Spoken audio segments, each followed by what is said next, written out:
Mic check. Doing a quick one. Lots to discuss. Let me know how my levels are sounding. Seeing how things is doing out here. I see y'all in here early. What's going on? Roll call. Percy's, what's up? What's going on in the round? Mr. BLTs. Whatever, man. Of course, I'm donating to the. I feel you. We got a lot to discuss. Sandragos, what's going on? Back for Dad, what's up? See you out there in PAX East. Captain Logan, what's going on? Salute. Expansion pass in the building. He ranks J Mac the OG, what's up? Let me know how my levels is good, but are they good? There we go. That's what I'm talking. Stu Jersey, what up? Fee, what's going on? The ladies, salute. E Ranks, what's up? Christopher Hart, what's going on? And them say, it's the Glizzy man. Berg Base, what up? Good morning, Pike on Fusion. What's up? We're gonna get the rest of the lords up in here, and the mics are checked. Thank you. And we got a lot to discuss. Maybe some guests might roll in. We'll see. We have some things to talk about. But y'all sit tight. Moving a little slow, but I'm about to get that Advanced GG popping. Go to advancedgg.com, by the way. 10% off with code ILP. I'm about to get focused up. I'm about to get that powder because your boy's slacking a little bit. They had a greater sleep, so he's hurting a little bit, but we're gonna be ready with that Advanced GG. We're gonna focus up. We're gonna get right. Malcolm X-Lax. What's going on? Salute. So we're gonna get the rest of the lords up in here, and we're gonna have a good show, man. A lot of fun topics, man. Clairvoyant Cox. Salute. No doubt. Good to see y'all. E-Rex. I'm sounding good. All right, cool. I appreciate y'all. Yeah, I'm pushing P today. I need it right now, man. I wouldn't get through the podcast without it. That's real talk. If it wasn't for Advanced, I would not be able to get through this podcast today, man. That's the type of time I'm on right now. Anyway, see y'all in a bit. We're on some bars. Hear ye, man. Welcome to the show. If you would not mind, go ahead and find yourself a spot, get comfortable, grab a snack, do all that good stuff that we need to do, and we're about to get started. It's not important who I am. What's important is that you are pulling up to the Iron Lords podcast right now as we speak, and I guess I'm here to keep you entertained until it's time to get this show started. So look, y'all done messed up and turned me to an animal, and haters be swearing they real, but come to find out that they really mechanical. And yeah, I be eating these rappers, but that's all a part of me being a cannibal. And they say I'm better than money because you can bank on me being accountable. I know a million rappers that don't want to be on a song with me, that's understandable. I kill a beat and they want to compare me to Freddie and Jason. I'd rather be Hannibal. They be like, why use a video game? Just be original, y'all too dramatical. I know it's random, but I am addicted to flipping the sample and making it flammable. This is that yoga, fire, flame. They think it's arson up in the apartment, they call it department and I get the blame. Still I be running, collecting them rings. You just a target when I'm in the range. I was the hardest to start regardless back when you was messaging people on AIM. Check my vocals, all on Twitter, but I'm anti-social. Love my city, but I'm still bi-coastal. Let's switch that up. What is you doing? What I want to do. Don't stop. Nah, that was dope. I'm just Keep that going. Nah, go ahead. Look, I guess you could say that I'm very spoiled. For them to be your dogs, they ain't very loyal. But I ain't gonna hold you, I ain't here to boil you. You ain't gotta say it, I'm embarrassed for you. Always been a nerd, never been a loser. Making Voltron with a gang of cougars, and I'm going places. Better tell a Uber, cause it's pretty hard to sleep on Freddy Krueger. Let's do that again.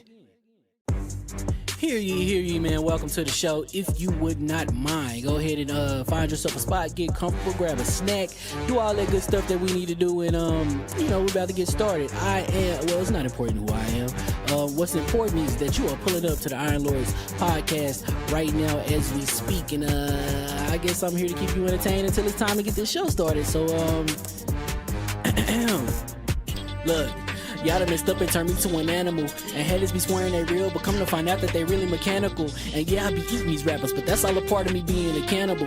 And they say I'm better than money because you can bank on me being accountable. I know a million rappers that don't want to be on a song with me, that's understandable. I kill a beat and they want to compare me to Freddie and Jason. I'd rather be Hannibal. They be like, why use a video game? Just be original, y'all too dramatical. I know it's random, but I am addicted to flipping the sample and making it flammable. This is that yoga, fire, flame. They think it's arson up in the apartment, they call it department and I get the blame. Still I be running, collecting them rings. You just a target when I'm in the range. I was the hardest to start regardless back when you was messaging people on AIM.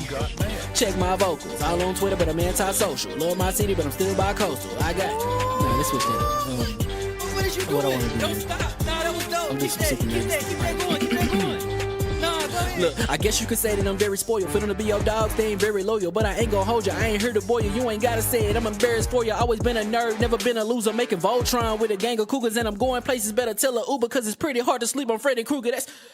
Whew. Let's do that again.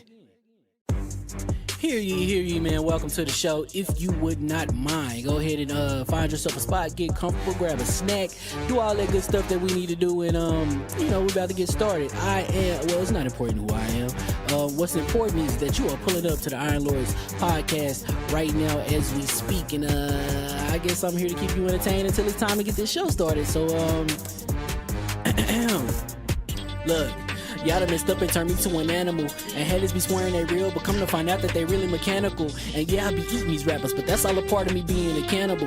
And they say I'm better than money because you can bank on me being accountable. I know a million rappers that don't want to be on a song with me, that's understandable. I kill a beat and they want to compare me to Freddie and Jason. I'd rather be Hannibal. They be like, why use a video game? Just be original, y'all too dramatical. I know it's random, but I'm addicted to flipping the sample and making it flammable. This is that yoga, fire, flame. They think it's arson up in the apartment, they call it department and I get the blame. Still I be running, collecting them rings. You just a target when I'm in the range. I was the hardest to start regardless back when you was messaging people on AIM. Check my vocals, all on Twitter, but I'm anti-social. Love my city, but I'm still bi-coastal. I got... No, let's switch that up. What is you doing? What I wanna do? Don't stop. Nah, that was dope. I'm Keep just that going. Keep that going. Nah, go ahead. Look, I guess you could say that I'm very spoiled. For them to be your dogs, they ain't very loyal. But I ain't gonna hold you, I ain't here to boil you. You ain't gotta say it, I'm embarrassed for you. Always been a nerd, never been a loser. Making Voltron with a gang of cougars, and I'm going places. Better tell a Uber, cause it's pretty hard to sleep on Freddy Krueger. That's... Whew. Let's do that again. Hear ye, man. Welcome to the show. If you would not mind, go ahead and find yourself a spot, get comfortable, grab a snack, do all that good stuff that we need to do, and we're about to get started. It's not important who I am. What's important is that you are pulling up to the Iron Lords podcast right now as we speak, and I guess I'm here to keep you entertained until it's time to get this show started. So look, y'all done messed up and turned me to an animal. And haters be swearing they real, but come to find out that they really mechanical. And yeah, I be eating these rappers, but that's all a part of me being a cannibal. And they say I'm better than money because you can bank on me being accountable. I know a million rappers that don't want to be on a song with me, that's understandable. I kill a beat and they want to compare me to Freddie and Jason. I'd rather be Hannibal. They be like, why use a video game? Just be original, y'all too dramatical. I know it's random, but I'm addicted to flipping the sample and making it flammable. This is that yoga, fire, flame. They think it's arson up in the apartment, they call it department and I get the blame. Still I be running, collecting them rings. You just a target when I'm in the range. I was the hardest to start regardless back when you was messaging people on AIM. Check my vocals, all on Twitter, but I'm anti-social. Love my city, but I'm still bi-coastal. I got... No, let's switch that up. What is you doing? What I wanna do? Don't stop. Nah, that was dope. I'm Keep just that sick going. Keep that going.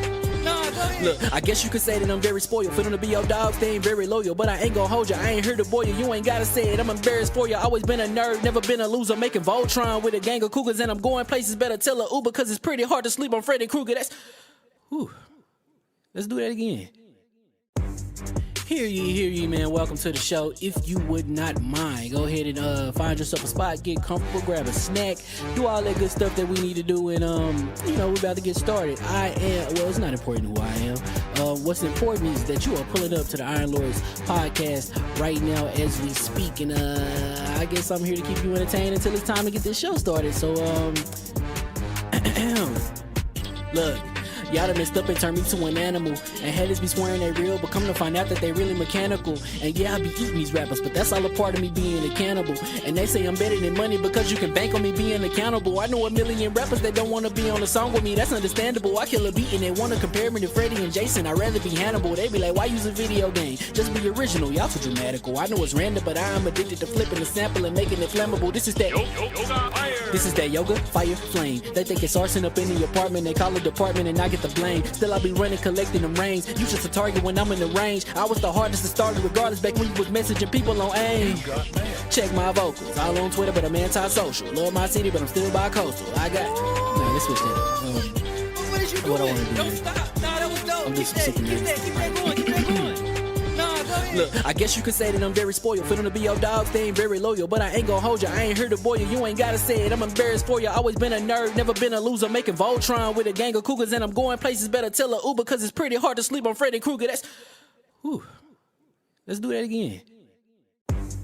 Hear ye, man. Welcome to the show. If you would not mind, go ahead and find yourself a spot, get comfortable, grab a snack, do all that good stuff that we need to do, and we're about to get started. It's not important who I am. What's important is that you are pulling up to the Iron Lords podcast right now as we speak, and I guess I'm here to keep you entertained until it's time to get this show started. So, look. Y'all done messed up and turned me to an animal. And haters be swearing they real, but come to find out that they really mechanical. And yeah, I be eating these rappers, but that's all a part of me being a cannibal.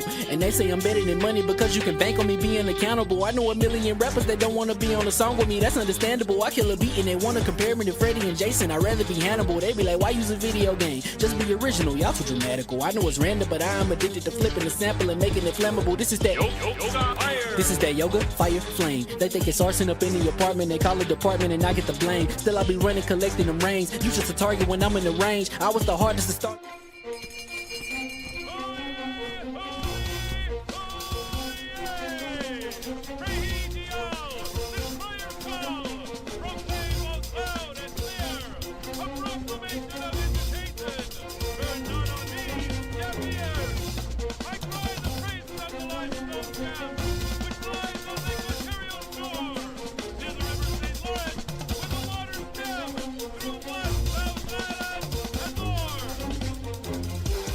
I'ma just chill and watch them and eat snacks in the attic. I wanted to chill with the pack and be like a young whoop, but then they would mistake me for addict. If I can imagine it's cool to give you some advice, then invite your girl to your squadron. Cause if you don't give her that option, you gon' be single player like Sovereign. You gon' get tossed in the bushes by King David. Royalty and not a pretender. Detrimental to an elemental, what's an avatar to a knee bender? I gotta be me though. I know it's my destiny, word to Carnito. Who cares if you fly, if you still a mosquito? You swear you ain't stunting, but really be Steve-O. You like to collect stuff and that's cool, but I got bad news. Even if you really was that dude, King David still be the king of the statues. Since a juvenile, I've been cursed with a curse to be musical. And if you hate it, we'll meet in the crucible. Other than that, then it's cool and it's beautiful. We let you know that your dreams are pursuable. Whatever you wanna do, then it's doable. If you got work on a Sunday, it's suitable. Cause you can listen to this in your cubicle on the Lord's Day. Woo. If you got work on a Sunday, it's suitable. Cause you can listen to this in your cubicle on the Lord's Day.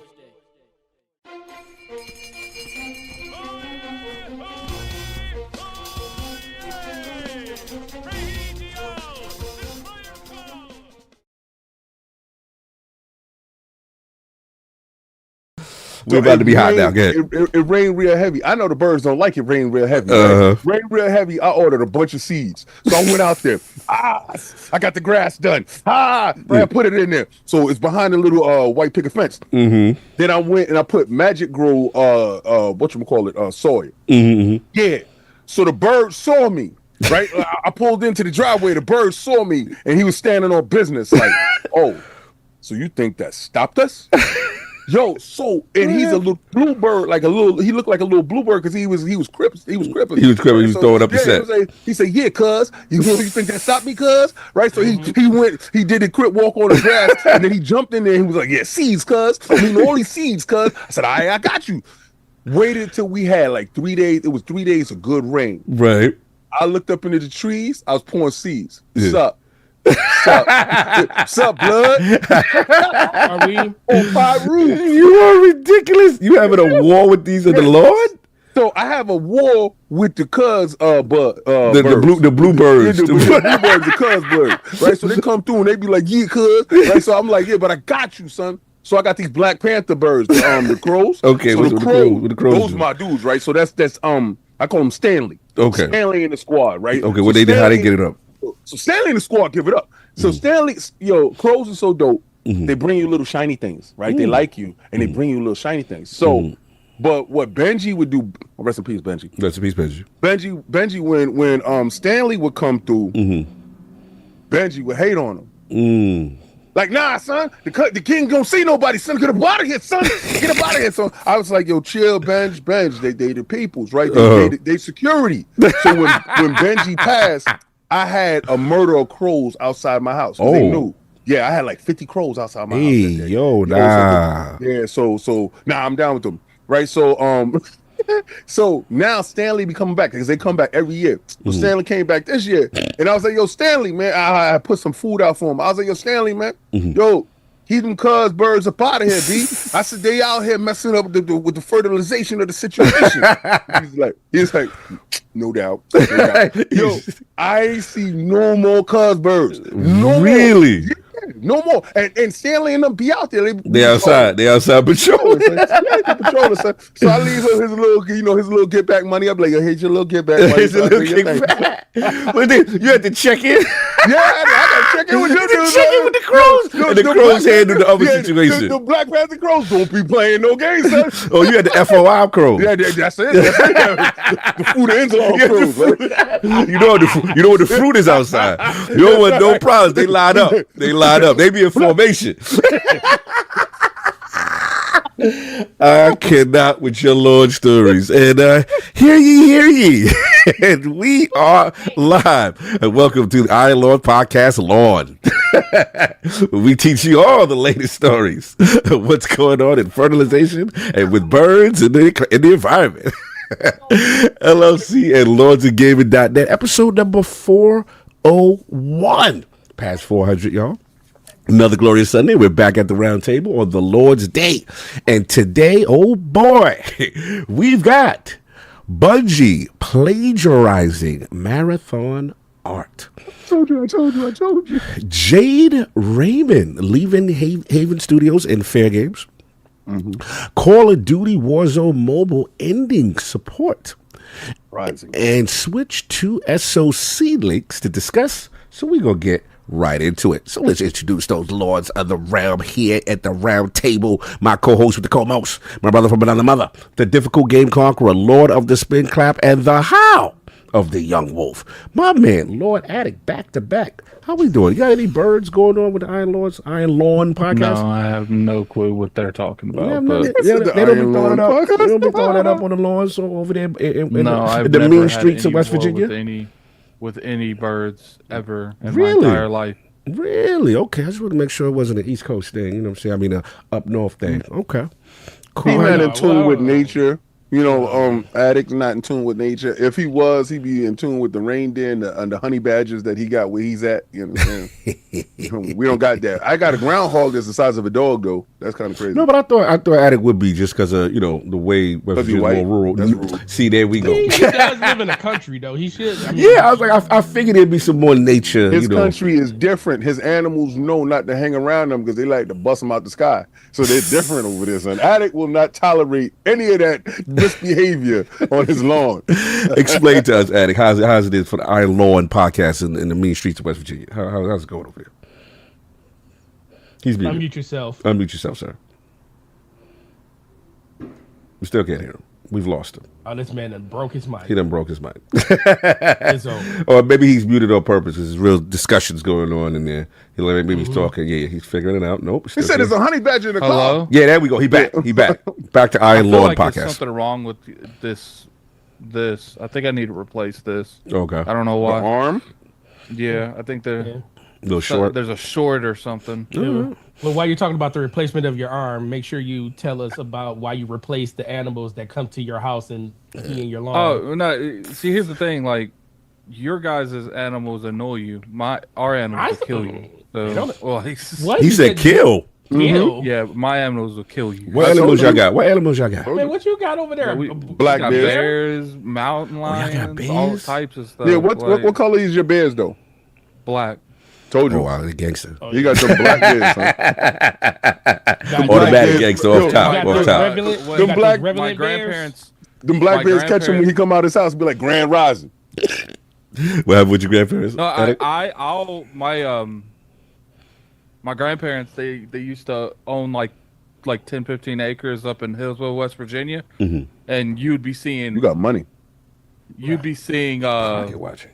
That comes from cash. You'd be seeing bears like cross the front yard. Oh, hell no. Yeah, no, I told you where he come from, son. He's from get him down country. Them bears be like real aggressive. Like I'll be seeing the ones in the video, like they be going rummaging through people's trash and like they Yeah, be, I mean, yeah. here's I've been the thing. there. Wow. Been there. Most of the time, bears won't give you issues. No, they don't. It's the mountain lions, though. It's people that's the issue up here. So like, people cooking drugs in the mountains and stuff like that. Like You you got go the down the meth wrong. labs. You go down the wrong roads, people run you off the road. So like, yeah, he coming for our meth. Get him. Well, no, they'll be like in the mountains, like out in the county, no cops around. Oh, that like, type of energy, yeah. Like I had a friend literally got ran off the road once. She they were in like trucks and ATVs, and they're like, "What you doing around here?" like 12 gauge, like the shotty out. And like after they questioned her for about 30, 40 seconds, like they said, okay, you know, we're gonna let you go, but you need to turn around. I don't want to ever see you up here again. Oh, yeah. That's the areas where the cops don't go.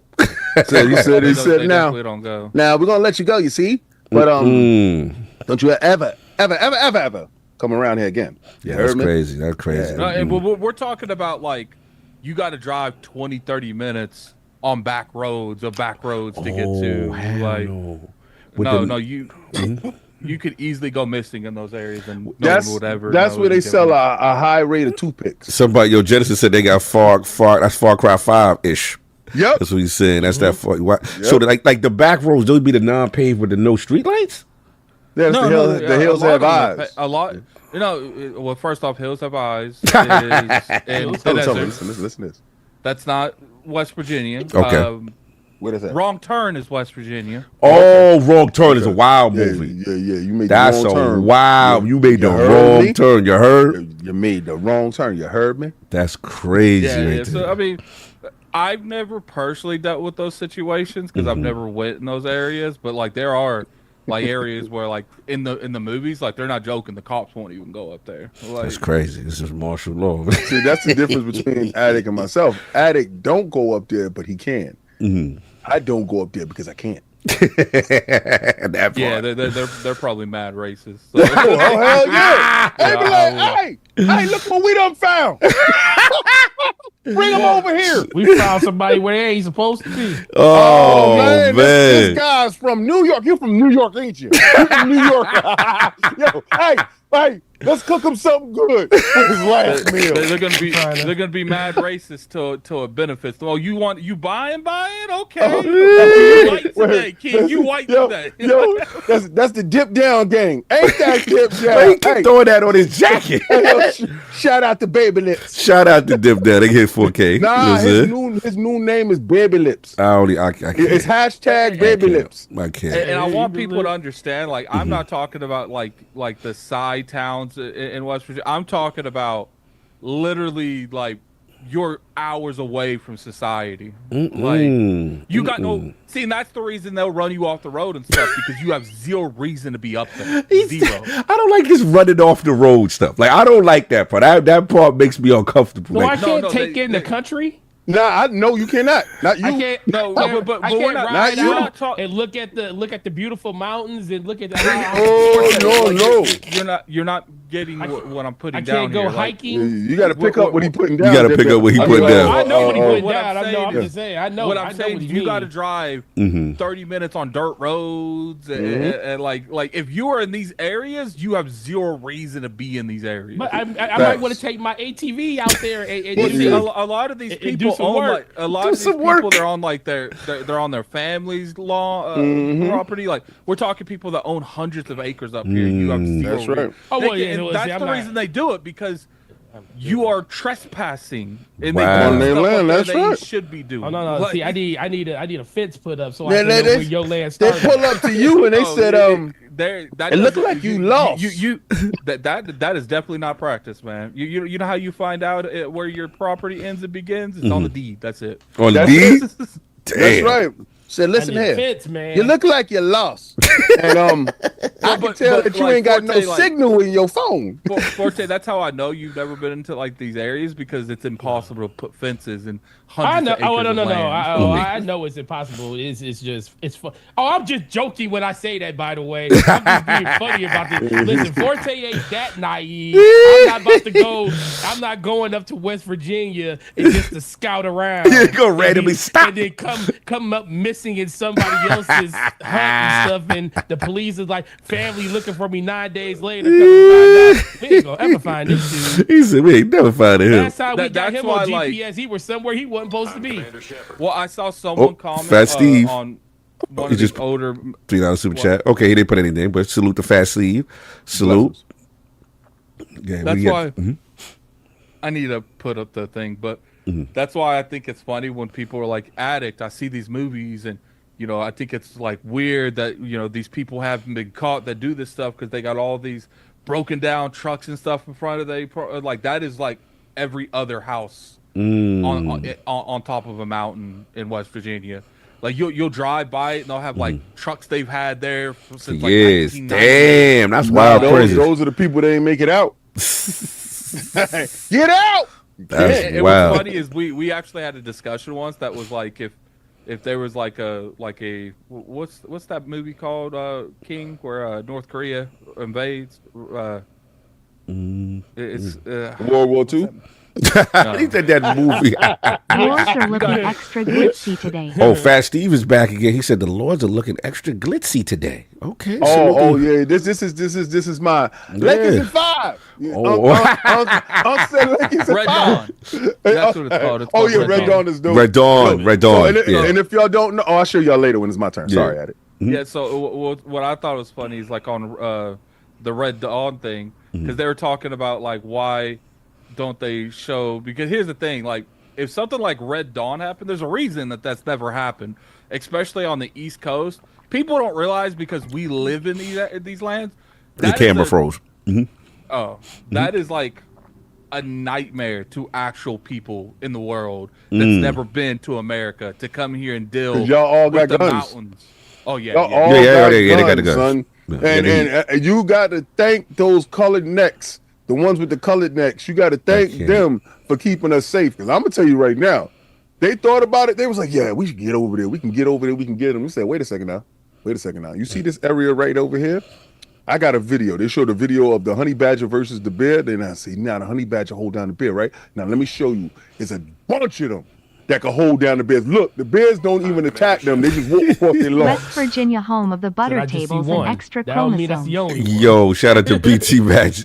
Maverick. That was different. That was different. He said the so extra I good. thought it was funny because it's like those kind of scenarios, like if something like that happened, they would have a way. Nothing beats the king. Shout out to Fat Steve. Nothing beats the king. Nobody. They would beats have the a way king. better chance at like taking the West Coast and the East Coast. Like these mountains, it's almost impossible. Yeah, they get the West Coast. The West Coast is kind of, but I don't know though. I think, don't know. Seattle is a place. No, you know Yeah. what? Nah, Cali. 0% chance. Cali is wild too. Cali, They wow. would take the Houston West Coast crazy 8 too. times before they take the East Coast once. Yeah, see, but you bring back the East versus West stuff. We don't Well, want to that's do that. because you're just talking about all the it's people. it's not about it's kind of about the people there. Logistics. It's more about the terrain. Yeah. Colorado got something to say though. I know Colorado got Well, something to say. I know the projects in the Bronx. I went there is one fucking time, bananas bro. right I now. went, where is it, Steamboat Springs, and then we did a drive from there Well, to we're- Denver, and them hills with the 2 lanes and the cliff at Yeah. the side. See, you know I what's was funny? like, COD yo, I don't want COD no Colorado You know smoke. what's funny? COG is like the 2-lane. That's all of our country. Yeah, that's crazy. I don't want no. I hate that. The majority of Addict West said- Virginia Is and that- the majority of the states around me. Like you guys haven't really been down here like that, so I No, don't. we haven't I been don't down there at blame all. you for knowing. Right. But literally, I'll walk up my road Mm-hmm. and knock on every house to the right. At least, let's say there's 100 houses. Mm-hmm. At least 60 of them got a gun. At Mm. least. Oh, but that's over here too, though. But I was not checked in, though. But here's the thing. Our guns is not checked in, son. But here's the thing. It's not just that.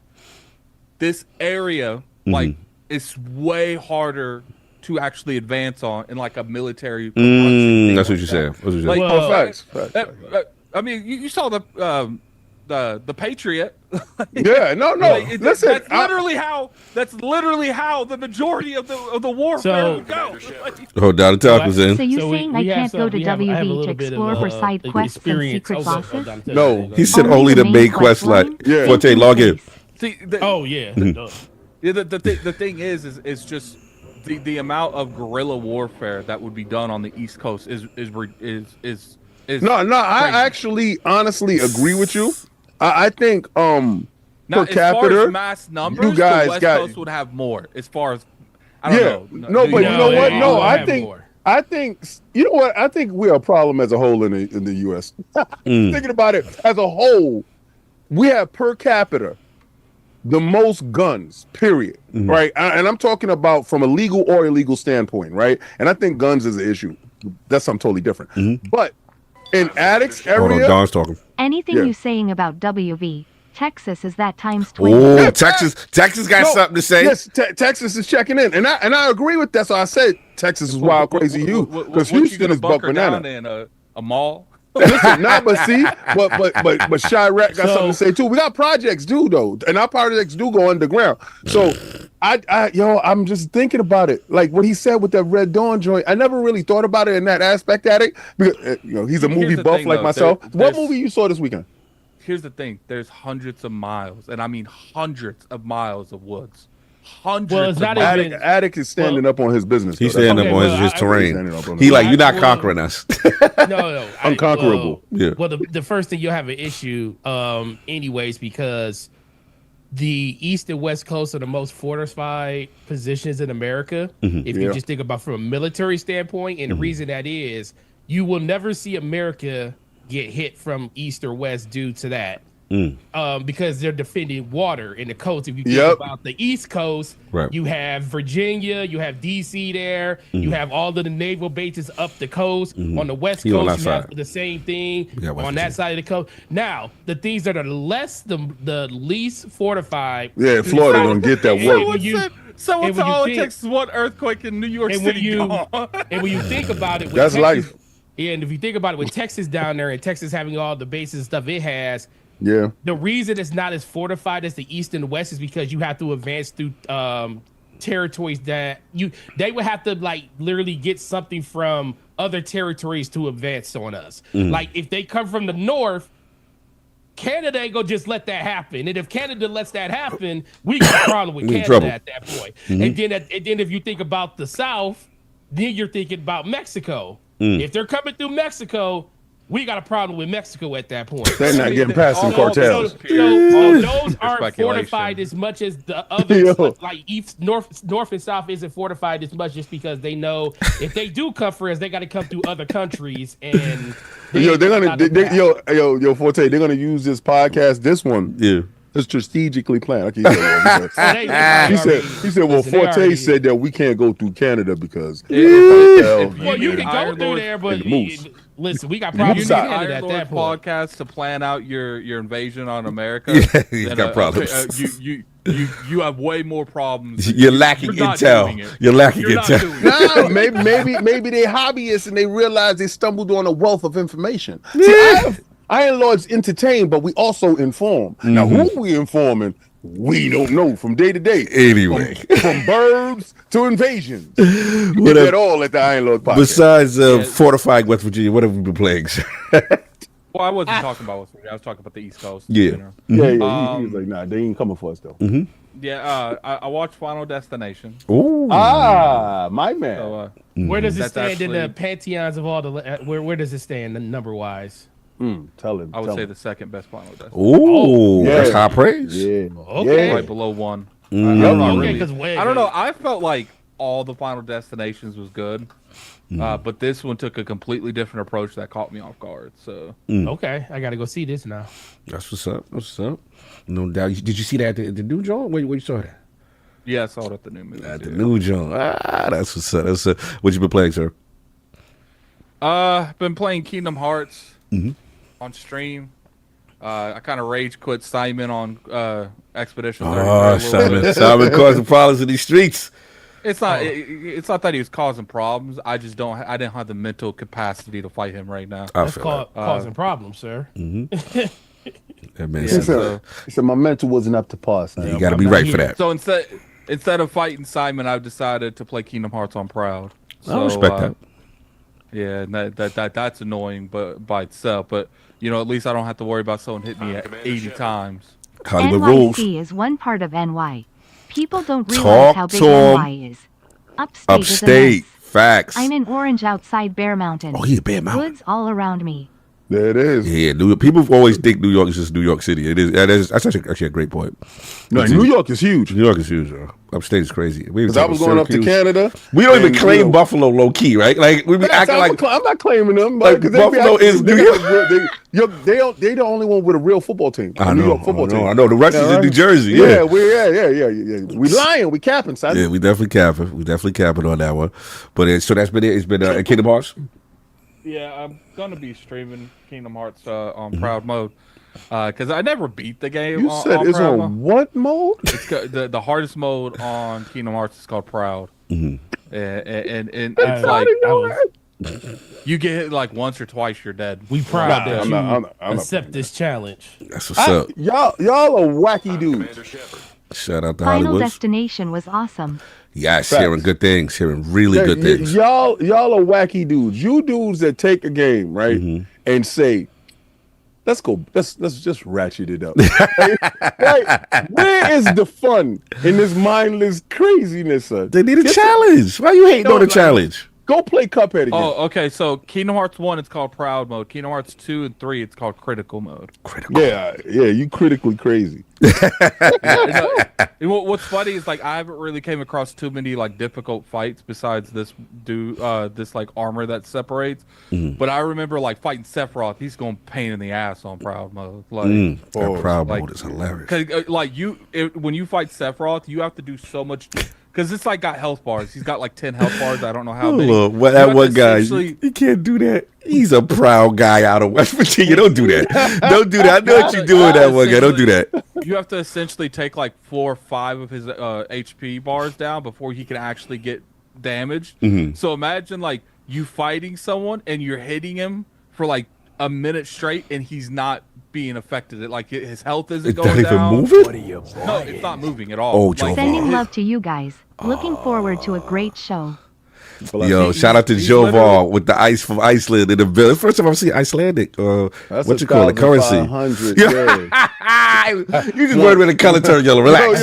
Relax, sir. That's a 1,500. Let's throw it up for the homie Joval. Great dude, computer science teacher. I actually talked to his students in Iceland. Nah, he's cool. He's dope. Yeah, that's the man right there. What I like though about his money is I like any type of money that it could be like $10, but it make it look greater than. You understand? I like that, son. I still can't get over how Iceland is the greenest place on the planet, and Greenland is one of the coldest places. Bro, on the I don't planet. want no problems with Iceland. He be showing me the volcanoes that him and his family go.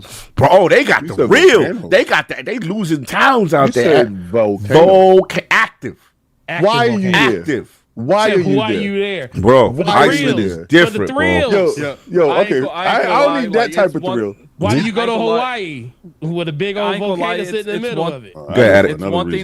It's one thing to be in an area that like is very hostile in like certain environments, like Russia when it comes to being there, how cold it can be, Australia with how hot it can be. It's another thing to be somewhere where the actual land is saying, "No, we don't want you. We don't want you here." And your life has to be transported. The whole place of Australia don't want people. Or the animals. The animals is crazy. The animals. Venomous. That's why I'm not about that. Oh, hold on, Teddy. What we got? Who we got? Get hyped. 2 weeks till showcase. Yes. Most hyped announcement you want to happen. Most hype we want to happen? Handheld. Said King want handheld. What's the most hype y'all want to happen? I think Attic want Fable, right? What you want? What you want? What y'all want for the showcase hype? What are you buying? Hey, Squad Daddy, where's the collar? No Poppy today? Pensive face. First of all, Soft told you when he coming back. If y'all listen, he told y'all when after this showcase stuff, and then stop all that foolishness you doing. I know what you're doing. Anyway, continue. Continue. I think I'll have to like really think about that. We are doing a prediction show, so I'll probably save my thoughts for. Yes, we are doing a prediction show, Fast Steve, but we will take care of you on that. Appreciate you. But yeah, man. So other than that, has been it, and of course, unless Attic is not finished. Yeah, I'm fine. Okay, we have the Incredible Hulk of this, aka the XS Gamer. Ooh. The prophet of Xbox, Swami, king of the statues, who demands nothing less than that premium experience, and is the leader of the Xbox platform ascendant movement. Ooh, Lord King, how are we doing, sir? We're doing fantastic. Lakers in 5. Lakers in 5. All right, Uncle. Yo, so this is the Gary Payton joint. Ooh, So classic. y'all don't know Gary Payton, and you know, went over there, son. They thought they was gonna get a ring. Ha ha ha! Nope. And guess who they lost to? Exactly. Oh yeah, that was your day. The bad boys changed that up. Okay. It was hilarious. It was hilarious. Hey ILP flexed biceps light skin tone, just some support. Oh, salute. Hertz from Blessings. Amsterdam. Amsterdam. Oh, we got Iceland in the building. We got Amsterdam in the building. Yo, Now, UK up in there. I see my man. What you call up in there What too? was that? That's Gray Fox. Yeah. Let me tell you something.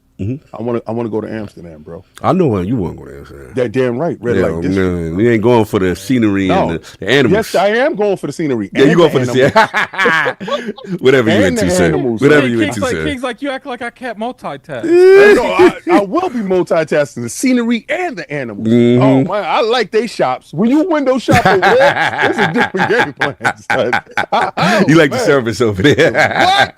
They give you service with a smile. Man. Shout out to Amsterdam. Boy, see, that's when you desensitize that you got to watch comedy. That's I love you, bro. I love you. Anyway, the boys saw last night Final Destination Bloodline. Okay. Because, you know, all right, first of all, in case y'all didn't know. Yo, Australia rapping today. Australia in the house. Bro, Australia, Iceland, Amsterdam. This is lit. Yeah, Australia in the house. Definitely. It was crazy. Like Australia, like that, like the majority of their population is like 4 cities on the East Coast. That's crazy. And Australia, all of y'all are immune to all that wild stuff out there. When you got a ticky-tack spider that can bite you and kill your whole joint, it's real. It's real. I'm not about nothing out there, son. They say, yo, when you coming to Australia? Never. That giant island's been trying to get them off that island forever, and it ain't working. He said the island been trying to get them off with the wildlife. Yo, they introduce a new species every other day. So when I saw cock diesel kangaroos, yo, it's when real. I saw the kangaroos looking like Bruce Lee, he was mad strong, grabbing up your dog by the throat. Nah, so we talking about someone trying to invade the East Coast. People drop down to the deserts of Australia. You can just see the locals there. Yeah, don't. Oh, cool out. Yeah, I'm good. He said, "Good day, mate." Special Nick, Sigmund Keiko. Who is it? Riskets out there. It's a lot, man. Mate. I heard he was over here trying to invade. I can just see it now. Like, you find out that like they've been doing stuff this whole time we don't even know. You see on the news, someone invaded Australia and they brought out dragons. You had to do something extraordinary to take them out. They don't got normal animals. They got venomous dragons. All right, so you got to say venomous. Everything is venomous. It's like they're breathing fire on the battlefield. With venom. Fire with venom. What have you been playing, sir? Okay, so no, back to Final Destination. Excuse me. Sorry. Apologies. So Attic and I are dropping these R&R with the Lords every week. I get a chance to check them out. So you can see us do the Thunderbolts, and then right after that, you're going to see us jump into Final Destination Bloodlines. I'm going to tell you, I concur with Attic that if this is not the greatest Final Destination, it is second only behind the inception of the first. UK. Bahamas in the build. UK Bahamas in the best. All right, UK stand up. They're gonna get y'all first. And you got that laid back way to you. And I have to say that like it might be that the first one, just purely nostalgia reasons, is the better one. Because I feel like they did their job in this one. Yo, I'm with Addict 100%. We're gonna talk about it. I can't wait. This is, you know what? To be honest with you, I really want to do this R&R with you because there's some points in there. I know you had the same face that I had, and it's dope. I want to see it again. My son missed out on that film because he wanted to be that typical teenager. I'm like, yo, we're gonna go check out Final Destination. Yeah, your son is wild. I'm like, all right. We leave. Like, you think I'm gonna sit there and be like, oh, come on, please, come on, hang out. Nope, bye. It's funny. Right?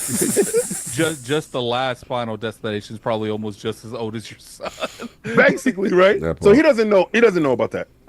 So we go check out the movie. Me and wifey sitting in the front. I found this little hack, this movie hack, that nobody could be around us though. So, and I'm not telling y'all. So no matter how much you beg, I'm not gonna tell y'all my movie hack. Anyway. So we sitting there and nobody getting around us, but we in a movie theater. This movie theater's packed, by the way.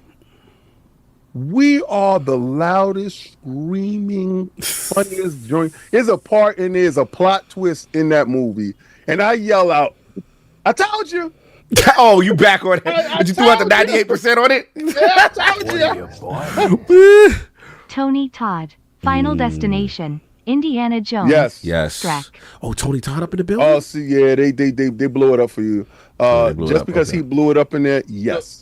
This is his last film. Oh, it's the last one. Okay. You know what I really like? They have that dude from 100, the dude that John Murray or Murphy or whatever his name is. He plays in this, and I really saw how good of an actor he is in this movie. Like, he did a really good job. Like I want to see him in more movies. How good he did in this movie. It was a really well acted, very good film. So as saying that. So this week, the kid been doing his NDA 1-2. Yeah. Back on it again, man. All right, new. Dudes hit me up in the DMs. So I'm on Steam right now, back on it, trying to finish up my game. But if anybody saw Frontline Gaming stream, so this week we teamed up with LogNet and I heard. PDTV. Yo, so get over there to Snaldo PDTV, check them out. So give them a sub. We're going to be doing collabos every week. So you're going to be seeing collabos between myself and Lord Addict. Tony Todd creepily medicine. Facts. Yo, facts. On God. What games y'all did? All right, so we did, me and Lord PD did Towerborn. Right, so and we was there with Cerebral Paul. Oh, salute. We needed a fourth. We needed a fourth in there, but they were running me through little dungeons and stuff like that. We had a great time. It's a fun stream. Go check that out. That was on Wednesday. We're going to be trying to lock in like around every Wednesday to do collabos with Frontline Gaming streams. The day I can't stream. It don't be Tuesday. It don't be Thursday. Wednesday I do. Friday I go out. Y'all always pick the day I can't do it. It's nothing. It's nothing against you. It's just the fact that those are the days that we can stream, right? So, and I'm gonna get to Lord Addict. Lord Addict and we went back to play Lords of the Fallen. Yes, I did see that. Yeah, so if anybody want to see me and Addict get back to it. So Addict, again, it was a situation where somebody decided to take it upon themselves and kill the king because the king didn't listen to Addict. Right? Addict was like, Addict said, respect the one-on-one, king. And I said, F your one-on-one. I jumped in his mix and I got handed the dude handled me, son. Addict stood in the corner and was like, get us. He don't listen. It's the funniest thing. Addict was laughing. The dude was beating me up. There's someone at my door. You know what's funny? Because with the guns? I said, respect the one-on-one, because it was supposed to be me and that dude was one-on-one. Right. And King jumped in. I'm like, okay, it's still one-on-one. It's just now it's you and him one-on-one. Right? I'm sitting there. I see King's health go down more and more. I'm like, King, you better drink that juice. I didn't bust the cross on my chest, so the dude beat me up. But me and I, those streams is something that you don't want to make. But Night Fridays was epic. This week. Go down. Friday. All right, so Attic was Thursday. Wednesday was PD. Attic was Thursday. Frontline Gaming streams is crazy. Link is in the chat. Go sub. Yo, Friday, we have Fight Night Friday. So SNK versus Capcom came out. Fighting Collection 2. So we playing Power Stone. We getting it in. Lit. Sinister's in there. Dip Down is in there. Everybody's in there. We got like 10, 15 people in there. We wildin'. Y'all can join the Discord. You ain't got to be members. Just join the Discord. Members dictate pace, right? So shout out to Oni. Oni gave Dip Down for his birthday because Dip Down is a serial hater on old games, right? He don't like. Yo, none of old stuff. Pixel art, the hell with your pixel art. 16-bit graphics, the hell with your 16-bit graphics. He said, I don't like your gray hair stuff. Even though Dip Down is like 45 years old with a 16-year-old face, right? So he has a 16-year-old face. Dip Down is like 45. Boy, that my bed like that. I don't like that. So, nah, he gonna get this work. Anyway, so Fight Night Friday going up. Sinister and Dip Down is going at it. Oh, that kind of sound lit. So them two kind of sound like that. What happened? Yeah, so Sinister told him, you don't want this smoke. I I'm telling you to back down now. Dip Down what game was said- this? No, this was not in the game. This is them talking. Oh, this crap. is talking off top. Me Yeah. and Oni and some playing. Remember, there's so many different things going on. Mm-hmm. Dip Down told Sinister, because he called Sinister a criminal, right? Oh, so no. he said, yeah, shut up before I lock you up again. Because we say that Dip Down be snitching on people to get the money from ICE, right? So I he be can't. ratting out his own peoples, right, from Venezuela. Right? cannot. So say we call him confidential informant. Oh my God. No, guess what was born on Friday? What's the new name was born? What happened? The legend of Baby Lips. Yeah, I keep seeing this in the chat. Baby Lips. Why I see this in Yo, the chat? What's going on? Hashtag Baby Lips. If you want to know what Fight Night Fridays is about, if you want to know what Frontline Gaming Streams is about, hashtag Baby Lips is probably the funniest thing going. So Sinister called them Baby Lips. Yo,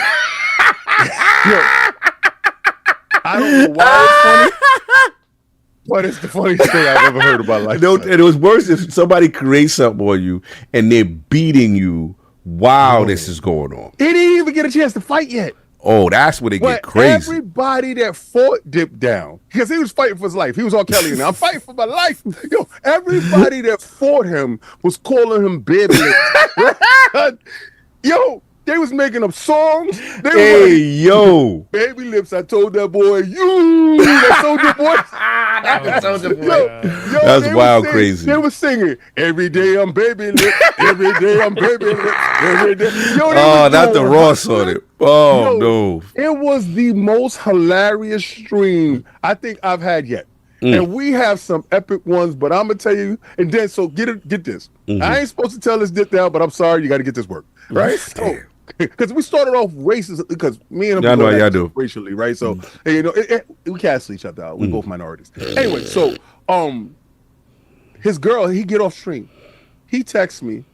He said, "Why Amber came in here and told me, what's up, Baby Lips?"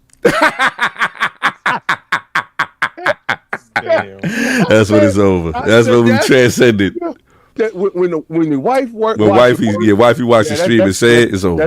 That's dope. So all right, so I'm gonna give flowers to Dip Down now. Mm-hmm. Go to our Patreon, sub to our Patreon, and also go to Dip Down and Anime Patreon, where Yes. we go through anime.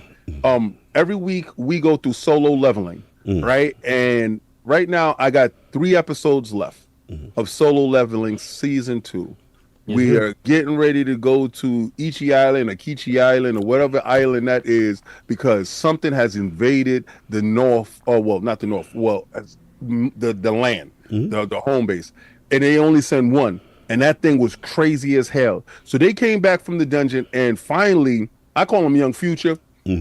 I give him different R&B heroes as he elevates, because he started off as young Michael Jackson and then started elevating all the way through. So he didn't reach peak Michael Jackson yet and Prince yet, but he's at Young Future mode right now. So right now, he's a mask on now. He's that one.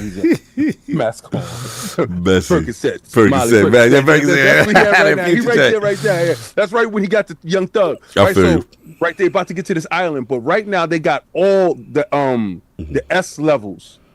Oh my God! So Blood of Zeus is fire. It's dope. It's dope. Also, this pain, that's the homie. It's also Devil May Cry is fire on Netflix. Okay, I'm gonna get into that. I'm gonna break that down too. But and no, I have not got a chance to see The Last of Us for some stupid reason. I know y'all said it's mad trash. But other than that, that's all I've been playing this week. I've been trying to get to my game. Well, I know that's what people. I don't. Oh, I know. I don't know. I'm never going to get anybody else's opinion about what they feel, but I don't know about that. Yeah, see, and then I got to hear people that actually see it or don't have a bias against it, because I actually like where they were going and what they were doing with it. So I just got to hear your opinion. So maybe you can talk about it next. But other than that, that's what we're doing, and we've been trying to get COG. So as y'all just saw. Wednesday, COG not available. No, that's a lie. Thursday, COG not available. That's a lie. See, we not doing this. See COG now, not see, available. see. This So is where I we gave got. them We 3 got. days. Nope, you got to shut you So what down. day? Now You we need a gonna fraud Tuesday? alert You you, need because this is Tuesday? how you know someone don't watch your content. This is how you know Your content. Because guess what? Guess what I do on Wednesdays? This is other thing that I do. That Mr. Madden plays. You know, yeah.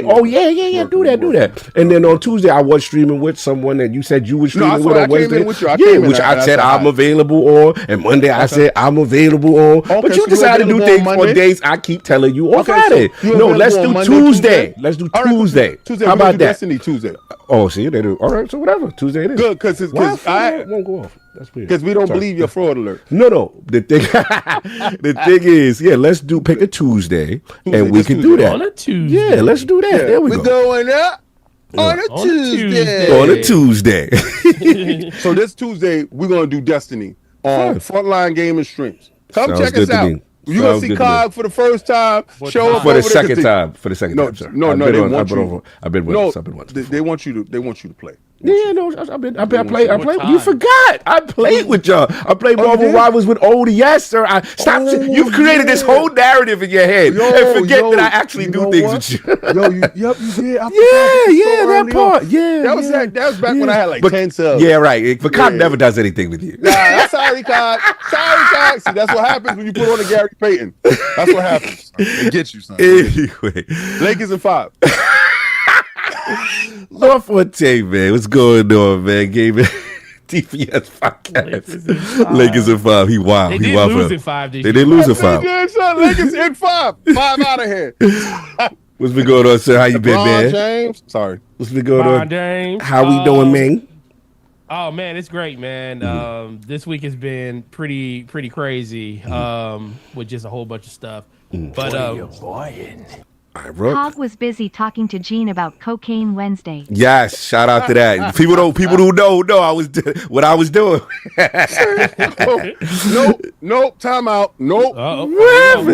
No. Here we go. What the hell is Cocaine Wednesday? Yeah. That's lit. So shout out to Gene. We did a 4-hour Divide Duke, and he started mentioning certain activities that got him hyped during his younger years, and while playing video games. And the effect about Gene Park here? Yeah, Gene Park. Gene got stories to tell. Yeah. So I forgot. I think this discussion came by like how we couldn't take. How we do advanced GG and all that, right? So we like, powder. By the way, get that sour. Sour's out right now. Get that sour right now. Cars with that sour. It's in the chat. Posted the links in the description. 10% off code ILP. So he was like, he can't do any drinks. He's like, any drinks be like, I was on cocaine. So we were like, you sound like you're talking from experience. He's like, hell yeah. Like, he's so transparent with his past.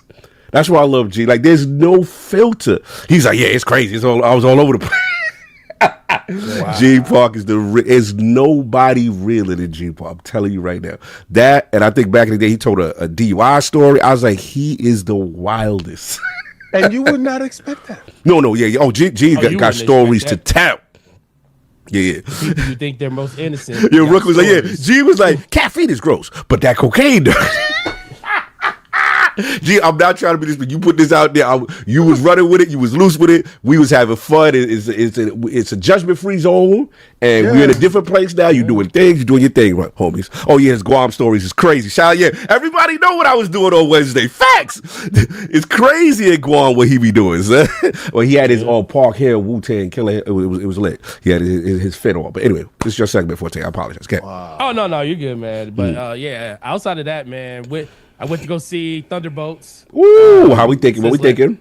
Man, I'm riding with King.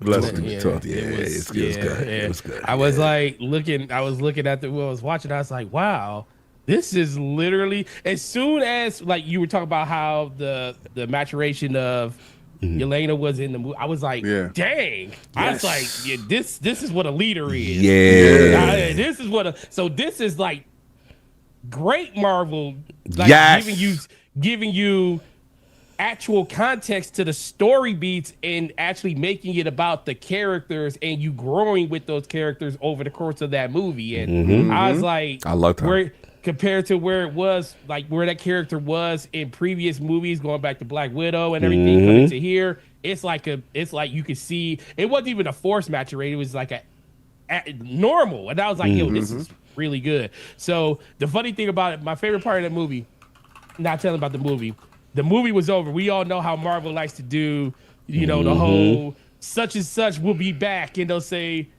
with every character, then what character. My daughter loves Bob. Loves Bob. It says they'll be back with Bob. Yes. And she was like, put my bro on the team. Real loud in the movie theater. And then the whole theater was like, yeah, put my bro on the team. Hey, yo. No, the whole You started a movement?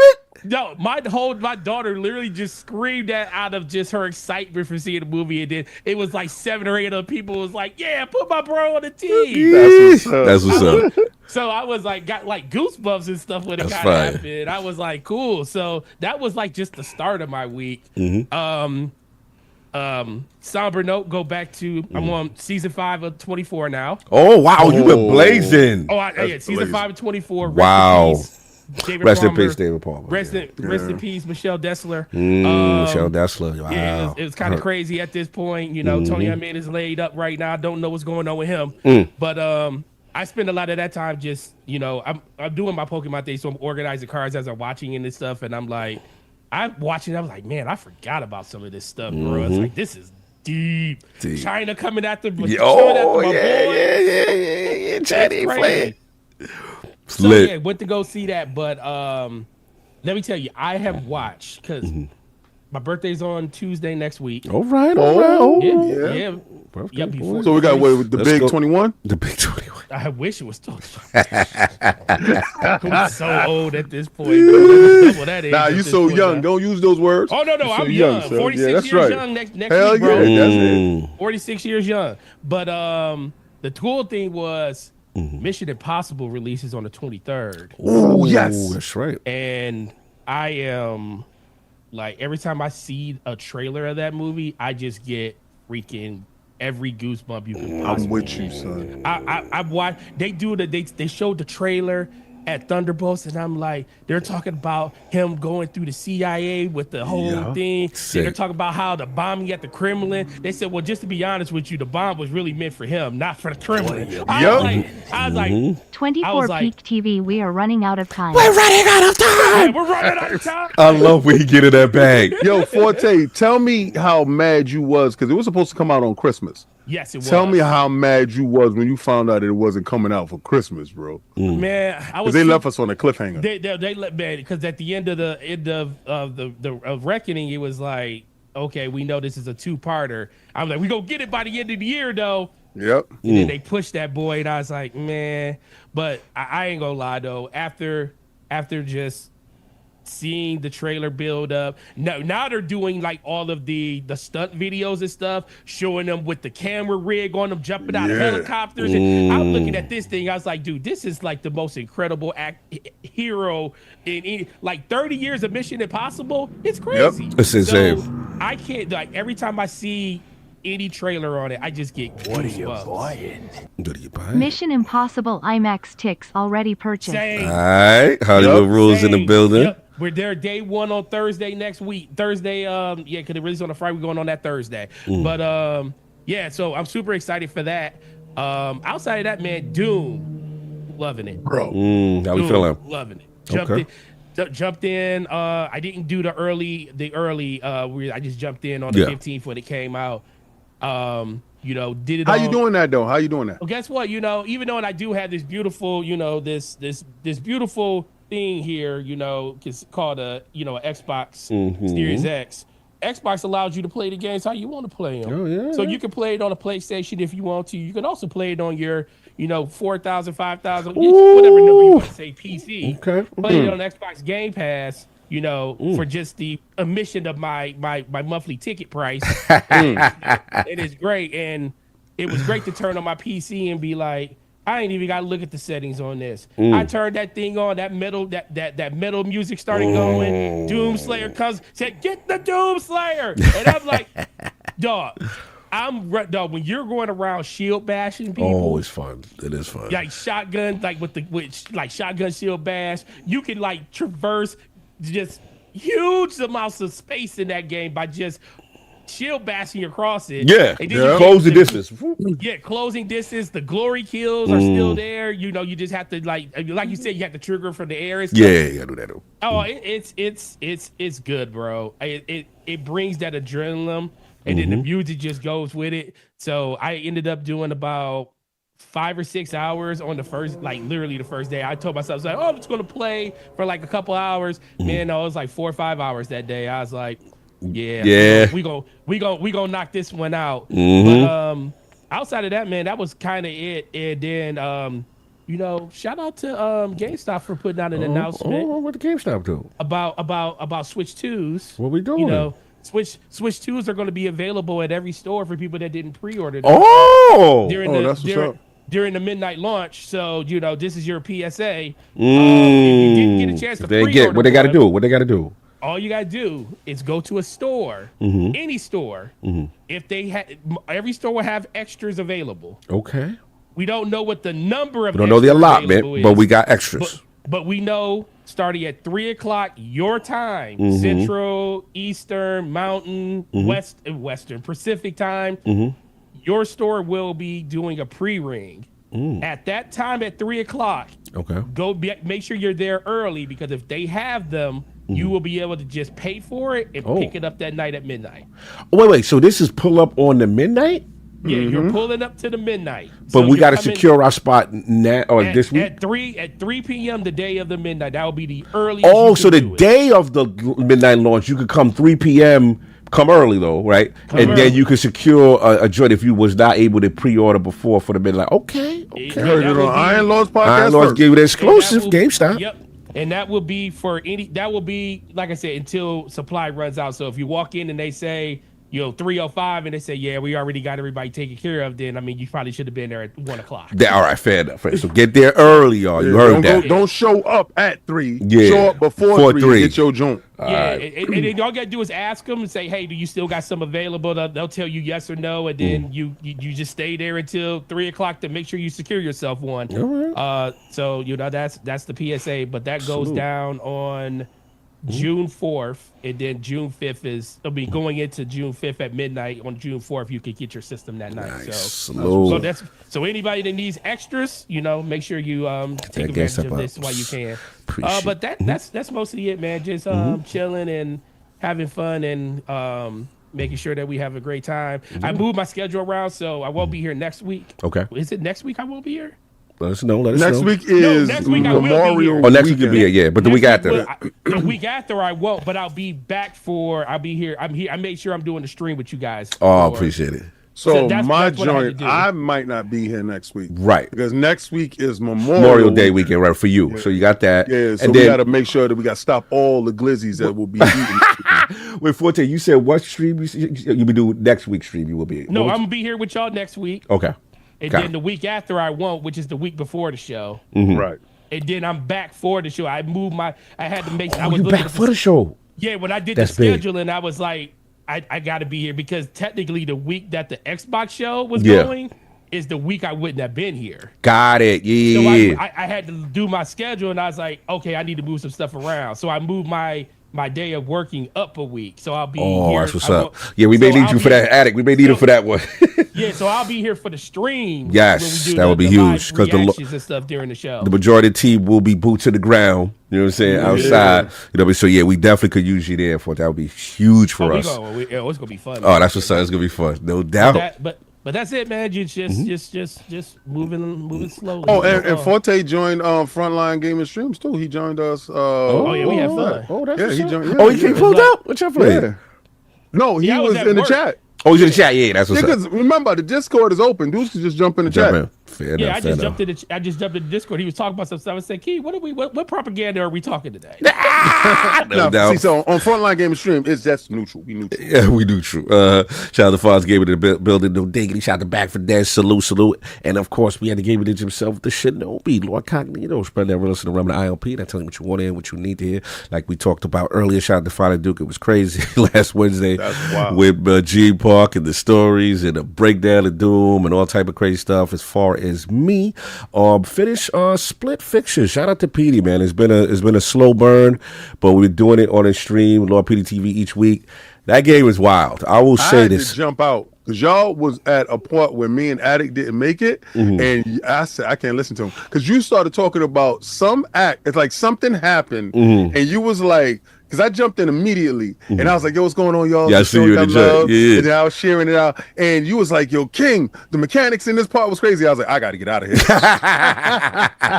Yeah, I knew you left because I was like, at a certain point, PD kept talking. I was like, "He's gone." He's good at this point because y'all I would have stayed if we were very far. We were very far at that point. Oh yeah, but I jumped in and I saw you guys playing. And I was like, yeah, I can't stay at this long because I'm nowhere near where they are. So I stayed long enough. I stayed long enough for the algorithm to count me as a person being there and hit the like button, and I bounced. Yeah, the game is phenomenal. Like Joseph Ferris right now, the amount.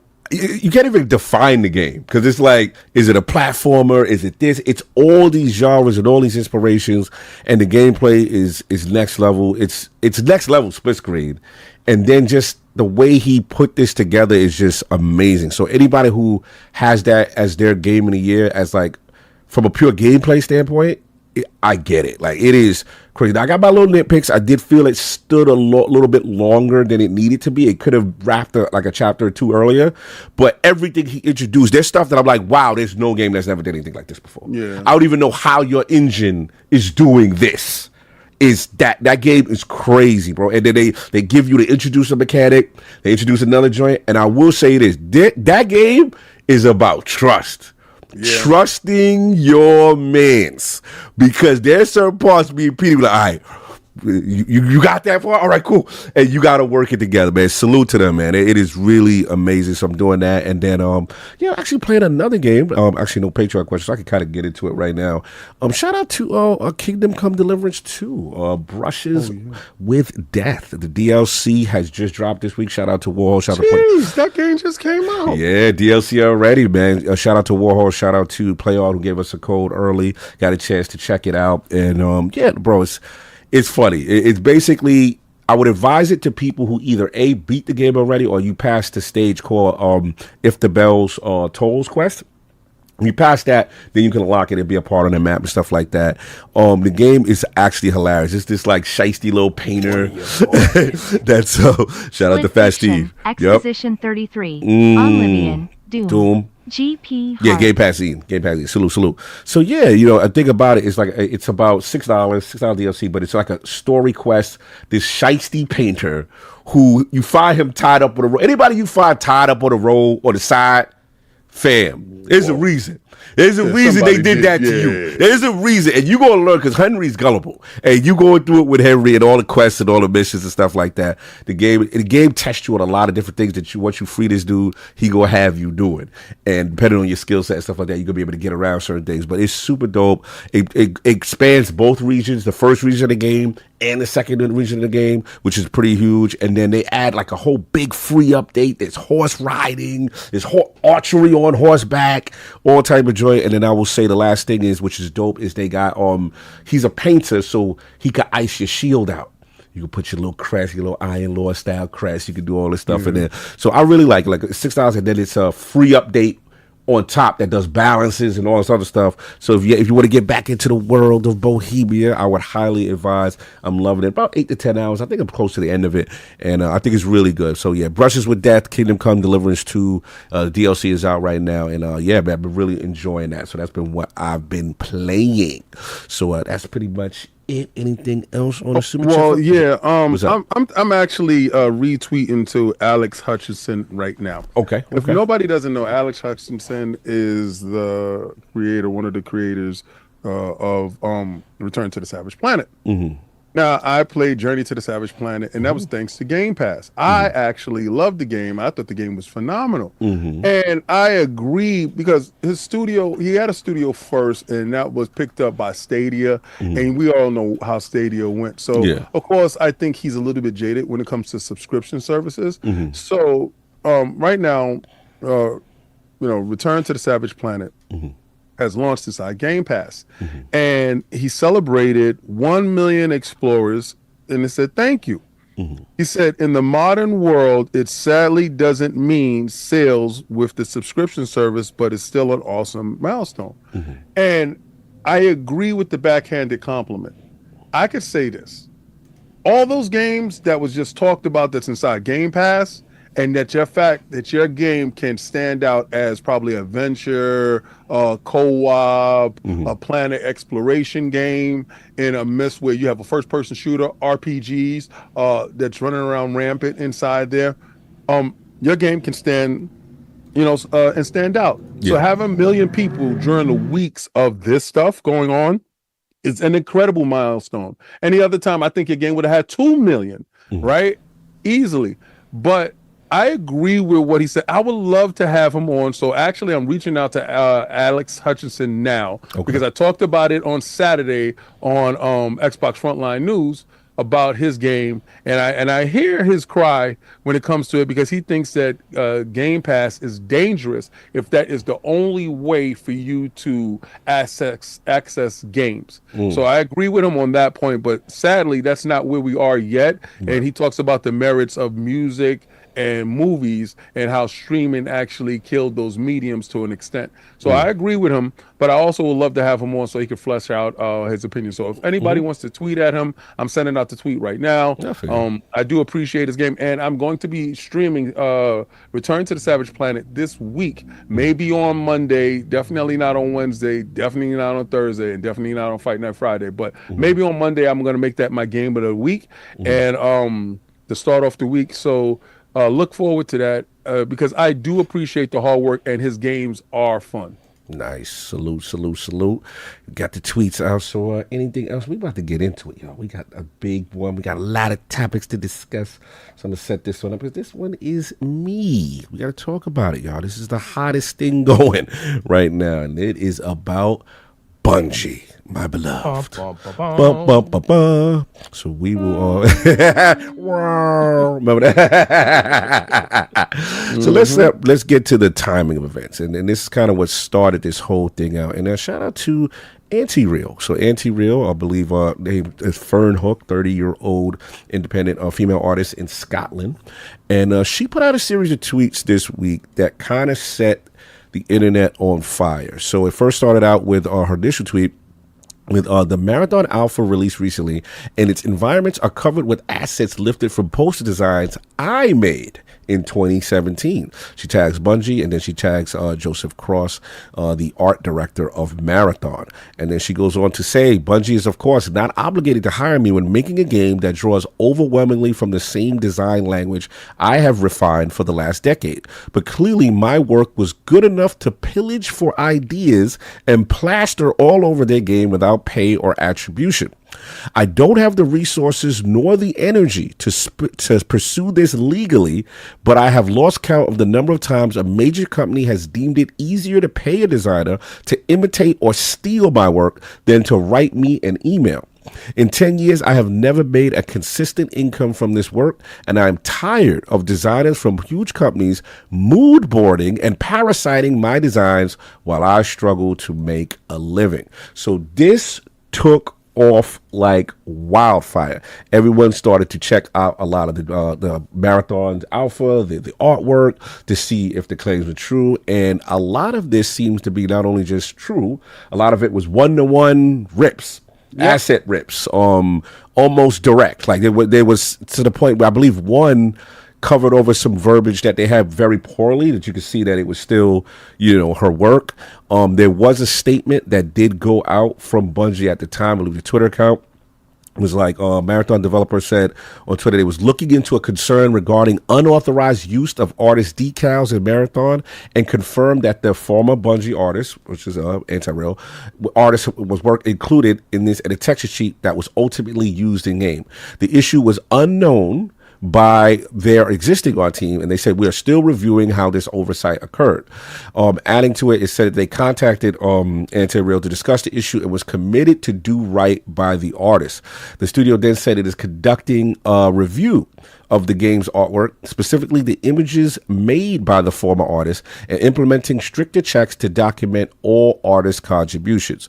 So again, this went like wildfire. They had a stream on Friday, which was supposed to dedicate themselves to talking about new updates in Marathon, but it clearly had to pivot to address this, which now every big content creator, anybody in the Destiny community, anyone that follows Bungie, even if you didn't follow Bungie, this was all over games industry news that there was theft and plagiarizing had happened. So they had jumped into a stream. King, you wanted to get your hand up for a second? I'm going to go first. Okay, let me just finish. More to talk about, and then we may have somebody come in as well. If that person comes in, then I have to let them go first. But anyway, so this is then what now prompted a more recent article. Shout out to Paul Tassi on this one, and also shout out to Gene Park, who interviewed ANTIREAL, who got some more information in reference. I highly recommend you guys check out both these articles. But so from the Tassi one, he's talking about the effects now, what has happened. So he has spoken to current and former employees about Bungie's excuse for the art theft,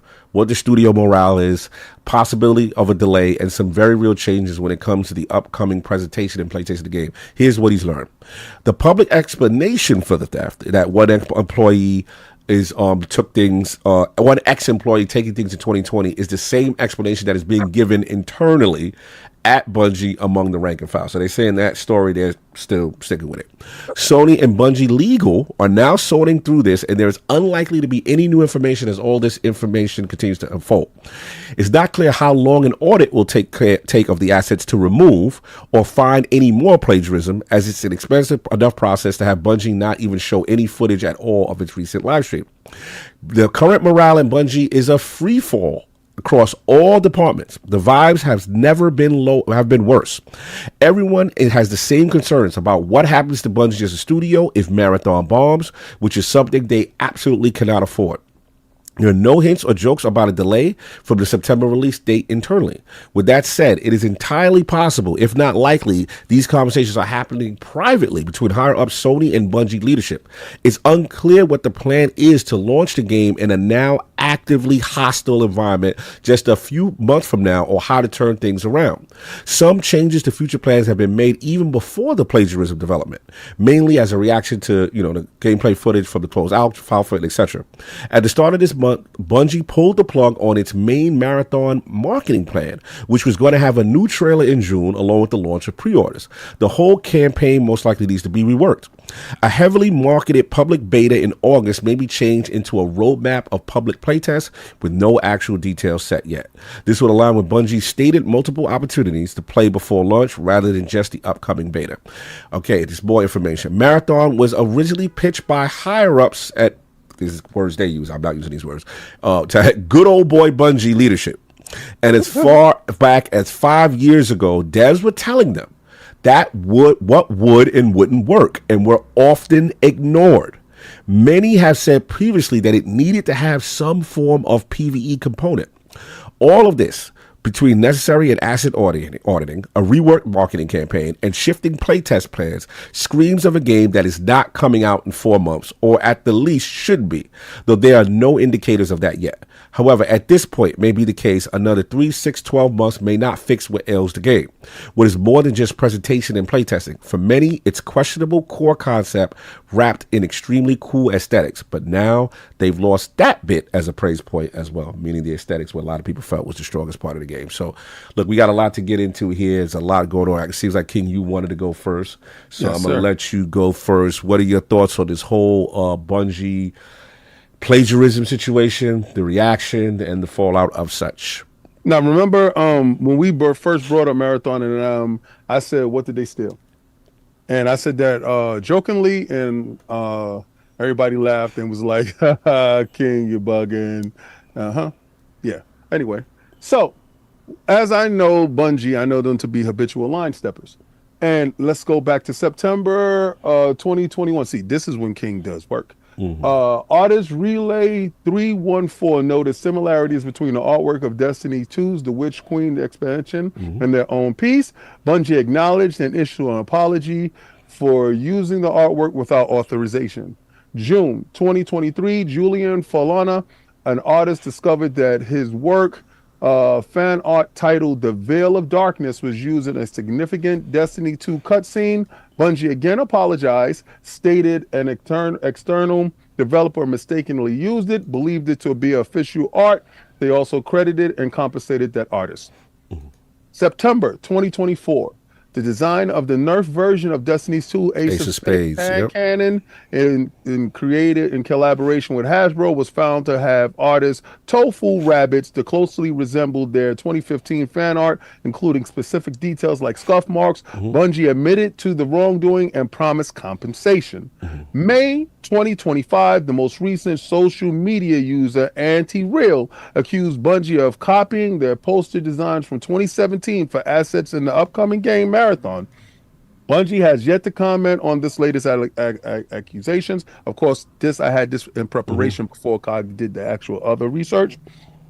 Now, in addition to these instances, and this is where I get particularly pissed off, the alleged art theft, Bungie is also currently facing a copyright infringement lawsuit filed in October 2024 by science fiction author Matthew Kinsley Bartholomew, who claims that the storyline of Destiny 2 Red War campaign borrowed heavily from his blog writings. Bungie's attempted to have the case dismissed and was recently denied by a judge. Now, I purchased the Red War campaign, and they have sunset this thing, and we cannot get a hold of it. Now, hundreds of dollars went into this thing. Now, apparently they're in litigation with stealing some information from his fan fiction. Well, not his fan fiction, his copyright from his fictional books and stuff that he wrote on his blog post. Bungie has a history of doing this behavior. I can't say in clear conscience that they allegedly didn't know. I can't say, I mean, one time, I didn't know, my bad. Right. This is multiple times. This is multiple times to the point where it's not just assets, it's not just art. Now it's comical at this point, King. Yes, it really is. It's kind of content at this point, right? And it's a shame because Addict stated, I think it was a couple of weeks ago we talked about this. Addict stated that they were sunsetting, and I didn't know this because I have been removed for a bit. Exercised Destiny out of my soul. I didn't know that the content I paid for would no longer be available for me to go back, watch, and purvey. I mean, this is something that I paid for. This is something that they sold me on. They sold me on that campaign, and that was one of their best campaigns. The storyline was dope. Everything about the Red War was incredible. All the way from where we got a chance to see what the Cabal and everything was about. Now, just to only find out that this stuff was either plagiarized or taken from this one author, and to have that go to litigation, and the judge said that we found something substantial enough for it to be upheld in court, so no, the lawsuit will continue. I honestly believe that this, along with that, and all the histories that they have shown, will probably be the death knell to what's going forward with Bungie. If they didn't learn the first time with the assets, they didn't learn the second time with the assets, they didn't learn the third time with the assets, we're back at a fourth time with the assets. Now we have content that they actually allegedly have stole or plagiarized. The one that makes ANTIREAL the most egregious, ANTIREAL understood that they couldn't copyright every last piece of their artwork. So what they did was, it's a well-known art piece, comic piece, and in that comic piece is panels. It's 4 panels, and in those 4 panels, it's a funny comedy that's through those 4 panels. So what they would do is minimalization, like one-to-one of the panels. Like, let's say if it's one character in there, it'll be a purple piece to that character. To the next panel, it would be 2 characters in it that's talking, and it would be a purple and let's say a blue. So what they did was, ANTIREAL was very smart. They left little hallmarks inside their artwork, so they can't have, they don't have the money to copyright it, but they can show you where they left the footprint. So if somebody did steal it, they could point it out in a court of law that they took it from me, and this is what I left there. So the layman would not know that is there.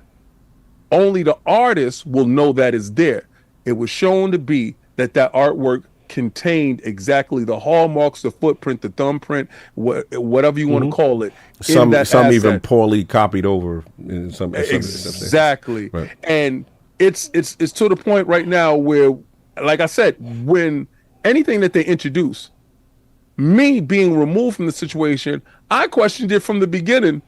How much of this stuff that they steal from some fan art? And I said it jokingly, only for it to be a reality later on, because this is a distinct departure from any artwork that they have ever done. It was so striking in how they brought it to the public. I even questioned some of the artwork. Remember, I was like, oh, why did they go in this direction? Because it's drastically different from Halo. It's drastically different from Destiny. This is a complete departure into another realm.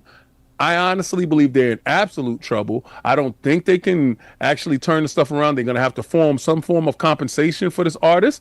They're going to have to do something to come to some even ground, because this game is in jeopardy. And I think their company is in jeopardy under the hands of Sony, because Sony cannot. Remember, now it's about the parent of the company. Parent of the company now is Sony. I don't think they wanted to inherit this form of litigation. You know, headaches. Yeah. And yeah, it's like your kids. Your kids go out to school. Your kids do something, they represent the parent, they call it the parent, and the parent got to figure out what you done did now. And if every other time it's the same thing that you have done, we have to address the issue, we have to address the problem. This is a real problem over at Bungie, and I don't know where it lies, but I know ANTIREAL needs to be paid. If it's found in a court of law that they have stole this stuff, then ANTIREAL needs to get at least 10% of game sales revenue, because that artwork and stuff like that is integral to what Bungie is doing while pushing this game. So shout out to, first of all, shout out to you, King, on that. And obviously there's a lot of passion there. A lot of people agree with a lot of things you're saying. What a shout out to HoegLaw, man. I want to make sure his mic is good. Appreciate Hoeg.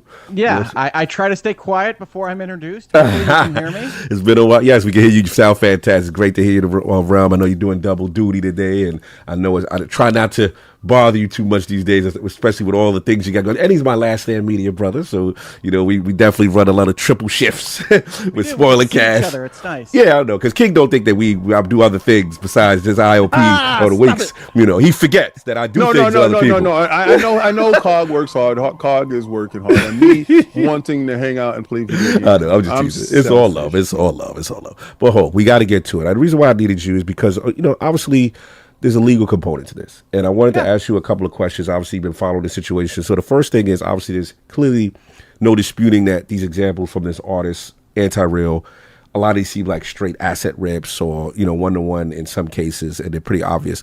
So my question is, what are the legal ramifications of this? And then two, like, why wouldn't they just pay the artist is my first initial questions. Sure. Well, one, the legal ramification is, and I was listening to King as I came into the show, and I want to clarify just a couple of things there. One is, when you create something in the world, you automatically have a copyright in it.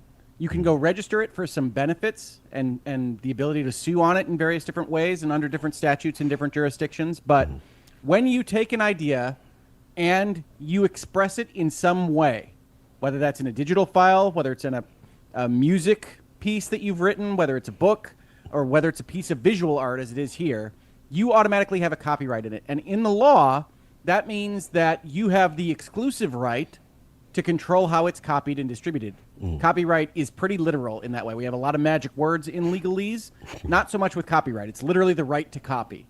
And so if you make something and someone uses it, then they are violating the law. They are infringing on your right to exclusively control how that thing that you created, including artwork like is shown here, is distributed.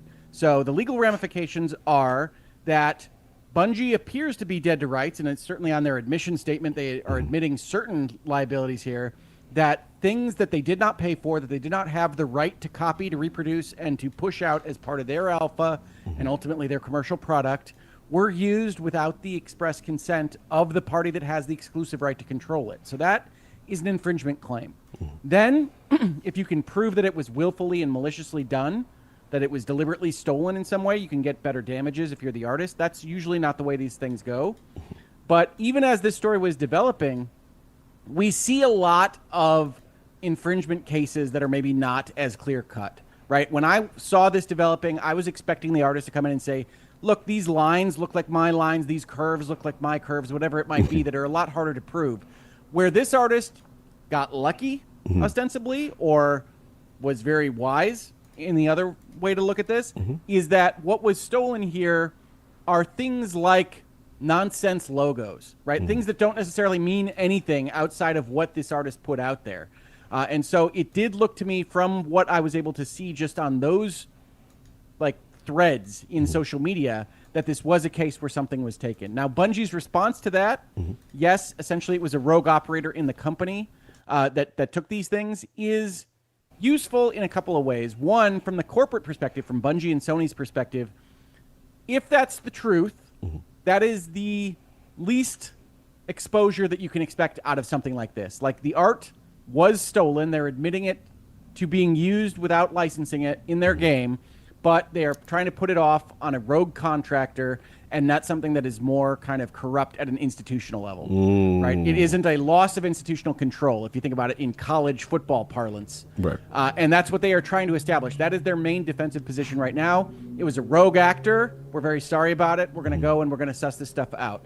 I don't know that anybody believes that at this point in time. Right. I'm not going to tell you sitting here Right. to believe that entirely, but I would also tell you not to just assume that they are lying. That kind of thing can happen, especially if you're a big organization and you use a lot of contractors. One of the things that goes in those contracts, right? We call them contractors not just because they're not employees, but because they are signed up to consulting or contractor agreements. And you say in that contractor agreement, I've drafted a ton of them myself, you say, you are going to provide us with these various things on this exhibit. This is the art you're going to give us. This is the video you're going to give us. These are the assets you're going to create. And you're going to make certain promises about that. You are going to promise that it's going to meet the specifications we give you, file type, whatever it might be. You're going to promise that you have the sole intellectual property rights to transmit them to us because we need to put them in our game. And you're going to promise to us, and these are only a small sample of what this warranties and representation section looks like, you're going to promise to us that you haven't stolen them from somebody else. Right. And so if you've got a rogue actor, if we just take it on its face that this is an accurate description of events, then Bungie, and Sony as the parent entity, have a breach of contract claim against a rogue operator that is violating their contract by bringing in stuff that they don't have the intellectual property rights to. Right. Now, that doesn't help Bungie or Sony too much, because chances are, even if you went and sued this guy or gal, they don't have the resources to make it right by you. You're massively damaged if you're Bungie at this point. Right. And so the legal ramifications here is that Bungie is in trouble, and they have to think about whether or not they are going to go in an after-the-fact manner and try to license this from this artist. And what I would always tell my clients in this scenario is it's better to go and do this in advance than right now, because this artist has all the leverage at this point in time. They can ask for ridiculous things because you're in this state, and so that's not good overall. But also, instead, you could say, we're not going to license that. We're going to swap out our entire graphic set and our visual identity. The problem that they have here, from my perspective, is that looking at those threads and the stuff that came out, this does appear to be the core, like the soul of what we think of as marathon. And as King rightly pointed out, one of the ways they were marketing this, and one of the things people were reacting to, not always positively, by the way, was that this was such a different look for a Bungie product. So if you go and you strip this all out and you change it entirely, do you have to relaunch this? What kind of delay are you looking at? It was already seeming like it was going to be a difficult thing to land this in September.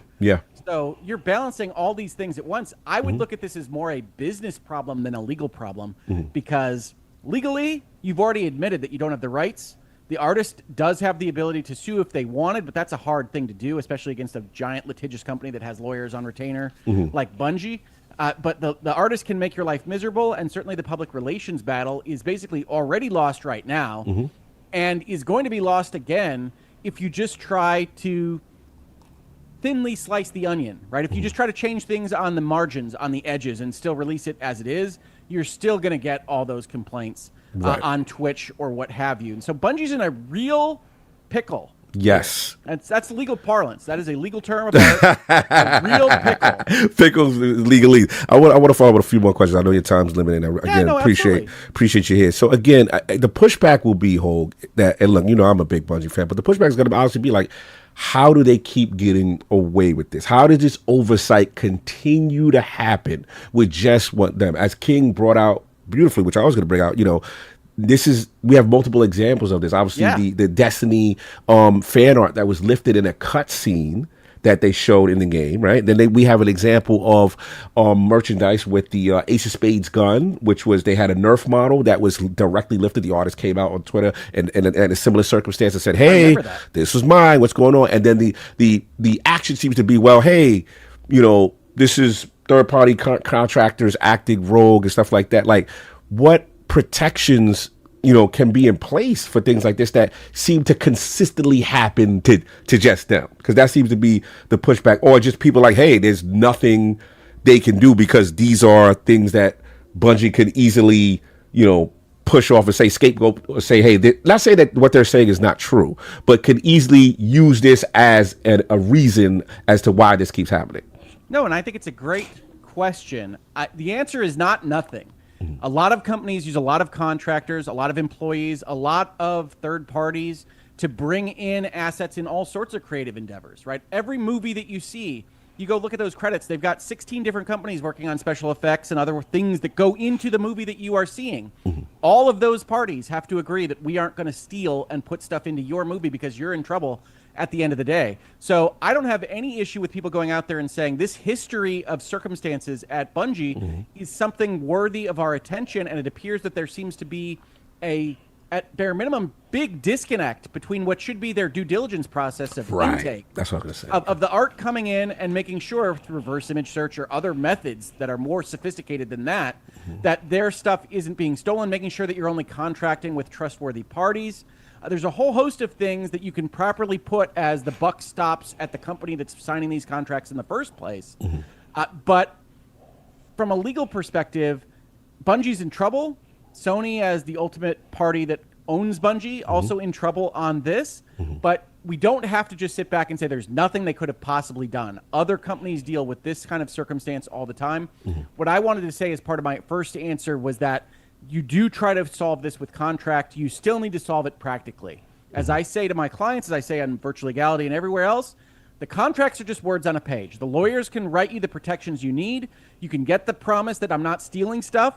That doesn't stop a bad actor from stealing stuff. You still got to make sure that you're not contracting with a bad actor and to try to identify them if and when you can. The fact that you have failed to identify these bad actors, which are maybe different people or maybe even different organizations, in a number of instances now, consistently, essentially just burns away your goodwill. And so that's your big problem right now, is that everybody that comes in to your very, very sad stream and says you're plagiarists and you're stealing art and all these various things, what are you going to say to them? You've lost the high ground already. So that's not a lawyer's problem. That's a problem for you selling products into a marketplace that is becoming rapidly hostile to your efforts to sell to them. Fantastic point, which was now follow up my next question in terms of, you used the perfect word, hostile, right? The climate, there's a hostility there. The climate is bad. People, the trust is low.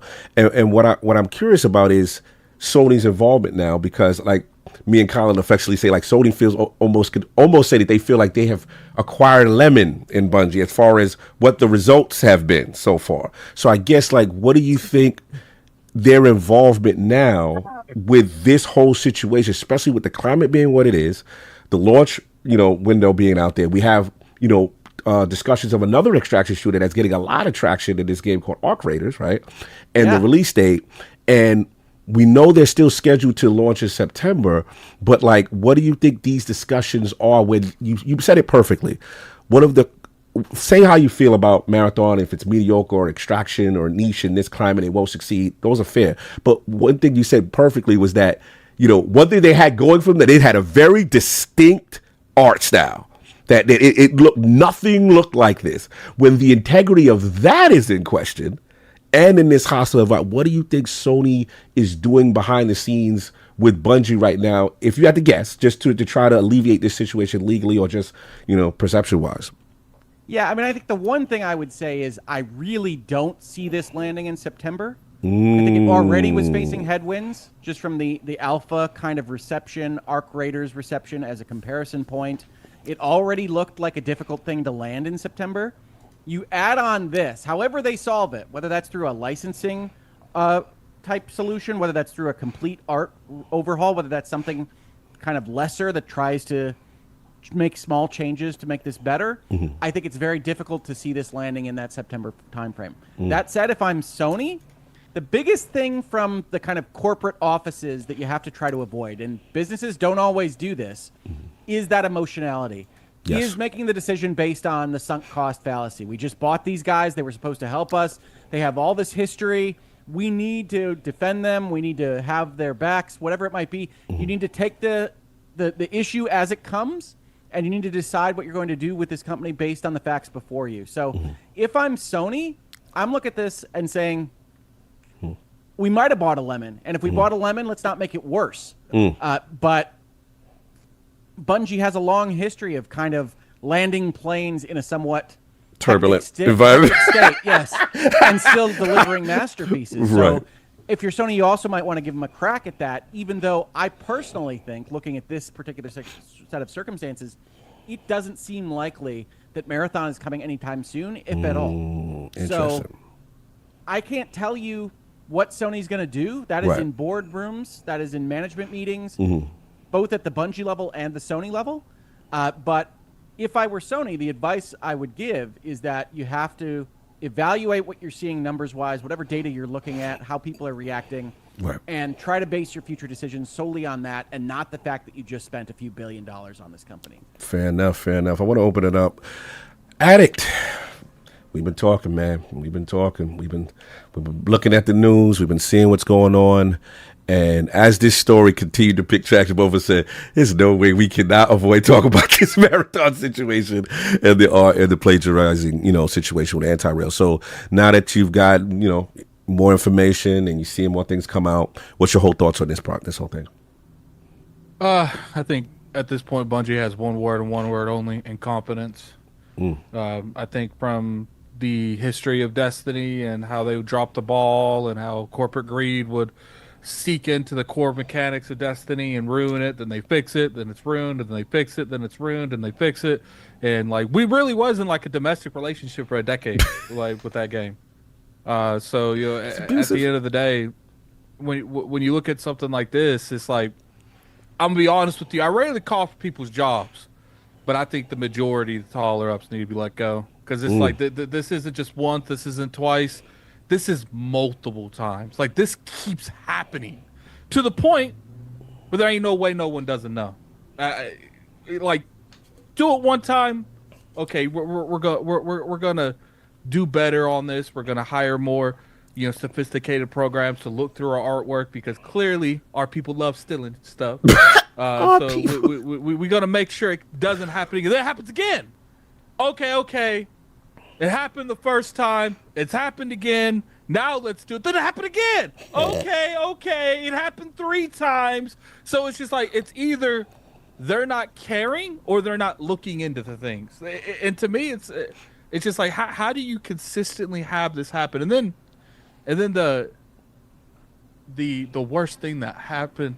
So we guys remember the scenario that happened with the witness one. I think that was the third one that was stolen. The third one. And you remember how they made the conversation. Here, let me share my screen. I remember exactly what you're talking about. So this individual, Julian, I believe, right? Yeah. Yep. Yeah. So let me blow this up. We've investigated this with our partner Nerf, and we are currently in contact with the artists to make sure they are compensated and credited for their incredible work. Okay. They came out and they admitted they're in the wrong. They're fixing it. We should move on, right? Wrong, because here is the dues. Now, keep in mind, this is a year later. Whoa. Times match up. Oh, wow. I'm the artist whose artwork was used for the witness cutscene from the last year. It's been a year, and I'm still waiting for compensation that you said this would be given. Haven't heard a word since. Fire them all. I'm going to be honest with you. Fire them all. Because it's just not only are you letting your people steal things, because this is the 4th time we've done this, now you're going out there on Twitter lying to people saying that you're going to do something and you're not doing it. Obviously, we got to take this at face value, that Julian isn't lying himself. I don't know. Maybe he is trying to get more of an advantage. I doubt it. But obviously, I got to get better with that. How you going to make a tweet like that? And you literally made that tweet, and you had maybe there was, I don't know. See, the problem with these scenarios is there has to be 8 or 9 variables of someone not doing their job to this to happen to this degree. And now you got a situation where this dude's artwork has been stolen, essentially bar for bar. If you look at these two, That picture's and crazy. they are saying they're going to compensate the dude, and he doesn't get Compensated. You good? You good?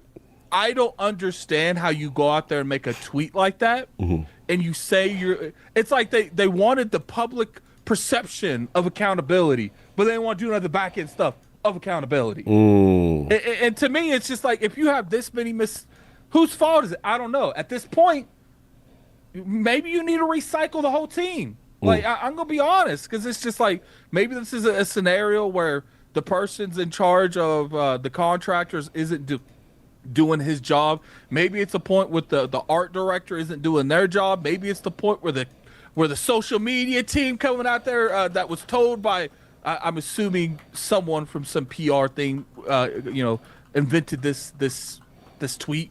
Maybe they messed up too. I literally just named 5 different departments that probably messed up just for this to happen. Like, how do you literally come out there and you say, we're going to take care of that dude, and we don't? So then you have to make it under the exception, has any of them been taken care of? Right. I'm sorry, was that Hoeg saying something? No, yeah, I was just jumping in and saying I was agreeing with Addict and saying, and that's where it starts to get difficult to believe, right? One of the things that is an issue here is that, as I talked about, if you're willfully stealing things, you're in a much worse place in terms of infringement and intellectual property. But it's very difficult to prove, right? I just explained how contractors work and even how employees work when they make things. And so a company can miss things, and you say, yep, human beings are human beings. That isn't necessarily willfully malicious. It's not necessarily stealing. But if you get this history, if you get this pattern of behavior, you can start to tell a story, and a good lawyer could tell a story in a courtroom or to a magistrate or anything in between, and say, look, it's not just this. It's that this company has a culture of essentially looking the other way for their artists and maybe other creatives within the company. I heard King talking about the writing lawsuit on the Red War and the Destiny 2 original campaign. And we have a culture of essentially saying, make these things and we're not going to look too hard at their provenance, right? We're not going to look too hard at where they came from. Yes, you have that contract term, but don't worry, we're not going to worry about it on your behalf. Just get it done. We're gonna make these games, get the creative assets in that we need, and we're not going to worry about it too much. And that's not how you should be operating your company. And anybody, like Addict suggests, that looks at this pattern and says, either there's a lot of incompetent departments, either there's a lot of incompetent people, or this is something a little bit more nefarious. This is a company that is deliberately kind of trying to say, we only really get in trouble if we know there's a problem. So don't tell us there's a problem, and we're not going to look at it too hard. Let me ask you this, Hoeg. Do you think, and this is just like, obviously I've never done any court, I ain't never even been sued. Oh, good for you. Knock on that one. Knock on that one. Yes. From the perspective of a company like Bungie, if they're doing like cost annihilations where it's like, okay, we know we're at risk here, but we could bury them in court if it absolutely came down to it. It would be cheaper than it would to abandon this project because the majority of its artwork is in our game. Could that be like a conversation that's floating around in the higher ups if that came down to it? Well, hopefully not an email, because that would absolutely destroy you. That's a paper trail. That's a paper trail right there. That's a paper trail. There are bad people doing bad things all around us all the time. I don't know whether that's Bungie or not. And certainly you can come up with, if we look away from this, if we have this, it's unlikely it's going to turn on us. And if it does, then we could win that case. In this particular circumstance, because this feels like the soul of this project, or at least its visual identity, I don't think that's a conversation they had. I suspect the way this happened is like a lot of infringements happen, which is that in giant creative endeavors like a video game or a movie, you've got a creative lead, you've got a director, whatever that role is for that project, putting together tone boards, putting together temp tracks, and saying, composer, I want something that sounds like this. Artist, I want something that looks like this. And maybe somewhere in that chain of events, in most cases, not necessarily Bungie because of that pattern you talked about, an artist gets lazy or otherwise thinks that they own the part of this temp board that they're using and incorporates it directly in a way that's infringing, and nobody really meant for it to happen. So I can see that happening in large creative pursuits. That's how you get was it Uncharted 4 that uses a piece of Assassin's Creed Yeah. concept art? That was clearly a temp piece. It says, I want this to look like a beach and a ship or whatever that was. And it didn't get corrected. Like, I don't think anybody thinks that Naughty Dog is regularly just stealing Assassin's Creed concept art deliberately for their game. But this pattern is suggestive of something that could be very harmful to the company if it came down to a lawsuit. And the part that really gets my dander raised on this is that Bungie is so litigious. Right? They're so litigious about infringement. They've just won lawsuits about various things. Yes. And piracy and things against Destiny. They're so litigious about this point. And to me, at least from a moral perspective, an ethical perspective, if not a legal perspective, it's hard to look at a company taking such an aggressive tack on their own intellectual property and not even making sure that their own intellectual property is entirely their own. That part. No, I agree. I'm finishing. I want to get Forte after you once you finish. It's just at the end of the day, man. Like the part that just irritates me, and then like, because it's just like we're going to keep doing this over and over again. Clearly, this issue hasn't been fixed, and we're not even talking about like something small at this point. Using an artwork in the witness. Okay, that's messed up, but it's like one image, that they may have put in the game. They copied this chick's whole flow. Like It does seem that way. Mayor The thought chevrons. it was essentially her art, like from bottom to top, her art. So it's just like, at this point, it's like, can you even make this right? Because you just get. I know I saw a lot of people saying give her a job and a big paycheck, but that's after the point. It's like, okay, you got caught, so now you go to make it right. But it's like, if you didn't get caught, and shout out to her for keeping her mouth shut all this time, because I'd have been up there. I'd have been on Twitter. Yeah, she to her credit, I mean, she did say she noticed it, and then she just said, I don't have the resources to do it. Something to that effect she kind of stated, and I thought that was quite interesting. But continue your thought, and I was going to add on. It's just like, to me, and the reason I'm just like, heads got to roll for this one, because it's just like, how do you do this so many times and nothing gets fixed? Right. And not to the point where nothing gets fixed. You have Destiny accounts saying they're gonna make it right with people they stole from, and they did it. Now I don't know. Obviously, they could have done it after he tweeted that, but it's just like, if he kept his mouth shut, would you have paid him? Because clearly a whole year. Does it take a year for a corporation? Because we've gotten sponsorships that took 2 months. Yeah. So it's like, you mean to tell me it took a whole year? Like, yeah, I mean, it should never get to the point where the person that you claim you're going to make it right by,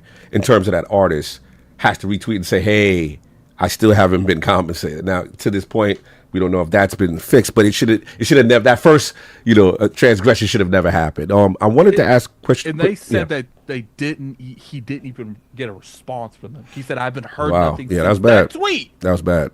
That was pretty bad. Before I get forth, I have one quick question in reference to the scrubbing, right? The asset removal, right? So them doing that, basically going through this process, what they're trying to say of trying to like remove it, takes a lot of takes, I'm assuming, a lot of resource, a lot of effort, and then possibly the soul of the game. Like, do you think it's more of a, hey, let's better safe than sorry, let's go through with a fine-tooth comb, we don't know, what's ours, what's not. Like, what do you we gonna get to that part? But like, what do you think that the mindset of the audit and the scrubbing is to do this now, as opposed to just giving, again, ANTIREAL her credit? Well, I mean, it's not just credit, right? It really is financial compensation. Sorry, yeah. Correct. Yeah. So if you leave it as it is, like I said, I think that the evidence is pretty clear that it's dead to rights. That a lot of even the fake logos are taken and put directly into Marathon. So you can't do that if you're Bungie. You can't do that if you're Sony. You can't go and sell another product with baked-in intellectual property that you don't have the license to distribute. So you have to go in and try to scrub everything. The problem that you have is it's however many years of art development are put in there, and you are going to have to, if you want to do this the absolute right way, essentially get everything that even doesn't look like it's stolen, have somebody vouch for how it was created, and create this kind of line of proof so that you could defend it if you needed to. Like, that's the proper way to get the whole thing done, is have essentially a giant art audit. Yeah. But especially if your documentation wasn't super great coming in, you might not even be able to do that, right? We hear stories all the time of, Square Enix games that can't even have remasters because they can't find the original files. Those are a little bit years old, but it's not unusual for giant collaborative projects to not have the best organization. As someone lost the side into a Dropbox, now everything's gone. The entire Dropbox is gone, and we don't know whose it was in the first place, and we don't know if we used any of the art. So That was Steve. Steve no longer works here. Oh, we screwed. No, this is real. This is real stuff. I'm glad you broke it down as far as how much of a chore that is, for property. And it'd be a real mess. Yeah, you can see some of the real mess, like in the eyes of the gentleman they had on the stream. Shout out to Crow. I felt, you saw that. You saw that in that stream. But let's get to it. I hated all of that. And I've loved Bungie as a company for a long time. I've certainly loved their products for a long time. I have never really felt quite as much vitriol as I did seeing them trot out that stream. I am sorry. That was just the wrong call. I'm not saying delay is a better option. You have no good options right now, Bungie. But that offended a corporate lawyer. So, that's a high level of offense. No, it's definitely a high level of offense. So wait, so you feel like, because obviously the stream was scheduled way in advance. Clearly the news broke. They pivoted. In their defense, I mean, they could have ignored, right? But to your point, it was they did tackle it as soon as the stream started. It was a host of audio issues. It was you could see the angst in their face, and obviously the art director Cross was there, and Ziegler was there. They apologized for the company jacking that girl's flow, and then show you gameplay with that art that you jacked her flow in. I really disliked what they did there, and I thought it was unfair to the audience. I thought it was unfair to the artist. I thought it was unfair to their own creatives. Yeah, it's like there's very little that you can do to get me to actually think of an entity as operating evilly, and I thought that was pretty close. So, I have no pleasure saying that. That is not the right call. If you can't answer the questions in front of you, you need to take at least a short delay. I saw people calling for a week delay. I don't know that that's necessary, but you have to be able to give good answers and either be able to defend your people that you're putting up in front of the firing squad. I see what you're saying. Good point. Or you need to cancel it entirely. I mean, like the problem with Bungie right now is not just the underlying merits of the infringement claims and the lawsuits and everything else. It's also that they seem to be in disarray or incompetent, or however you want to frame it, with even these kinds of things. Like that stream, the way they handled it was not the right way to do it. And if you've got competent crisis PR, if you're working through a consulting firm that is helping you get through an issue like this, you probably don't do it that way. And it strikes me that they're either resistant to that, whether it's from Sony or their own consultants, or they're just incapable of managing a situation like this one. And it's not the first time they've been down this road, as you rightly point out. Right. So it feels bad, man. That's my legal analysis. No, I hear you. I want to give Forte, because we've been with this company so long. We're Bungie fans. And how are we feeling about Forte, man? The news broke. You see ANTIREAL's tweet go up early in the week. Every Destiny content creator was on this. Every Bungie person, Marathon, everybody that was involved had something to say about this, and it started to pick up steam. What's your thoughts now that they put out the statement, and what's your feeling overall with Marathon and its future? You already know what I felt about Marathon and its future. Just to clarify, Carl, we're going to talk about where we think the brand's going after this, right? Yes, absolutely. Yeah. Okay. Mm-hmm. Yeah. Wow. Ever since this happened, okay, so even going back to all the different things that happened earlier, the one thing that always stuck in my mind was about the Red War. Like we forgave, and I also think Bungie kind of takes advantage of how forgiving this community has always been to them, and it feels like they actually use that as a prop to say our community will never turn on us. We've been through all of these different things, and our community has always stood strong and always been there. And I feel like that's part of the arrogance that the company have, right or wrong. But I also think when I go back and I look at just the Red War by itself, we all know what the DCV is. We know what the Destiny content was. We also know that they said that content is just locked away and will always be available for us to pull from. And the moment that we started hearing all about all of these infringements and all this stuff happening, all of a sudden, the Red War campaign can't be found. It's not even accessible. We don't even know where it is. It's gone. It's missing forever. But you told us this is always available. You said anything that's in the DCV we can repurpose and reuse and bring back at any time that we want to.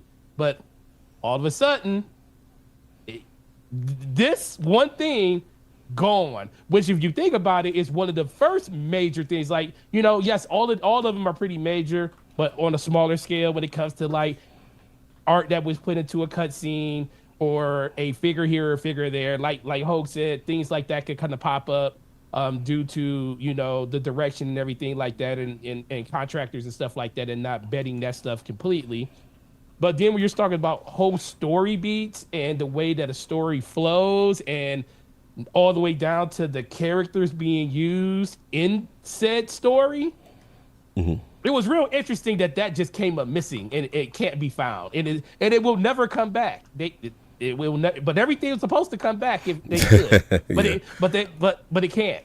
So as soon as I heard that, I was like, okay, there's more to this. You know, there's a lot more to this, and it's probably being handled behind the scenes. And guess what? We're never going to know what happens when it comes to that, unless one side decides to come out and say something, which probably won't happen due to NDAs and final rights and everything that happens from that. This is the knife in the back that I don't feel like they can recover from at this point, especially with this game. Which you've been very lukewarm about from its inception. Well, the biggest thing is, it's not for me. I'm not that as much as I love Bungie games, the game's not for me. I'll try it. I didn't even fight to even get into the alpha. I was like, if I get in it, I get in it. If I don't, I don't. He's not lying when I said, yo, you know, I'm going to try to get you and King a code. And he said, oh, if you get mine, it's okay. If you don't, it's okay. It's okay. Your energy was definitely different. This was my typical Destiny brother energy that we would get from you. But the biggest thing it ultimately comes down to is, and it is no hate to the game or anything. It's just the more and more you hear about this game, it already had a huge stigma against it based on the genre and everything it was in. And then then I'm thinking that part of me feels like they thought that some of their community was going to support this. 80 to 90% of it is not going to support it. You kind of needed to build your own player base around this, and even that player base is like, this game isn't it. And to add on to your point, the reports from Intazi's article is that they complained to leadership that it needed some form of PvE component because they were worried that, you know, obviously a lot of the core Destiny fans are not really going to accept just a PvP/E, you know, extraction shooter kind of thing. To your point. So, no, you're good. So I guess because you guys really said a lot of it, it's like beating a dead horse at this point. But it's really interesting what Sony's going to do about it. I'm more interested in what Sony's going to do because I think Bungie's cooked at this point when it comes to this. They got a high burn rate. Sony has to for this to turn out good for them. Sony is going to have to make a decision to say we still believe in this company and the vision they have in certain IPs that they believe that they can still have a future with. Like, I still believe Destiny still has a future. I mean, they proved it by giving us a 2-year roadmap on the game that everybody was going to die a year ago. So the fact that Destiny is still a thing kind of, I feel like, saves them from Sony completely saying this lemon is a lemon and we're done with it. And if they feel that way, I feel like they should just move on and be like, don't make it worse. But I do think they have value, but is that value going to be a marathon? And I know we're going to talk about that. I'll just jump out the window right now and say, what you think? I always felt like this game, especially with all the conversation around it, wasn't. It's like this game was meant to be built and played 6 years ago. Whereas we all know that development timelines got extended due to, you know, situations in 2020 and everything. Right. And right now, what people played back in even 2018 is completely different now. Like, it's Fortnite and everything is still a stain, but then we also see that people are kind of, you know, going back. It does just think about PlayStation's overall ideology changing too. Cancellations of a lot of their live service games. They had one of the biggest monthly flame active outs. users. Yeah, monthly active users being a huge thing for them now when it comes to the conversations that they're having and their philosophy change. But then we also see them cancel in burnout fashion a game before it even really got a chance to even correct itself. So what's going to happen with this? I just think this game needs just to disappear. So, you know, all right, this is where I was going to open it back up to everybody. The question, so again, for the record, Forte, you feel down at this, it's hostile environment. They need to just cancel? It's going to probably come to that. Unless you look like, I'll put with the report saying that everything that is banking on Bungie, this needs to be a success for Bungie to continue or to be fruitful. Even if it's a success, I still think that you still have the underlining situation that the heart of this game was stolen from somebody else. If that's the case, of course, I get that. So, how are you going to make that right? Right. And if are you going to make that right by crediting this person with all of that and then royalties on top of royalties because it's already after the fact? Right. So, because I feel like if they change the game, because that's pretty much changing the game. That Marathon will be a different game, at least visually, than what it is now. And then we know that 6 months is not a long time to do anything. Right. You're talking about more than a year delay on this. If they want to change, and I'm gonna pose it back to you. If they want to change everything in a world now where Arc Raiders exists, in a world where GTA moved out of this year to jump into 2025. I'm just saying, like, and in a way, I'm just trying to defend the other side. I'm just playing devil advocate, right? And in a launch window where initially it was going the dark side. No, I'm gonna ask you before you. In a world where Borderlands 4 was supposed to come out in your day and now move, and now technically the lane is open for yourself in September, warts and all. You still say no? Guess what? I'm gonna do a cost analysis on this with you. Let's go. Facts. Let's go. How much is it gonna cost me to redo this entire game and still have to pay this person even if we don't use it? All right. Because it's out there already. I got you. It's out All right, there. I got you. Even if Let's go. Even if we redo the game, we still gotta pay this person because we Facts. showed this artwork before. So that still doesn't change that we gotta change. We still gotta change. We gotta make that person whole. No matter what. We gotta make her whole. Okay. Now we got to go back and change it if we're going to change it. Right. How much is it going to cost us to do all of those things and delay it versus let's just take what we already have and let's do Destiny 3 and make it better? All right, bet you. I love what you're saying, but let me counter back with you. What if Sony said, bro, your burn rate was high. You failed us on all the projects. You can't. I'll get a hold of that, bro. All right. Microsoft, based on what was discovered in the documents prior to acquisition, when they were a consideration of Xbox, the reason Xbox said no was because the burn rate was high. Then we saw, me and you, Destiny guys. Activision said the burn rate was high too. Yes, they did. And then since they came over, they dropped the non-amazing Lightfall campaign, right? Yep, and Final Shape did not meet expectations for as great as we love it. And now Sony says, hey, bro, the money though, the stuff that you said you were going to do, that you were going to produce a studio, you have consistently not met your targets. And this game has to come out or else. How do you survive that climate if you're Bungie, where you may have pressure from your parent? Well, if your parent telling you it's got to come out, they're the ones that's going to make the decision in the end. Trust me, this is not going to be a Bungie decision. This ain't going to be a Bungie. Bungie is going to be Bungie is going to be the one that's going to fall on a sword when it comes to the situation, when it comes to making this person whole, when it comes to what they owe her for everything they done, or not even just her, everybody that they did wrong with this. And this is the funny thing. Hoeg, that was the greatest thing that Hoeg said. He was like, they are going to have to like combat so much in the future now, because everybody's going to be looking at every piece of thing that they made, and if they can't 100% verify that stuff came from people that the integrity they know 100% with their integrity made it, they gonna have wolves at every gate. You think the Iron Lords are lit now? Those wolves gonna be real hungry in the next couple of weeks. But that's they're gonna be howling. Yeah, we howling right now. So for and me, not to mention, since this happened, how much more of a magnifying is Classes like the on industry looking at all their stuff. Oh, this looks too much like this. So y'all saying because like what Hoeg is saying, the lift. A former day one questioning before anything came out.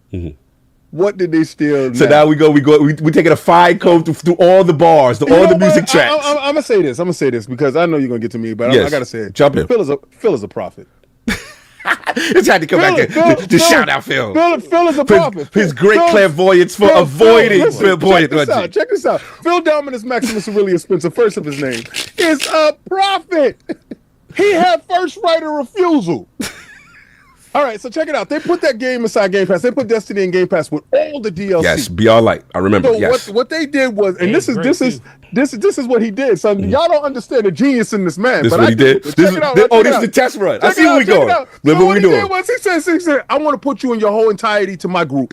I'm going to see what you do. I want to see everything. I want to see under the hood. So what he did was, this was an extended test drive. He went in there, he got the car. See what you missing, Hoeg? See what you missing? Yeah, because remember, you said you do 0 to 60 in under 3 seconds, right? You got in there and your 0 to 60 was not under 3 seconds. He said, yo, the burn rate on this gas is crazy. Like these dudes, you don't even do 0 to 60, and your tires being held on by duct tape. Are you implying that the data that he saw in Game Pass reflected an inflated perception of themselves? So you know when they so check it out. If you don't know, if you never tested them, you don't know. Right? So what he saw with the whole is real data, Hoeg, by the way. This is Hoeg. He sat there and looked at the whole background data, how much money was going out, how much money was coming in. Oh, these dudes burn high. Yo, their return on investment is disgusting. He said, no, we're going to go with Activision Blizzard. Right? We went with them. So Jim not know, because they don't know live service like that, right? They don't know that. So it was a knee-jerk reaction. She showed up. He overpaid for something that he could have got for cheap. You know, okay, I see what you're doing. You know, he thought, because they told him, you know, Microsoft is interested. Oh, they can't be getting everything out there. So clearly, the budget is an overreaction to Microsoft acquiring Activision Blizzard. He said, "How about if I pay over market value? Would you be interested then?" Not knowing that the dude was bidding against himself. There was nobody checking for this chick. It was nobody. It was just you. So check it out. You spent double the cash. I knew this was gonna go left. You sunk the company, son. It was, you put the one that can't manage themselves in charge of managing all your live services. All right, that was funny. That was funny. You had 12 live services. Yo, they was looking good too. They was looking great. You had factions too. You had everything. Everything was looking just. You know what's left? Bungie. They killed everything. They was playing a game of Among Us, and they was the killer. They killed everyone. There's nothing left. There is nothing left. You know what? I gotta say this. I gotta say, Helmet Host. He was smart. He let y'all do that Concord crap, but he kept Horizon multiplayer on the. He was like, nah, I can't let these dudes see this. So Bungie goes and destroys everything. Marathon is left. You're going to tell me, and I want to ask everybody here. Yeah. If somebody has the thought, their history, their track record has shown they steal stuff. You going to leave them alone in your house? Messy. Even if it's messy. So you do the vetting process when you hiring people. Mm-hmm. Who the hell did the vetting process with them? Phil said, besides the fact that their burn rate is incredible. I've never seen a burn rate like this in my life, right? Because y'all was told that Final Shape was great. Sorry, that didn't sell. Everything that they said was dope did not sell. Why? Because their burn rate is high. You cannot spend more than you bring in, right? You can't do that. But Phil said, the fact that they do have a high burn rate, I can't overlook that they steal stuff. I have a feeling that wasn't in the FTC document, so that wasn't in it. But that's fine. This is internal. This is King. This is KNN News. This is King News Network is adding that part. We got to add to it though. They had in parentheses on the bottom of the on their thought process. They're like, dude, they good, and then big red bold letters, but they steal stuff. Yeah, that clearly was in the documents that King saw. You saw Phil's thought bubble, right? You know when you read in comic books, his thought bubble was, but they steal stuff. They're having like a personal conversation, and Phil's like, we're thinking about buying Bungie, and the person next to him, I don't know about that, Phil. They got that Winona Ryder fingers. I'm telling you this. Let's just say. And I do got to get Parris and then HoegLaw. Shout out to Parris here. But just to, hey Parris, how you try to put a little bit of put a little bit of both. So the biggest thing is if Bungie stays around, it's a Sony decision at this point. Correct. if Bungie stays around, something has to happen at the company. Right. Like this isn't like consistent. Like we tell people to stay consistent, but not this consistent on the wrong side of the law. We can't be consistently terrible at our jobs. We got to put gloves on all the employees to stop the sticky fingers. Stop it. Right. So that being said, I expect, like Addict said, not just one or two. There's some major heads they're going to have to roll in order for this to like make it. Because even if let's say a lot of the stuff isn't true about not this latest one, because that's just blatant. You can't even hide that. But we'll just say that a lot of the other stuff was just misunderstandings and stuff like that. It's so consistently happening. Right. The person that's in charge of this, or the departments, because there's multiple checks and balances. Right. I always tell, like at my job, I tell people, trust but verify. I trust that you did this, but I'm verifying. That's where the process, right? There's some type of disconnect. Like, how does this? Yeah, that's what you said. So at that point, I'm like, where does the lock and chain break apart at? So I'm like, something's gonna happen. So that's why I feel like at a certain point, Sony's gonna make a decision about what's gonna happen with this company, and if they decide to keep the company the way it is, it will be a different company from what we have right now. And at this point, there's gonna be another section when it comes to artwork. They're like, this is looking a little too circular. Who'd you take this from? Man. I mean, the vetting process is going to get straight. I want to get Parris. I think that's the biggest issue. Yeah, I'll let you finish. There should not be this many things slipping through the cracks. Not this many. Once I can understand one, because it's like, okay, you had someone that went rogue before the 5. Yeah. And I'm already giving them the 6. It might happen again at this point because they're pretty consistent. If there's been one thing they've been consistent on, it's someone over there doing something stupid. It's messy. Fair enough. Let me get little Parris mic check. Make sure you're all right there, sir. Yeah, can you hear me okay? Yes, I can hear you okay. Turn up just a little bit. Just turn up a little bit. Little volume on you. How about that? When he Chris. There you go. So look, I know you've been very passionate. Obviously me and you share a very high affinity for Bungie. Obviously Destiny, and one of my favorite tweets on your timeline is I see you playing Destiny, with your son. And we love Bungie, right? I mean, we have a history with this, but like that's still the pinned tweet, isn't it? I think so. I think it is. Because it ain't about the game. It's about the moment that I had with my son. Absolutely. Factual. So let's get into it. Obviously the news about ANTIREAL, the artwork being stolen from Marathon. Obviously, you've got a chance to experience Marathon. You've been very vocal about how you feel about it in terms of delaying and stuff like that. But like now that this stuff has got a chance to resonate with you, Parris, like what's your thoughts now? What do you feel needs to happen? And what about the future of Marathon and Bungie? So before I get into that, I have to say two things. First of all, What is King talking about knees? I didn't give that knees to nobody. I don't know what He think you about. wrong or something. And turn your mic up. You're still a little low. Really? Just a little bit. Just a little bit. It isn't. Is he low to y'all or me? Because maybe it's just Are me. you coming A through? little. Hey, wait. Let me. Are you actually coming through your actual mic? Yeah, maybe he's coming through another Something mic else. source. Yeah, check your source. Make sure, because we got to hear you crisp. We got to hear that Yeah, smooth 'cause voice. You might be coming through a camera mic. Yeah, Really? you're not Hold hearing on, that hold on. smooth, extra booming Parris. That's what we need. No. Wait. Nah, I had chopped his knees off, so he coming in short. I messed it up. Okay. Wait a minute. Hold on. Let's get him some elevation with the knees. He said he lost his knee. Wait, what about that now? But a little better, a little better. It's better. A little bit Yeah, better. oh, yeah, wait. Yeah, there you go. That's my excellent. Oh, yeah, there you go. Yeah, There we go. There we go. That's Parris. Yeah, There we go. Make sure you check those mic sources when you put come the- into a podcast. I had to FedEx his knees back to him so he could talk better. Continue, Parris. Your thoughts. We'll get to your messiness in a second. I gotta talk about this. So the reason I even popped up because I heard Forte what you were talking. By the way, you're the Chris Webber of the Inside the NBA. Woo! I love you. I love that analogy Oh, for man. us. I love that. Thank you. Appreciate that, man.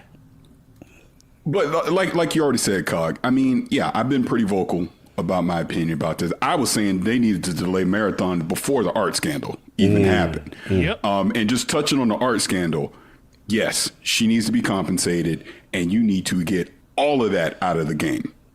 Which brings me to what Forte was talking about. It's going to take time. Like when I say delay, I'm talking like 2027 delay. Damn. Because you need to completely redo the entire artwork of this game. If you look at Marathon, if you played Marathon, if you've looked at any of the trailers, seen any of the stuff, it is literally based off of all her art. All of it. So any trace, any sign of that will always come back to this. So yeah, it needs an extended delay. It needs a PvE. It needs a solo queue. It needs to have feature complete rank mode, maps, classes, weapons. Everything right now just screams we're launching this hot. Yeah. We're launching it incomplete. We are not taking any lessons from the past because, look, as much as we love Phil and as much as Phil has gotten right over the past few years with a lot of where the industry is headed, one thing that they definitely got wrong was Halo Infinite, launching that incomplete, right? So you should just look at that alone and go, we can't do this. Then you look at Concord a year ago. Concord, I was screaming from the rooftops during the summer. Delay it, delay it. Don't put this out. Don't put it out. Don't put it out. You put it out. Record 10-day lifespan. Gone. Marathon will last more than 10 days. Not too much longer. Marathon will flop. I agree. Its current form. Marathon will be a disaster. And this was before the artwork. That just makes it doubly worse now because now your dedicated audience are rebelling, going to because I'm in the Discord. I see the Discord. I see everybody's mad. I'm mad because this is. I don't care what they say publicly. You knew. You can't tell me you didn't know. You knew. You knew. You're literally following her. People on the art team is following this person. You knew. So it is an embarrassment. It is, as someone like you said, Cog. I've been day one-er with Destiny, obviously even going back to the Halo days. I mean, my son, who is now an adult, we played this game together over the years, right? Love that game. I was looking forward to Marathon and got to see it early. Red flags. Obviously played this alpha. I'm like, this ain't it. This is not it. This will not work in today's climate. They're going to push this out the door. Here's what's going to happen. What you think? In my personal opinion. What you think's gonna happen? It's going to come out maybe slightly delayed. It's going to fail. Pete Parsons and that whole leadership team, gone. Yep. Bungie, the name, will stick around. They will essentially be no more than a support studio for Destiny until that player count dries up. That's my opinion. So you think from a leadership, either absorption or step down? Because I guess the question I have, and just to slightly push back, because I hear what you're saying. I think you're speaking facts on the reality of launching an unfinished product that doesn't, in a hostile environment, right? And the morale is at an all-time low.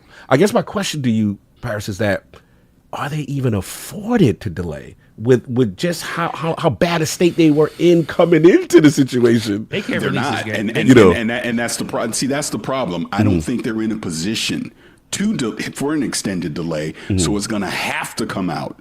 and they're going to have to do the best PR job they possibly can and try and clean this thing up. Right. But look, the worst thing that happened to Marathon was Arc Raiders coming out at the same exact time. I went from playing Marathon, and I was like, and I don't know if you go look at the tweets, I was kind of e-bagging a little bit. I was like, man, can I get in this Arc Raiders thing, bro? I jumped into that, bro. It was like night and day. In the space. I'm like, there's no way they can put out Marathon in comparison to this. It needs a lot of work. What if you beat him to the punch? Just get out first. Hey, ask Firewalk how that worked for them. Yeah, that part. Let me get, because I know Hoeg's time is limited. I just want to get his answer on that part. Like, future, if I'm giving Hoeg the keys. Hoeg, we know how we go back and forth. We love Destiny. We used to play you at one time. You used to play consistent, and you kind of fell off, and it's cool because obviously Destiny requires a collegiate course every semester. We got to be in, like King would say. So, what do you think from the top level they need to do, what they should do in this environment, and then Bungie's future as a whole, with this whole situation? I don't know that Bungie as a whole is likely to have a future. And that gives me no pleasure to say. Wow, that's big for you. I think that if I'm running Sony, I have the keys and total authority. I know there's talent there. I know there's skill there. They still have, in my opinion, my favorite gunplay in first-person shooters. Factual. I'm going in. I'm trying to analyze the talent and seeing how I can essentially dissolve the body into the rest of my ability to develop video games. Because I think if I'm Sony right now, I have major questions about it as an organization, but not as a creative group. So I'm looking to take that part, the people that are making things, and saying, you know what? I've got the right diligence. I've got the right procedures in other avenues in my organization. So I can take the good and I can run them through these filters, much like, I think, honestly, when Microsoft said with Activision Blizzard King, yeah, you're getting sued by the state of California, you've got EEOC complaints, you've got all this stuff, but if we can put you in our organization, maybe we can make things better because you've still got all this skill, you've still got this intellectual property. We can take this thing that doesn't work as an organization and we can fix it. I think from the Bungie Sony perspective, you're looking to try to take that talent that you know is there and spread it out and say, I think the organization might well be broken. And that's speaking outside the halls of the boardroom, right? I don't know what they're looking at in terms of data, but that's my best guess as to what I would see when I'm getting those portfolios ready. Is I don't think Bungie works as an enterprise because of burn rate, because of lawsuits, because of stealing stuff, whatever it might be. But I do think that there are creatives there that can help all sorts of creative pursuits at the rest of my company. So I see Bungie getting more dissolved. More eaten by the amoeba, and still having that talent live on, but probably not as Bungie.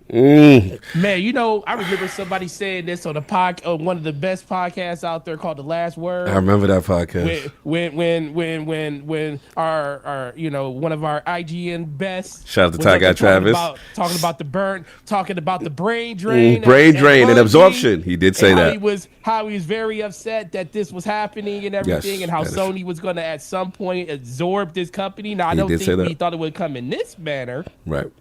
But I mean, it was going to happen at some point, no matter what. It's just if you just look at Bungie, just think about their relationships and how they all ended. It's just crazy. Like with Xbox, and then everybody got mad at me when I was like telling us like, dog, this isn't a Bungie, this isn't an Activision, this is a Bungie issue. Bungie ain't living up to their timelines on making their games. Activision wanted them to have a game every 2 years and you do DLCs in between. Bungie was like, we don't want to do that. And we're better off by ourselves. And guess what? They went off by themselves, and then they ended up with Sony because they couldn't do it by themselves. But my biggest thing ultimately comes back to they just made a bunch of just mistakes. I won't say bad thing, but they just made mistakes along the way. I don't think you should, put your future on a game that's unproven versus a game that you have that everybody, at least in your sphere, love. And then I think that was the biggest mistake that they did along the way, where they felt like they could get lightning in the bottle. And I'm not saying you can't try doing it, Right. but you shouldn't bet your whole company Cart on before the horse kind of thing. Yeah, I just Can I want jump in? Yeah, Can I jump in on that? Yeah, jump in on that, and then I want to. I'm gonna say what I think you were gonna say, but I'm gonna say it out loud. This is a leadership problem. ahead. Yes, Oh, The leadership and problem. that's why I was going to jump in too, and I want to add on to that because it's two tweets. I'd be remiss if I do not mention. These are two cool people I've met that are former and current employees of Bungie. So shout out to my man Mercules. He's current weapon designer at Bungie.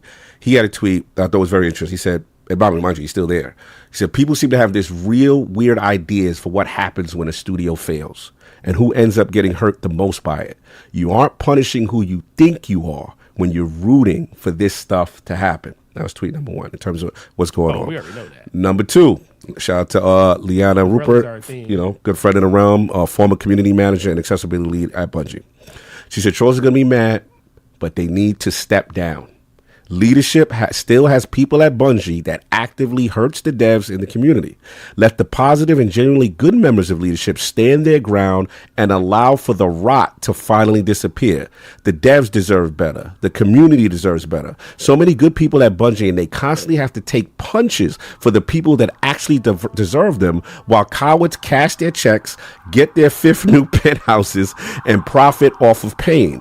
They deserve better. No amount of bounce backs take away that fact, because leadership always ensures the bounce backs from that Bungie are temporary. Then they get comfy again and the cycle repeats. Poor leadership does not deserve a golden crown. Thought that their community manager saying this? Former community manager. She's Okay. no longer there. That makes more sense. Yeah. I was like, that is a complete mutiny. Oh yeah, that would have been. Yeah, that would have been. Oh, yeah. And she's very clear. She's like, they've been blocked me off socials or whatever. But she That's the tweet longer that you put out when you know you about to walk out the door the next day. Yeah, joke. yeah. Good catch on that, Hook. But yeah, all I gotta say, this is really brutal to see.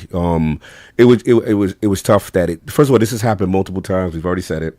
It was painful watching that stream on all levels. Worst. On all levels. I felt for them. I felt for not being able to answer the questions. It was just brutal how that whole thing went down. As far as the internal meetings, as far as what's discussed, what's happening between Sony and them, it's going to be very interesting over the next couple of months.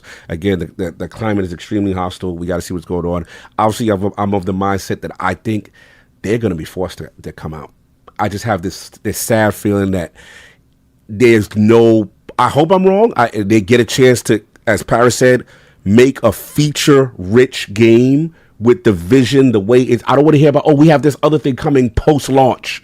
We have this amazing thing we can't wait to tell you about, post-launch kind of energy. The other thing that Hoeg also brought up is that the amount of time that it's going to take to extract and pull things from a game, that the main draw of it out of all the negativity was that the art style looked amazing. Exactly. Like that was you had this bespoke art style that everyone loves, and it's minimalistic and it's cool, but now we come to find out that that's been compromised, right? So, and what you call it, Forte, you said it best. Like You I knew something was up. Mm-hmm. The art style felt like something from Clockwork Orange, and yeah, I said, this is such a dramatic departure. That means that everyone that you were working with, because if you look at all of their games, visually, all of their games have the same aesthetic essentially. Mm-hmm. This game is completely removed. Right. And I looked at it and I said, and that's the only reason why I made that comment. I remember when you said that. Yeah, I remember when you said that. You just felt like it felt completely different. And right. I get it. That's if you got rid of your whole art staff from before, that essentially will play to what's safest, right? This is what you're going to do as a human. If you're a basketball player and your go-to is the left, you're going to go to the left. Right. If you're an artist, if like Rob Liefeld and them dudes, their strength was the upper top, they didn't do bottom. We knew that. If you saw a piece of work from Rob Liefeld and it had feet, you were going to say somebody helped them with that, somebody did that, right? So style, knew, you basically knew what their telltale traits was. I saw the artwork. I said, one, it was off-putting for me. That was one. Right. 2, I said that's not indicative of what they've been doing. This is a dramatic departure. Yeah, definitely. It didn't even look nothing like the old marathon game at home, like like the classic stuff. Yeah, they had to have gotten rid of their staff. When I found out they didn't get rid of their staff, I said, "What did they steal?" I mean, and look, I'll wrap this up. The thing is, again, what I'm hoping is that this is not a result of all. Remember, they've lost many people. People forget how many people Bungie has lost during this time period. So I'm hoping this is not a result as processes degrading because they don't have the resources and the know-it-all to do the necessary checks and things that are necessary. And we've always said this. Q&A with no Q&A. With no Q&A, right? So again, one of the things as a Destiny fan and a Bungie fan, we've always felt Bungie's Destiny's biggest enemy has always been themselves. Yep. And it just seems to be this coming, to life. So all I can hope is that, unfortunately for them, it's the most angst, the most hostile it's ever going to be. I don't know what you do to recover the trust. And ultimately, the sad thing is the community that could save this game, which is the Destiny community, is not interested in this particular game. And they look at this like what they like. Yes. But Cog, yeah. if I could please. See, this is like you brought up something before that I think was a huge mistake. This is where, again, I always point to leadership whenever you see things like this, right? Where is leadership? So why did leadership not step in and cancel that live stream? There is too much of a fire going on to put your people in that position. That's what Hoeg said. To take those bullets, right? That's what Hoeg said, yeah. Leadership should have stepped in and go, we're canceling it. We're going to do our investigation. We'll come back when we have some solid answers for you. That was horrible to do, number one. Number two, again, we saw what Paul Tassi put out, stuff like that internally, allegedly, leadership pushed for this and other devs were like, I don't think we need to be doing this, blah, blah, blah, blah, blah. You just made the point. Bungie has built their 20-plus year reputation off of Halo and Destiny. That is your community. They want a great mix of PvE and PvP. That is who supports your studio. That is who has ride or died for this studio. You then essentially bet the entire company on a project for a niche audience. Because that's what an extraction shooter is. It's niche. Unless you're Tarkov or something like that. Maybe Arc Raiders, who knows? Right. But that's a huge gamble to then what attracted your community to the games that you make. Oh, no, we ain't making this for you. We're going to make this for some people who don't even know if they're interested for it. Catching a wave, trend chasing. So remember when, okay, I remember because this is like right towards the end of with me and Destiny after before the breakup. After we beat the raid and we did our final quest, it was like we conquered it. 10 years done, we're out of here.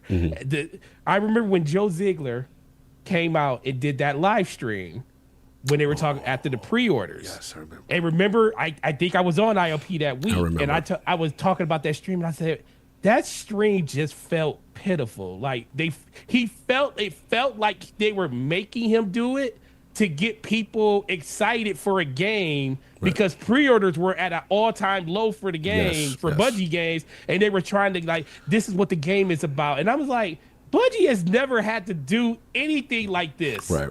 Nothing. And then you see this live stream, and I'm sitting there like, it's all reactional. And then you think about them lifting the NDA. Right. Because of all the backlash they were getting from the gameplay reveal. And they said everybody that was, it was all supposed to be private game. Nobody supposed to stream it. And they lifted it and said, guess what? We're going to let the whole world see what the game is because we got to get excitement into this thing. That is when in my mind I was like, yo, this game is, it ain't doing good. It already needs to be delayed because I feel like it's not hitting the tone that most people want it to be, and I don't think enough people are going to support it that Bungie is going to be able to sustain it long term. And then you have this happen. Yeah, So, do you remember February 2013? Do you know what happened in February 2013? That was the debut of the PlayStation 4, and that was when they first showed Destiny. The greatest. You instantly saw that and knew I want to play that. Dog, Marathon never had that. And to your point, you have to over-explain why you should be excited for it instead of everything's like, yo, here's all the dope stuff that you're about to get. And look, shout out to Deej. I know he hasn't been at, the legend Bungie for a very long time. Yo, again, that dude was a legend on live streams. All he did was get you excited. And that's nothing against anyone that is still at Bungie. They do a great job, all of that. But my point is that era of Bungie and Destiny, despite the roller coaster that Destiny was, because as we know, we went through it. We went through it. Dog, you were all in. You're all in. Yeah. All I know is they showed us a world. They showed us 3 characters. And then they showed us a public event with a spider tank dropping in it. And then they showed us a whole bunch of people coming to it. And I was like, yo, this is a co-op game with 3 classes. Didn't know anything. Dog, didn't even really explain any of it. But I'm just looking at it like, this is freaking incredible. And we couldn't wait till September 2024. Couldn't wait. And the consistent thing, what both of you are saying is that these are the things that the core audience who love Bungie always are excited about. We know the gameplay is going to be good. The skybox is going to be great. It's going to feel, it's going to control it. And the fact that this wasn't taken into account. See that the developers seem to be in the Tassie article pushing this to leadership that, hey, it needs to have some of this for it to succeed. And these calls are not being answered as far as, they'll try to listen to the community. That kind of thing. Like I said, and the final thing, just go back to, even if we go back even further, go back to, Halo 2 being shown for the first time at E3. Right. And a game that wasn't even a game. Mm-hmm. They literally built that and put that in, and none of that stuff was in the game. Mm-hmm. And the climatics of it was just incredible. And Bungie was talking about how literally they had to go back to the drawing board. It's like, now we only got 9 months to make this game. Yeah, that part. So it's just a whole big disconnect. But like Parris said, if this company is going to survive, everything at the top needs to change. Everything at the top needs to change, because for me, and no one likes calling for it because we all have jobs. Yeah, we exactly. don't call for people's jobs. Facts. But you have a game that's already in peril when it comes to how many people or how much support it's going to get.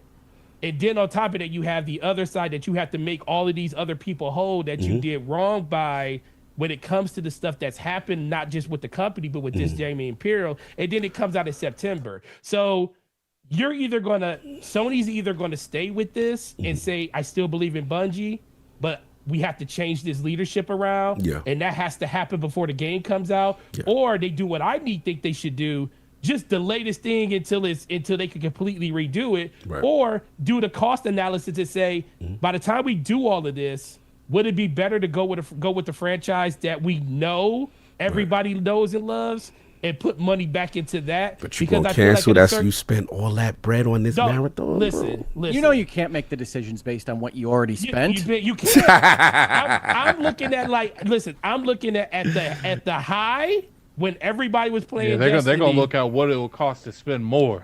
Yeah, how much? All right, we spent we know Destiny was $50 million, $500 million, because that's what it had to be paid back to Activision. Let's just say the same number for Marathon. Probably didn't cost that much, but even if it's in the ballpark, whatever. So it cost you $500 million to make this. It's going to cost you $250 more million to break it down and redo it again. Or is it going to cost me $300 to $400 million maybe to build, just start the process on Destiny 3 at this point? Look, if your answer involves the focus goes back to Destiny 3 and it gets greenlit, I'm for all that timeline. I'm for that time, selfishly. Yes. In Sony's eyes, that might be the direction they have to go in, because you're a lemon when it comes to this game. Yeah, Colin has said from the beginning, ever since this acquisition, we talk about it. He's like, I feel we've got a lemon with this too. He's like, I don't see what they're stealing stuff. He does not see the benefit. And then his beloved factions, with, in his mind, he's like, what do you mean it can't come out? Just on a base level, he think it would just be a solid experience. But the fact that I guess they wanted this continued engagement and they maybe didn't see that long tail of it is maybe one of the factors that led to the cancelization. But he's not been happy with this acquisition. That makes it worse, because if it is true and, Bungie had a huge impact on what happened to faction. If it's true. And now Marathon's going out the way it's done. Right. Destiny missed multiple quotes.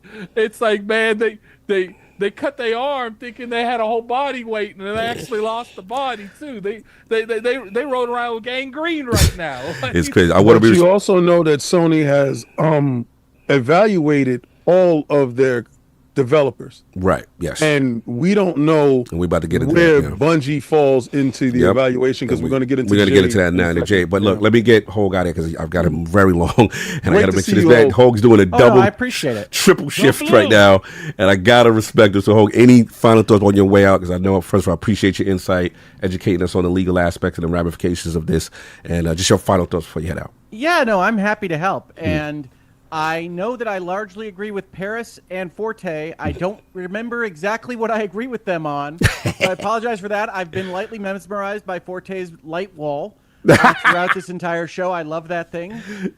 But it is nice. It's nice. It's nice. It is. Yeah, but my takeaway there, when I say that I think Bungie is more likely to be absorbed than anything else, is just for people to know that when we talk about things like what happens to this company, it's easy to think of it as it has to be gobbled up whole. It has to exist in some form like it is. And that isn't the only kind of decision space that a company like Sony is dealing with. You can go in and say, yeah, okay, leadership is rotten maybe. So we're not even going to try to refill that in. We're not going to try to have Bungie as a separate board of directors or a separate entity. We can take it over. We know there's certain traps and tricks in the contract and the acquisition to begin with that allow Sony certain powers there. But they can evaluate individuals. They can evaluate individual contributions. And I do think the most likely endpoint here is that Bungie, as we knew it, ceases to exist in exactly the same way. Some kind of vestige Bungie probably continues to service the Destiny product. I hope so. But I am not at all certain that the Marathon, even that people got to play in the alpha test, is something that they're going to get to play again, whether in September or even early next year. Wow. I think it's going to have substantial changes. I think they have to basically wipe it of art assets. Forte on this. Okay. Yeah, I really do. I think it's going to be unlikely that they can survive even a license out because if it stays the same look, you're still going to have the same PR problems that you used to have. And I don't think Marathon's response was what they would have wanted / needed from the alpha test anyway. Yeah. So I said it when I came on, but it seemed like an unlikely, difficult landing to make in September if you didn't have this come up. You add this, and it feels like 3 to 6 months is being very aggressive, even on a delay basis. Parris go get his wish. So I hope that Bungie, in some form or fashion, that talent continues to make games that I really enjoy. But I don't think it's going to look the way it has looked like. All the way back to Marathon, Original Recipe, Myth, whatever your favorite Bungie game in history might have been. Fair enough. Oh, appreciate you.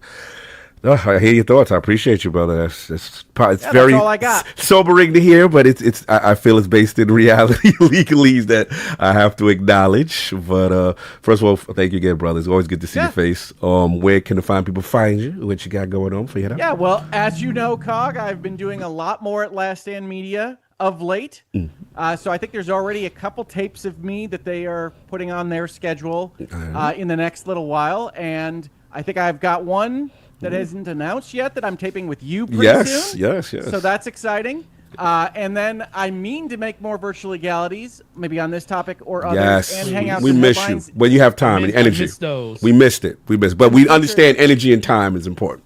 It's been so difficult the last couple of years of figuring out exactly what I can do and what's too much, because they're always, I think anybody that likes to do things, that has any kind of ambition to get out there and make things, has this notion, I know enough, I can do this, I can create this, I can make this, I can put it out there. And I've just been being wiped out more and more over the last couple of years. So I've been trying to figure out exactly what I can do and what I can't do. Honestly, Cog knows this, but when he asked me to be on this show, my initial response was, here's my schedule for that 4-day period. I'm not sure whether it's wise. And then I went and asked my wife, and she said, no, you should do that. That one will work. I'll take care of you. You'll be okay. Shout out to Mrs. Hoeg. So it's all Mrs. Hoeg that I'm here at all. But this one was one where it was like, okay, I did the Bitcast for 3 hours you're right. this morning. You're right. I'm doing this now. I enjoy these conversations so much. I really appreciate the invites. But people can find me at LSM. People can find me on my channel. I am really close to making more stuff, and I have some reframing that I want to do on the channel. But I apologize, and I appreciate everybody that's hung with me since I haven't actually put anything solo on my channel since the top of March. No, we appreciate you. We know what you've been through, and it's just amazing to see you moving and shaking the way you normally are, and we understand. Trust me. Happy to see it. Yes. I'm just happy to see the recovery. Yes, full That's on, boy. what My I'm boy's talking back. about. It's great to that's what my see. prayers It's are great for. to see. Hoeg, I really appreciate it. appreciate enjoy your Sunday, Thank brother. you for inviting me on. Exactly.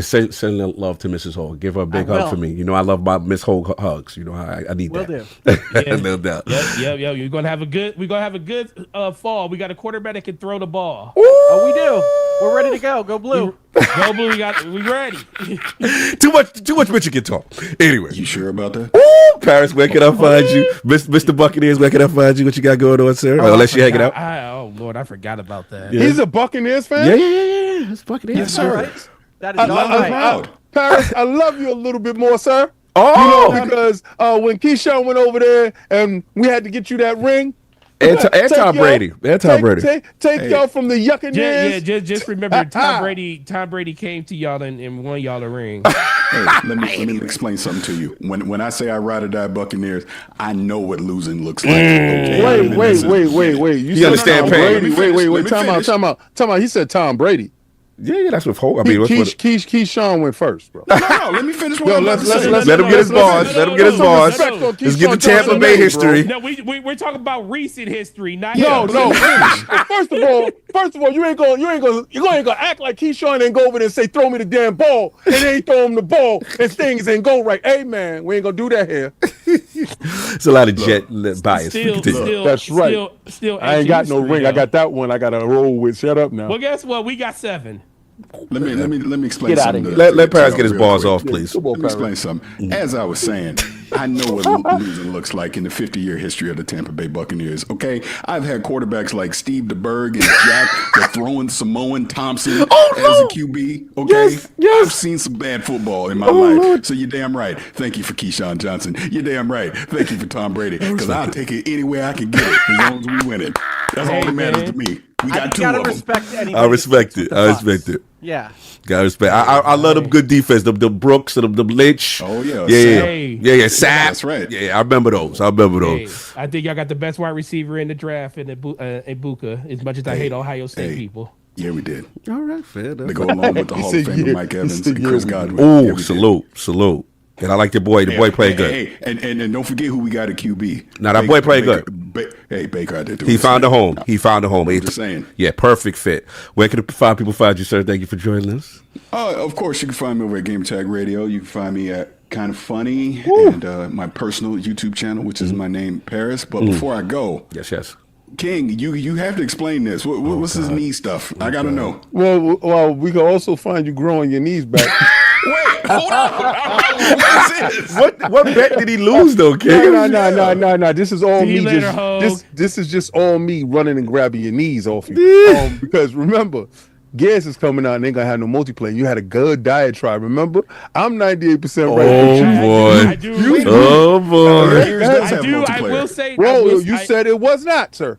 And you said, and you gave me the reasons. why Oh, it that's was what not this is. This being is there. Reloaded. No, This is Reloaded. Parris. Because I remember me. All right, so we got. We Said, said it's it's one gonna knee. have multiplayer. You give my boy half. Let him leave with one of his knees today. Come on. No, both those mine. But when we get to LA, I'm gonna take a picture and I'm gonna give them back so they can stand up. No, hold up. I'll give you one MCL. Oh yeah. You get one MCL for that. Nah, I want one ACL, one MCL. I want the whole meniscus.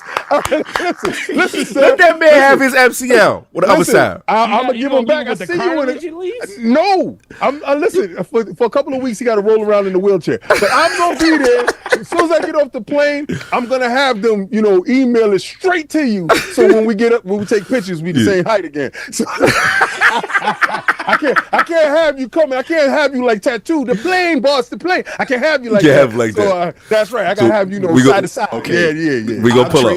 I'll trade you my knees for your knees in 2027 when that PlayStation 6 comes out. How about that? Well, listen. First, Parris, I got to tell you this. I got some information that's gonna drop on Xbox Frontline News on Monday.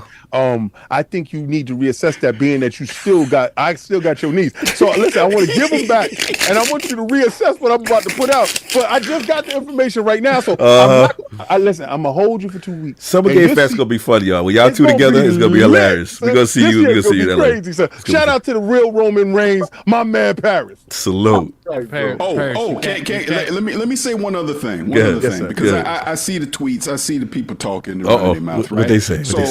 So I was in Poland this week. Oh, yeah. They was looking. I got to visit CD Projekt Red. I went to the homeland. I got to see where The Witcher 3 and Cyberpunk and all that was made. And don't think I didn't see all them. Oh, he getting another chair. Yeah, look at him getting another chair. Don't think I didn't see all that.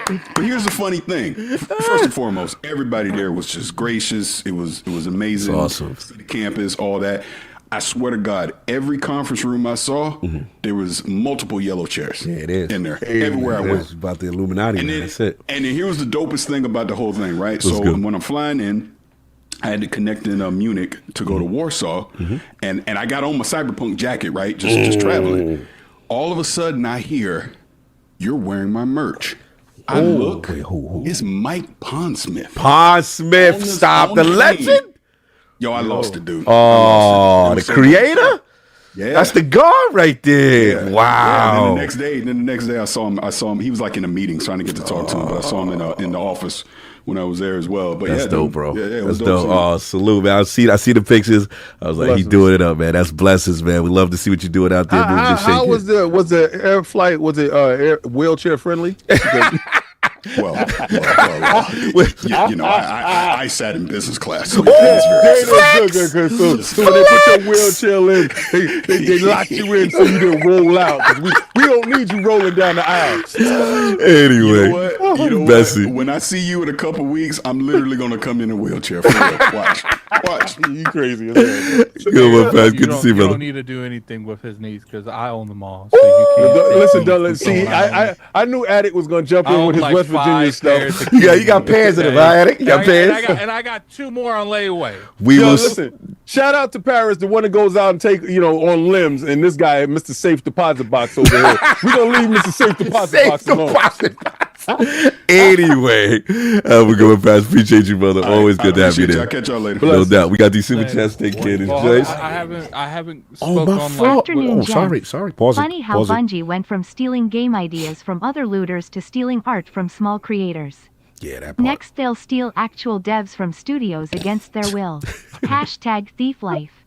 Sorry about that. Yeah, I didn't know you. I thought you was fit. I wanted to make sure. Slow-mo? It had to be. My bad. I didn't know. I thought you got all your balls off. When I don't interrupt and I just keep my mute, I get forgotten about. Nah, stop it. Stop it. It comes down to I am very curious on how much of this artwork has been inspired by Marathon and how rooted it is to the core. Like, because you see some of that stuff on armor, on the structures. Yeah. This scrubbing, this audit is going to be crazy for them. I wonder if the scrubbing, because this is the art, it's the core of the game, is it even possible to scrub at this point? Right. How ingrained is it is going to be the question, right? And because if they have to redo structures because those logos are on it, like I don't know how realistic it is to go through. I'm not a developer. Maybe we can get an answer from someone that has done something like this in the past. But it's just like, if that is really bad in terms of scrubbing, the whole game might get canceled. Oh, shout out to Eggman. I didn't even see him in here. Eggman. He said they're just going to have to buy this dude out. I believe it's her. ANTIREAL. Yeah, ANTIREAL. But it ain't buying out is not going to work out because now she has the she got leverage. Yeah, she could if she wanted to be filed, she could price them out. She could cash out. They go crazy. And I think so like remember I went light. I said 10%. She could be like, nah, my assets is what's running this game. If she wants 30-40% of total revenue, I don't They think burn do it. rate. Yeah, exactly. That part I right there. think- So I you don't see. cancel Here's the out. thing. They probably gonna might scrub come in out. there and be like, "I'm gonna give you this big check. You sign over everything, saying Mm-hmm. that we own this. The rights to this artwork." I don't think they pay her loyalties though. I don't. Listen, I think they're so gonna, they're, that they're part- gonna try to give her one big check and Yeah. then just move on with You business. use that word try, and if she has a good lawyer, any lawyer worth his weight in salt understands that she has absolute control and leverage. That's why the She can scrubbing either- may go down now. Right. So either you can hold this up for years, or you can have this thing come out. Now, me personally, Mm-hmm. and I didn't say this earlier, Mm-hmm. but it couldn't happen to a better fan base. That's so messy. So, I mean, Anyway, that's my opinion on the matter. I am very curious on how much her art was inspired, because even if it wasn't directly her art, because all of it is so in this certain style, you can make the argument that everything related to that is inspired by her artwork. So I don't even know if it's scrubbable. I really don't. I don't, because if you look at like certain of the aspects, so like I mean the title screen is her pretty much. So it's just like I'm very curious if you can realistically scrub that without redoing the art for the whole game. Like, questions they have to answer, and only they know. So it is what it is. Anybody else further on the so on it's the to joint? replace the art director for her. Hey, that might And be they all her follow mouth her, shut. which is interesting. Yeah. See, that's a reason that it's just like you guys knew. There's no way. Like I'm right there with Parris. There's no way that all these people, and I guarantee you, if you go through here, they have commented on this chick's post at one point in time because they were following her. They probably quote tweeted it. There's no way no one didn't know. I find it hard to believe. Allegedly, no one knew. But I find who are it these hard to contractors they using that's stealing? That's the other part too.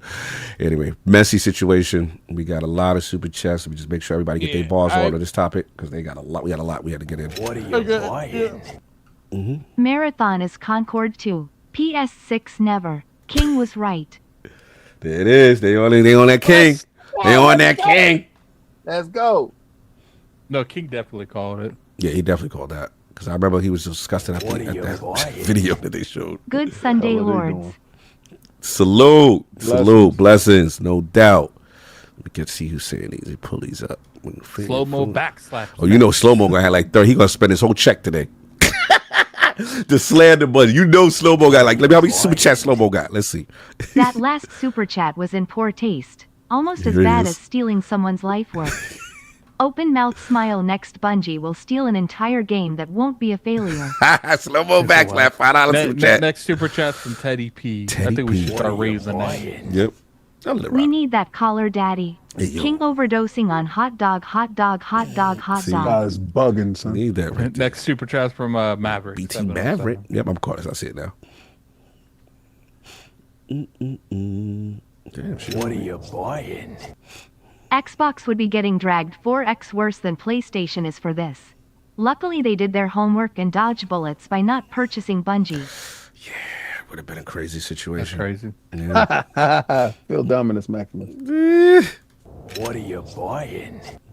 I don't see a high likelihood that Bungie will make another AAA game after Marathon. Chovar thinks there's no more AAA after this.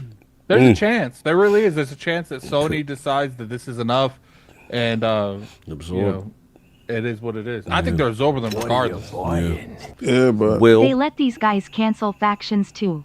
Ain't no way, boy. told you. I've been right about them dudes all a lot along. of PlayStation fans do not like the acquisition for that alone. What are you buying? Bungie out here running around like Diddy going to the next room to use stuff that did not came from them. Pause. That's what's up. Hey, Tell the truth, yo. shame the devil. Let it be what it is, Ditch. son. That was good, though. That was good. That was good. That was good, son. Bungie in the next room. Hey, Command Go V. ahead and shut down Bungie. Arc Raiders is fire, fire, fire. A lot of people like Arc Raiders. I'm hearing Arc Yeah. Raiders is the extraction shooter that they were hoping. Since you saw it, Yeah. this I that's haven't played it the yet. that looks I have to current. look at it. Yeah, I gotta looks see what great. it is. I heard people really saying a lot of good things What about are it. you buying? A certain fired Sony executive said Bungie was a better purchase than ABC. Oh yeah. Phil got killed for Drake meme purchase of Bungie. Good eye, Phil Dominus.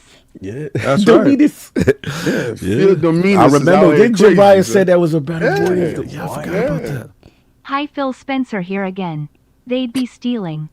PT Mavericks message. Salute. He said they'd be stealing. Salute. We got, I think it's Eagles fan 70. Eagles fan 76.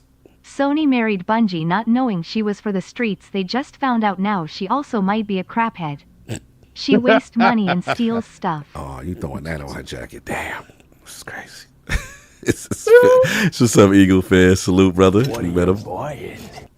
Play Anchor Man. Arc Raiders, and you realize Marathon is cooked. That's what a lot of people are saying about Arc Raiders. A Facts. lot of people saying that. That It's game much looked good different. from the inception. And I believe it's coming out this year. Me and King Yep. will have to stream that game. Yeah. Me and Attic gonna be wild on that game. What are you buying? Robert Kelly And at it's got Lognet. proximity Bungie, chat. creative bankruptcy and mismanagement.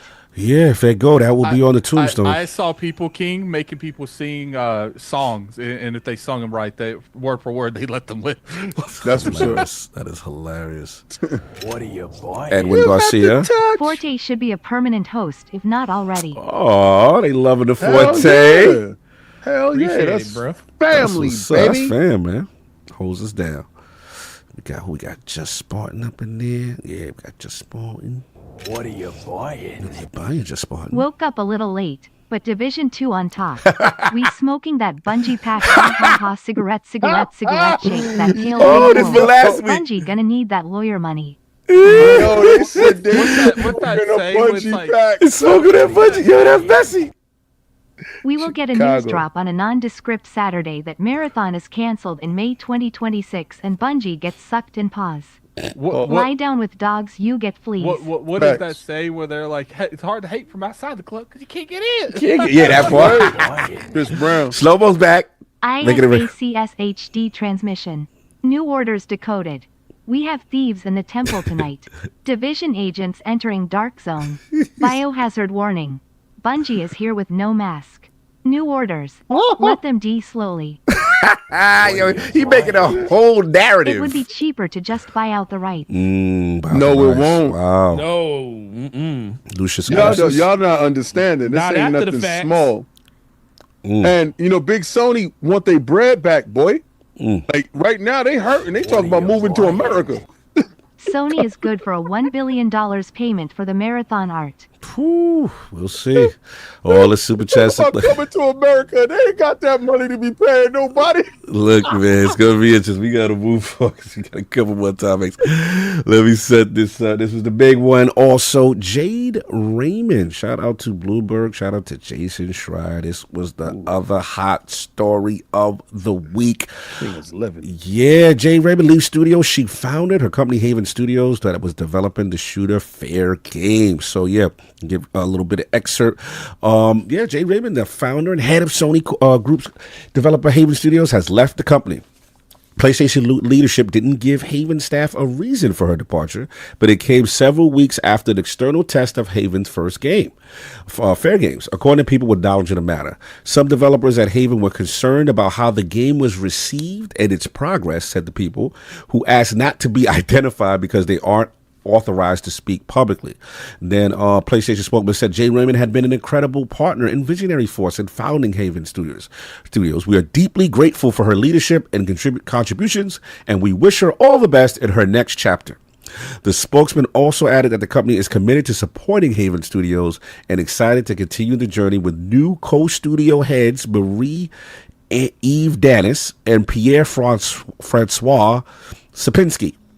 Fairgames was announced in 2023, one of the few entries remaining in a slate of live service games that were greenlit by PlayStation several years ago. PlayStation had said it planned to release more than a dozen titles designated to generate revenue, reoccurring revenue from players, but many of those games were canceled or released to disastrous results, such as last year's Concord, an online shooter that was pulled from stores after less than 2 weeks. Fairgames was originally slated for release in fall 2025, but has been delayed to next spring. He said Jade Raymond has not immediately responded to a request for comment, and basically she previously worked at Ubisoft Entertainment SA, Electronic Arts Inc., and Google Stadia. She founded Haven in 2021. So this is hot off the presses from the whole situation with Jason Schreier and Bloomberg. So I'm going to set it off. I mean, who want to talk about this whole thing? Who wants to jump in? Because it technically wasn't anyone's topic, so I don't know. I'm down with it. Okay, so good. Okay. Let them go, son. Let them cook. All right, so wonderful, Jade Raymond. I listen. I appreciate all the contributions that she has done to the industry as far as Assassin's Creed, everything that she's done over Assassin's Creed, especially Watch Dogs.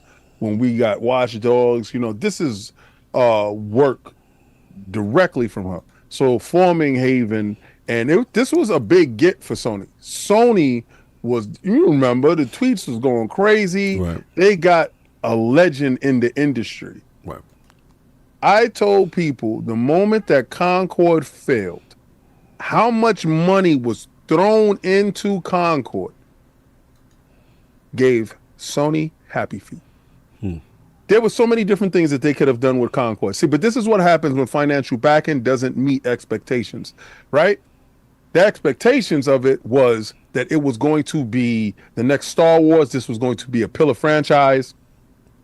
The financial backing that they threw into it, and they threw it with reckless abandon. That amount of money thrown into a game, you are looking to hopefully get at least 20% off of return of investment from it that you can use to further other games that's inside your catalog. That game was meant to make money to fuel future games, because in the wake of the ABK deal, that money that they lost with Call of Duty, they had to come up with a live service game to replace that money.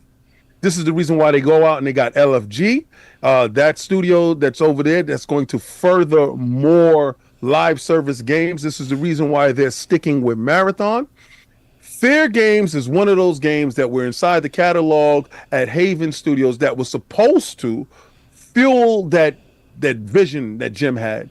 Jim had a wonderful vision of live service games, taking Sony into the next generations above and beyond, and bringing in revenue that rivals movie budgets. This was supposed to be the goal. This was supposed to be the backbone. This was supposed to be the absolute pivot. Haven was a pillar studio in bringing us to you. After the evaluation, we haven't seen anything from Fairgames. The only thing that I can pull up was the trailer of Haven Fairgames, and it was supposed to be an extraction shooter with a loot component that was based in the same way Marathon is going, the same way Arc Raiders is going, the same way, but it was supposed to be crafted around bank robbery from what the trailer showed, right? To have her leave after the game got an evaluation, after her studio got her an evaluation with no reason for the departure. I want to know, and I want to ask everybody that's in the chat, what would make you abandon your baby? What would make you abandon your child that you conceived? You did years of cultivating and raising other people's IPs, their children's, to excellence.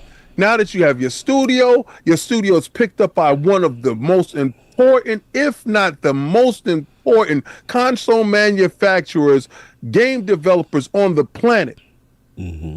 You are set to win. Your game is featured and is a focus and is a pillar in a live service. What would make you abandon your first game, your baby, the company that you made from the ground up after an evaluation? And I can only think or estimate from that whole thing that the evaluation was poor. She didn't like the words that were said, and she wasn't going to sit down as y'all, sorry for the words, bastardize her IPs. Yeah, I mean, I would love to have her on the show. Yeah, no, it's very interesting. Let's get. I got thoughts, but I want to open up. Attic, what do you think? Like, she's stepping down. Obviously, from Haven. We got to see what happens with the future of Fairgames. What do you think about this whole situation with Jade Raymond?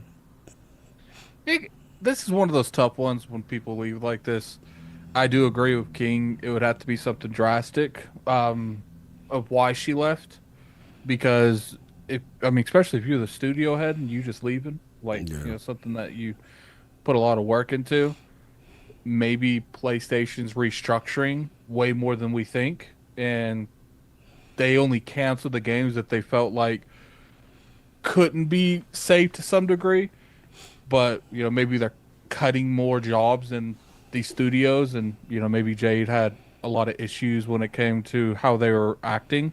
Maybe originally she was getting a lot of yeses because the company was going more towards the games as a service, but now since they're backtracking that, maybe she's not getting as many yeses now. There's been a lot of back and forth going between them. I do agree with King, though. It had to be something dramatic for me to make me leave my game like that. Yeah, the paragraph that resonates to what you guys are saying when Jason says PlayStation leadership didn't give Haven staff a reason for her departure, but it came several weeks after an external test of the game, which is Fairgames, according to people with knowledge of the matter.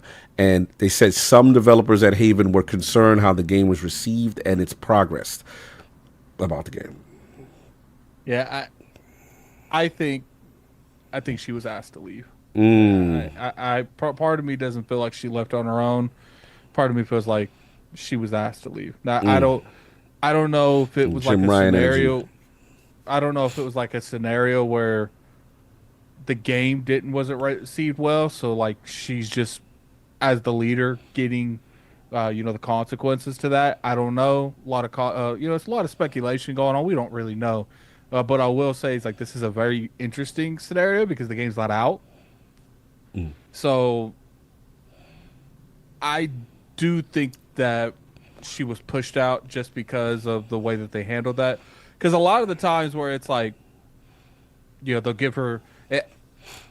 people will leave, but they'll leave on good terms. We saw it with Jim Ryan, Shu, where even though they left, it wasn't really on good terms. It was you're going to stick around for perception-wise, but you are being pushed out. Let's be real here. That part, yeah.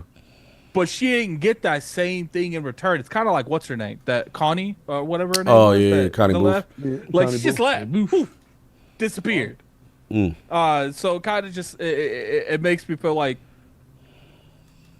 PlayStation does not see this game succeeding. And I don't know if they're cutting funding with the actual all these studios. I don't know. There's a lot of turmoil, it seems a lot. And especially if the game just isn't doing well in terms of, playtesting, let's hope Bungie didn't play test. That's another, that could be a factor here. It could be a factor. I doubt it. Part of me feels like Bungie's biggest thing was the consulting thing, but no, they're no longer doing that. It's hardcore. Now they probably are still having Bungie look at some of these games, because even though Bungie does a lot of things wrong, they're still one of the best people you can consult on a games as a service at this point. So, in terms of how to monetize it, in terms of how you want to do the gameplay loop, they are still one of the better companies that you can have consult on an IP like that. It's sad, man. It's because it's a shame that Jay didn't at least get to see the game. Now, obviously, if she left on her own accord, best luck to her, because it could go either way. I just personally feel like because we've seen where people have left and then they left and they kind of gave the read between the lines. I was pushed out of my job. Right. They all left on good terms publicly, because that seems like that is PlayStation's MO.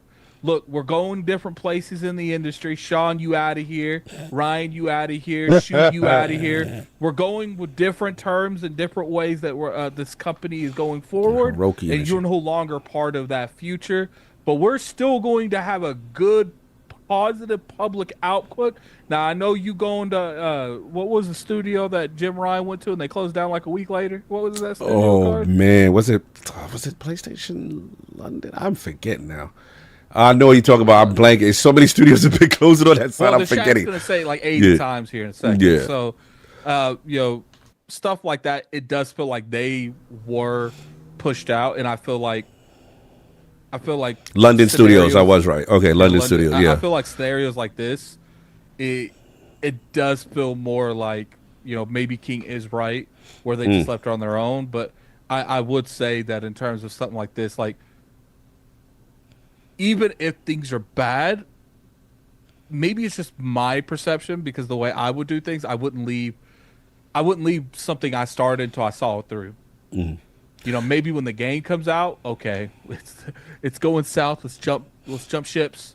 But I personally feel like, and it's probably like my personal beliefs on how I would handle that. I don't know about her, but I wouldn't just leave my IP like that unless I was forced to leave my IP like that. Yeah. So that's just my opinion on the matter. Unfortunately, and I remember when Compulsion released Midnight, South of Midnight, and people got mad at us because they were in the comment section saying, "Oh, you know, we're supposed to be talking about a game, and you guys talk about whether or not a studio could stay around long term after a release like that." And it's just like, that's the industry we're in. Jade leaving is definitely an indicator that something might happen to the studio in the future. We're in a very, very cruel industry that has no problem cutting you out for the bottom dollar. If they feel like that studio is not going to make that money in return, that is definitely a conversation. That's a conversation that unfortunately is part of the game.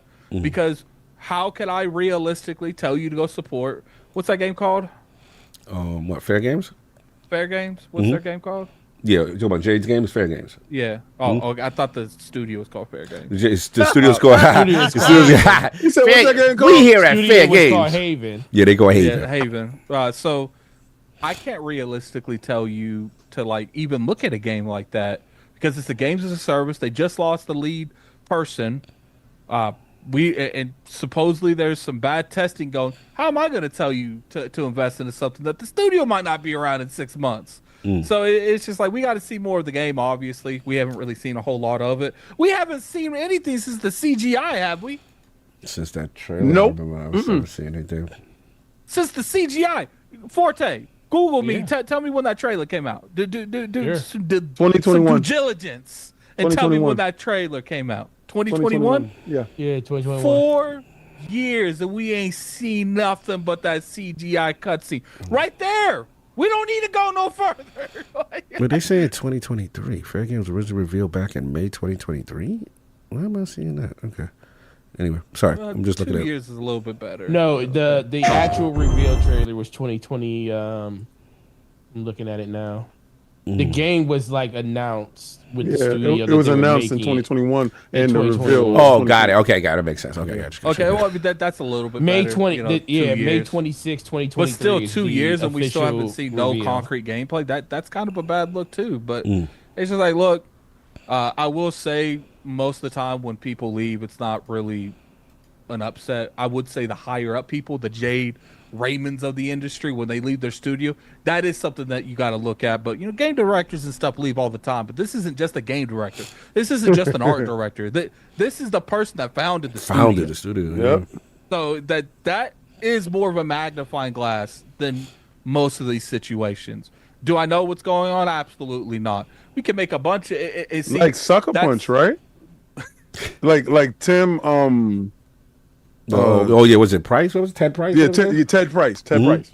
See, and that's one of the issues on when you make vague statements like this and you don't really, you know, she left for family reasons, kind of like they did with Bonnie Ross, where it's like, you leave us to speculate, and that's the worst thing you could do. Is leave us to speculate, because me and King can have a different perspective. I can have a different perspective. Carl can have a different perspective. Forte can have a different perspective. And the chat just heard 4 different conspiracy theories on what happened to Jade Raymond. We still don't know. We still don't know why Chris Lake left. But left 343. We still don't know exactly why he left. Facts. Ted Price is Insomniac. Well, it's called Halo Studios. Now, I don't think a lot of these companies can pivot the name. Now, Haven can. Haven can, and they can get absorbed and be a support studio. I think they can You know do what would that be more than horrible? Bungie. You know how some people like name their like Kojima, like name the studio after their That's name. dope, Thank right? God she didn't name her name. Yo, used to how Raymond you Productions. gonna be at a studio Yeah, right? that Raymond Productions and why is it not Raymond? I like That 5, just 6 sounds years like ago. a regular name, though. Yeah. Raymond No, but see, Productions? Jade, you Kojima. could put it like Kojima Jade. sounds like Jade. What? You about to say when you the way? No, you I was pronounce it? gonna say Jade Studios. Like Jade. that. I mean, and you know, for that. sometimes A lot of emphasis. some people don't. They not as vain or narcissistic. You know, they want to go and they get a consensus about it from the team. You know, some people just be like, it's Kojima, and it Some is what it people. is, baby. Hey, man, he been through a lot, man. He's trying to put I it down. love his You know stuff. what I I'm don't care about anything. I love what he do. I will say, it's like, look, you know, this is the last statement I got really on this. So, you know, we could sit here and we could talk about what this company's doing, Nintendo blowing up in the industry when it comes to prices, Xbox doing that, Xbox doing this. Like, I don't really see a lot of people talking. This is the last bastion of live service games that PlayStation has, and this sucker looking like it's coming out triple copper too. Obviously, we have to see the actual game, but you know, right now it's not looking good. Jade Raymond leaving, you know, supposedly it's because of stuff going on with like play testing. You know, this really sounds like the little fragments that we got at the beginning of the marathon thing. Remember, people were like, "Raise your hand if you would play this game," and no one raised their hand. So it's sad, man, because at the end of the day, even regardless what happens, it's another studio that makes a game that might you know, go under, might stay afloat. I don't know. You know, I have more hope that Bungie stays around than, you know, at least Bungie has an IP that they can fall track back on record. if they give it the opportunity. These guys ain't do But nothing these yet. people have no Maybe track a record. So terrible track unfortunately, record. you know, if this game comes out and it's not successful, it's going to lead to a whole studio proposal because there's nothing to like of tangible to grasp onto. That's like, look, I want you to go back to this. Unless they make them a support studio, that's a possibility. God, Yeah. oh God. What? Dude, who is having them go out and draft the rookies? Yeah, you stupid. They whole draft classes. Not the whole draft, kid. Come on. They don't got not one LeBron James in the group. He said they did a whole bad draft.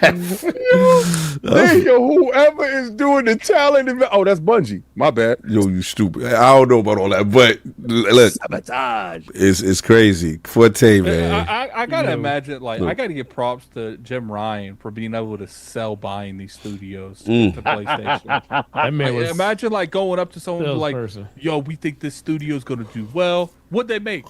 That's besides the point. It's what they're going to make is the problem, man. It's not what talk about what they're going to make. Well, but what have they made? They're going to make a great game. He was the best dream seller the business ever seen. He sold all the dreams, son, and at the end, he gave cookies before he left, son. Poison cookies. Every Jim Ryan meeting had NyQuil on there because you had to be asleep for him to sell it to you. He said, "Drink up." Drink up, there's beds in the back. There's a speaker beside you. The deep law of Jim Ryan, I see. Jim the Destroyer. Yeah, man. He's the destroyer of men, son. You messy. Jim the Destroyer. Forte, He builder- came, he the saw, builder he had nothing. conquered. messy. Forte, man, what you think of this whole Jade Raymond situation? Hey, King. Jim is imagine like a Game of Thrones, but instead of a dragon breathing fire, he's breathing Concord case. Messy. So yeah, Jade Raymond, you know, Haven Studios, Fairgames, the future. What's going on, Forte? What you think about this whole thing? Yeah. Well, after this one, I have to get because we got gotta tickets go to go see the account. Oh, all right, go. Get your balls off. Awesome. You get your balls off. You got to get out of here. I need to go watch that movie. Yeah, well, my wife was hearing from her friends, and I've been wanting to go see it, but I was waiting for her, and then her friends kept saying, "You should go see this movie." Then all of a sudden, she said, "Let's go see this movie." I'm like, "So your friends can Okay, yeah. I see what it what's is. really going on here?" So yeah, we're going to so we got go see that. But no, when it comes to this though, no, they let her go. They let her go. You agree with that? You know, I think they let her go. It would be interesting to have her on the show though, so we can, you know, she can tell us about all these places that she's been and how they all turned out. Yeah, But that part. But I think, you know, the biggest thing is the game was delayed. It was supposed to come out this year in the fall. It got delayed to spring of next year. And then I think during this evaluation period, because I think they're two separate things. I think the delay happened because it needed to. I think the evaluation was to see what the progress on the game was. And once they saw the progress on the game, they were like, we're not going to delay this game even further. We're just going to, I think at this point that game is done. They just haven't announced it yet. I got you. Okay. I think with the, especially if you come out, you listen to their new direction with their two different directions they're going in with. They're still really, really heavily based on MAUs and stuff, but they also are still in crisis management mode and making sure that, dude, we don't want to have another Concord. That's not going to happen. Good point. That's not going to happen. Good point. I think that they feel, and then we already see that they already have reversed or rewound most of their live studio efforts when it came to making those games, and this was like one of the ones that made it through the crack. And we saw Concord make it, and we saw Concord leave, and then we saw Bungie not say nothing about this game, but all of a sudden the play testing's not coming out good. Jade Raymond must didn't like what they had to say. They was like, well, Jay, unfortunately, you know, the direction that this game is going in, we might have to make some drastic decisions, and she ain't like that. And probably, you know, she probably wasn't going to lose. Probably didn't leave because she wanted to leave. Probably said some stuff she probably shouldn't have said in the moment of, you know, being told about the game. Lip for Hiroki. Right. You can't be having no lip for Hiroki. Well, listen, I mean, take no lip. Listen, I understand that and all, but you know, when you're passionate about something, and I would hope that she's very passionate about something she created from the bottom up, and someone tells you they don't like where it is, you know, not too many people are as strong like when we know about the God of War stuff with Shuhei. Right. Not too many people can take criticism like that about something that they created. Your baby, and you founded the studio. And it's your studio. It wasn't like it wasn't like gifted to you. You brought it from the ground up. So I think it was just a mismatch, and PlayStation made a decision, and she's like, okay, whatever. Yeah. I just don't think that game's going to come out at this point. It's going to probably get announced soon. I mean, who knows for real, but they're just making a lot of decisions, and when it comes to live service, they're going back to what they're good at, and they want, and they need to, like I said, they're in survival mode. They know that MAUs are the future. They know that games as a service are a future, but the whole direction of going with 12 live service games and jumping out the off the 10th floor before the fire even got to you. Like you're not. We don't even know. The fire department might have put it out before it even got to you, but you decided to do it without a parachute early in the gen. So that's the biggest thing for me.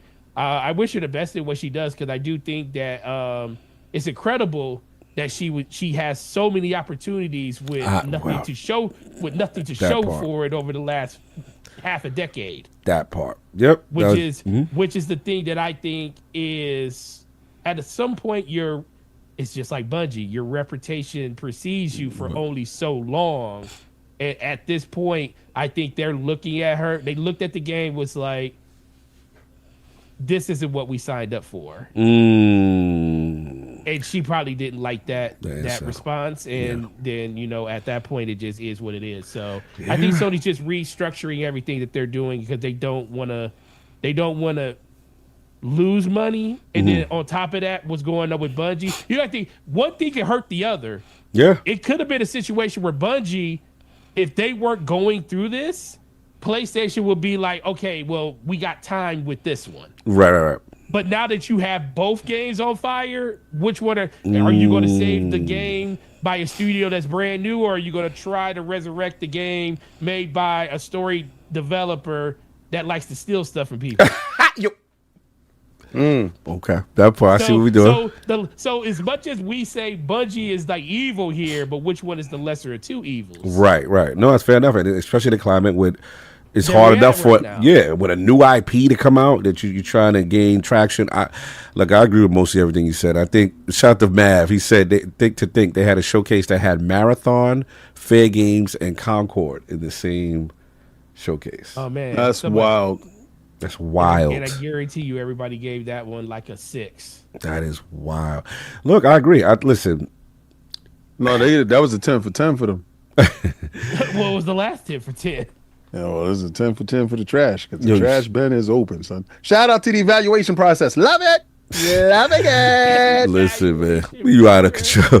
But look, yeah, if you're the producer and the studio head leaving, I completely agree with Forte. Like, that leads me to believe that your game ain't going well. And they came through, especially in a post-Concord world now.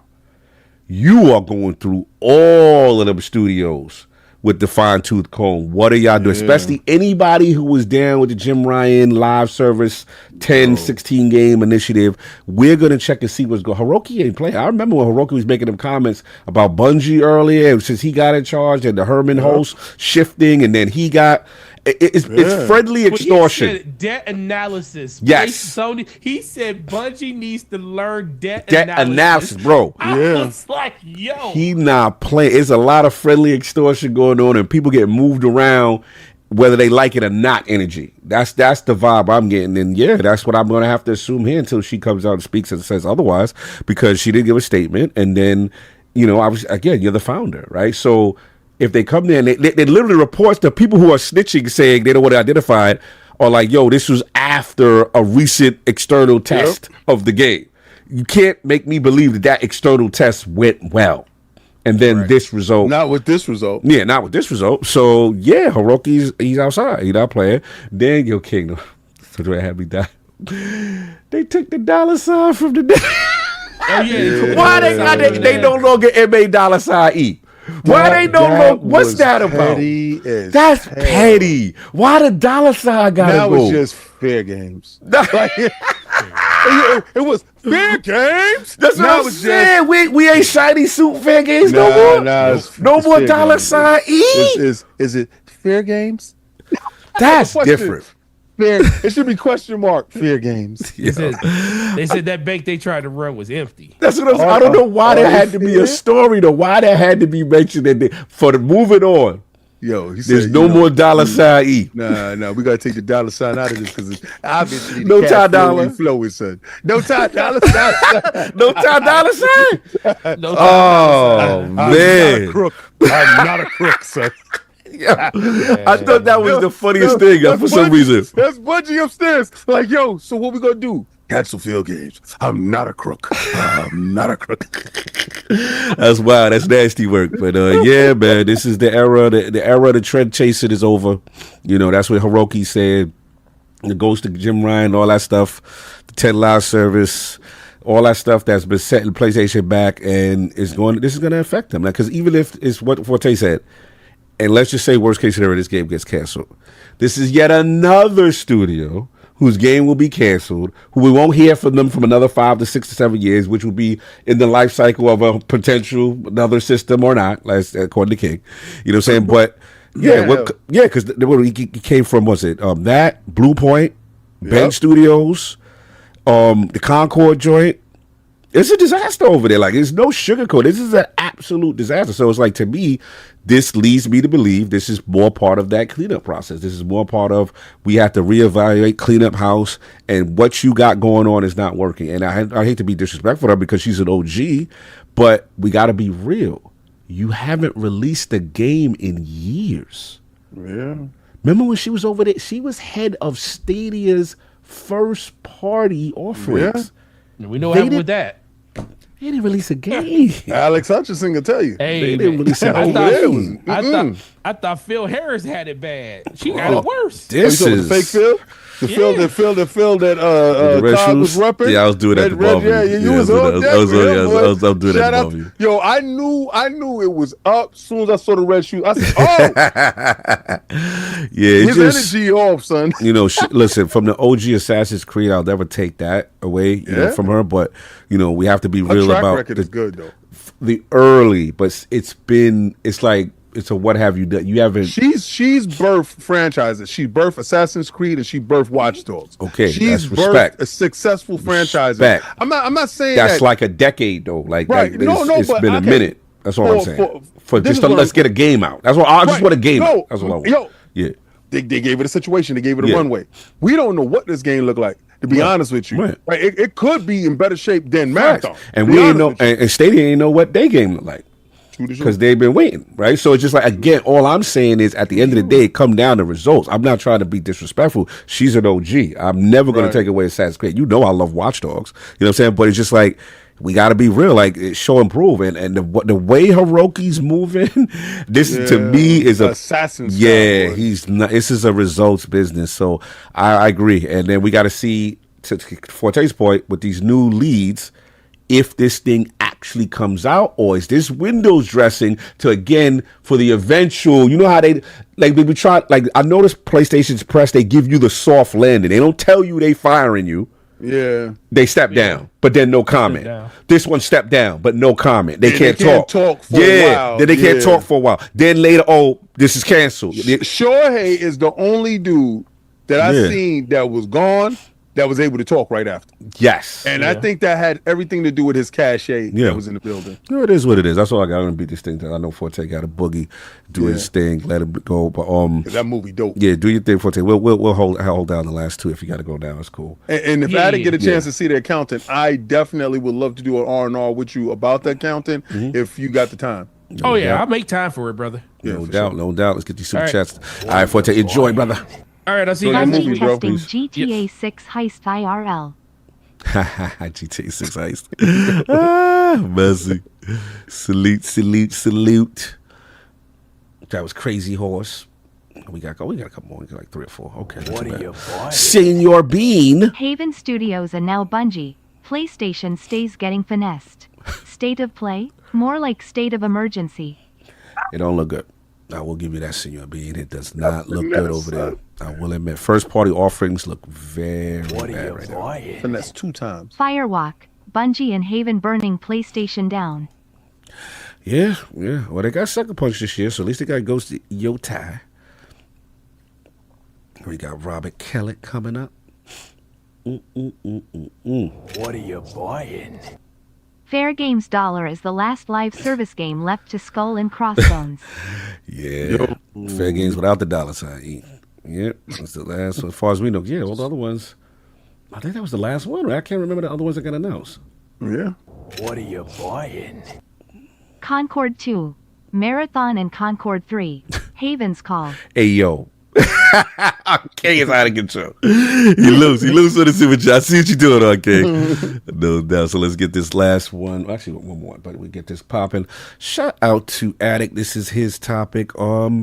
Yeah, it looks like Call of Duty. Some announcements with the mobile aspect. So shout out to Eurogamer. Activision halts development of Call of Duty Warzone Mobile after just 1 year. Publisher said it failed to meet expectation with mobile first players. In a statement, they said that we understand the news may be disappointing. The mobile shooter has not. Oh, sorry, they cut up super chat. COD King, do you still have the code?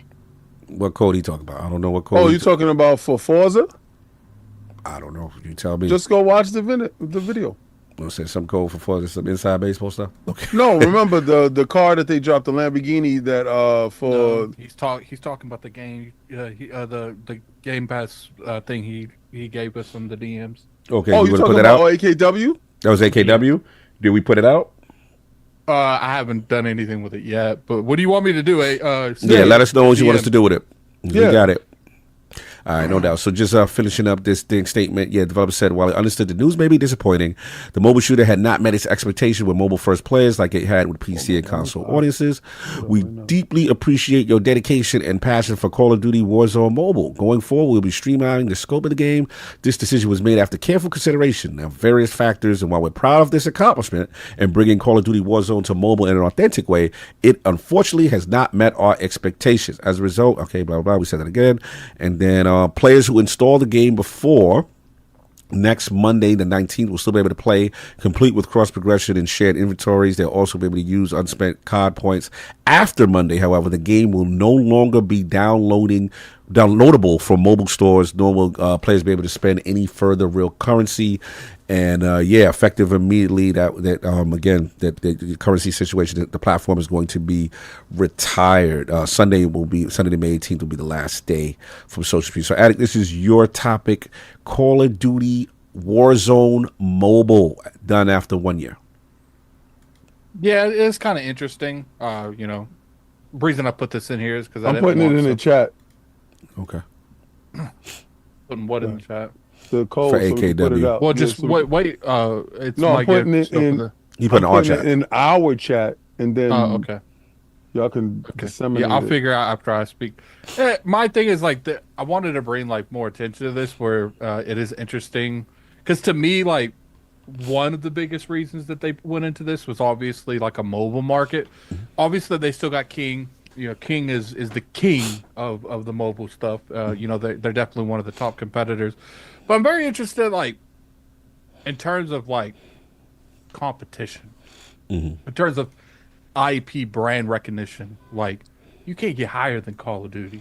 Maybe it's because they already have a Call of Duty thing. So I do find it a little interesting that they're already like canceling. Because would you guys say like a year is a long time to like introduce a Call of Duty game into the mobile market? I would say so. I mean, it's been. I don't know. I don't play mobile enough to know whether or not that would grab my attention or not. Like I used to play like the Marvel Ultimate Avengers game that was turn-based on Facebook. Like that is literally my. I really like Raid Shadow Legends. I know that we've done some sponsorships with them in the past, but I ain't gonna lie, I enjoy everything. Yeah, they be able to pop it. They be getting it popping. Yeah, turn-based is the way to get me. So I find it interesting. A lot of people's like, oh, yeah, people need to stop getting this like concept just because we're opening like dialogue for a conversation.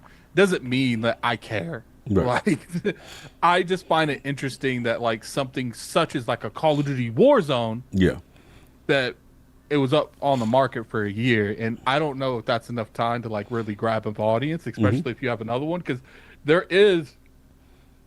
were going to replace the original Call of Duty with this, the Call of Duty Mobile with this product, and I guess it didn't captivate to the degree that people wanted to. So very interested in seeing that, and especially King, because King I think plays more mobile than any of us. Yeah, so I think he can give more of a perspective on what he thinks going into this. Because to me, I feel like, man, if you building up brands on mobile, and like Call of Duty is probably one of the best things you could do it with. Like. Call of Duty is one of the biggest industries in the world, besides probably like a Minecraft. I would say Minecraft's bigger than Call of Duty, but very curious to hear you guys' opinion on that. King, what you think, man? Warzone Mobile, why is that? What's up? Well, everybody says that when Microsoft doesn't see something making results, that they cancel it, and this is par for the course. They gave it a year from its initial analysis of what it was doing, and what I see with the franchise is, to be honest with you, and shout out to Big Fat Eli, because me and him was talking in the DMs, and he brought something to my attention. The Call of Duty Warzone is not the same thing as Call of Duty Mobile, not the same login as a Call of Duty. It is a separate entity within itself. I think that separation with the separate login, the separate SKUs, the separate everything, forces that game to be ostracized. If you're not making the money and they want to streamline everything, if they're going into the handheld and their mobile store and all this other stuff, you want stuff to be unified. If something is not bringing up the metrics, then you're going to cancel it. It's not like they're canceling Call of Duty Mobile. They're canceling Warzone Mobile. So Warzone is the right. part. So is because I don't play these joints. Like Warzone was the wave though, right? Like wasn't Warzone the wave? See, Warzone, you could still actually play Warzone. Regular Warzone is fine. Right. Warzone Mobile is the one that's being held to the carpet. Right. No, I get that. Now, what if, and this is my scenario, I'm not making any excuses for it. They cancel it. No. But what if Warzone is one of the games that they want streamed anywhere? And that's one universal login. That's one universal password. That's one universal, like if you purchase something, it goes straight through Call of Duty. Because you notice when you download the suite of Call of Duty and all the Call of Duty games, everything is there. Right. Warzone and everything is there. When you access that outside of the fact Warzone Mobile is different. It's not included in the suite of all those games where everything is accessible. But if they're pushing you towards Warzone itself, but as streaming, and you're able to stream it to your cell phone device, and instead of making separate assets, instead of allocating separate resources to a mobile division where you could just take those assets and take those resources and put it straight to Call of Duty Warzone itself, you can still stream that same game, because they're not saying that they're getting rid of Warzone itself. They're just getting rid of Warzone Mobile, right. which is a separate rogue entity within itself. Maybe that is the reason why, because it's not garnering the amount of attention and amount of money that is necessary to keep it in traction. Maybe they looked at it and said, oh, just like Hiroki said, sorry, bro, you're not cutting the mustard. We got something just like you, and all we have to do is steer people towards that. And I think that's what's going to be. If you still want to play Warzone on the go and you want to mobile it, you can use it on your streaming device, which is your handheld, and you can just stream it that way. Look, I don't know too much about this. I can't get too deep. I mean, obviously, when Addict brought the news, I was like, "Oh, that's interesting." Like, wow, you know, I think this. I thought this was like the only thing they had going on. I'm like, why would they cancel one of the more popular things going on? Because I remember when Warzone popped out. Now, to your point, King, yes, it was an extension of the Warzone just for that. But I didn't know there was another Call of Duty app by itself, mobile by itself. I didn't know that was a thing. So I'm just like, okay. So look, you know, obviously, you know, they look at the evaluation when you acquire ABK. To me, the reason why you do it is for King, right? Yep. You do it for King. You want Yeah, that I mobile split it presence. up into two. I'm not having you copy and paste, Bandit. Still that in a second. So or do the kill code. Salute. So yeah. And you know, so you do it for King, you do it because you don't have any footprint in that space. They're making money hand over fist, and then by the way, they have these other Call of Duty apps, and they're moving and shaking. From my understanding, Call of Duty put his in there as well. Okay, cool. My understanding is Call of Duty Mobile is still moving and shaking out here, but Warzone for whatever reason is not. So looks like they're breaking that part down. I think for me, I don't know. I'm not too concerned about this. It's just one of those things where I'm just like, all right. You're streamlining kind of thing. Now, I guess I start getting concerned, like if one Call of Duty Mobile's not doing well, which is like the main heavyweight thing for them, and then Call of Duty Mobile still is. which seems to be fine. But the thing I will say that I am concerned about is that where's this mobile store that they're supposed to have? Wasn't that supposed to happen a long time ago? Well, you just saw what Apple just pulled with that, that part of the litigation still going on. They're still fighting tooth and nail.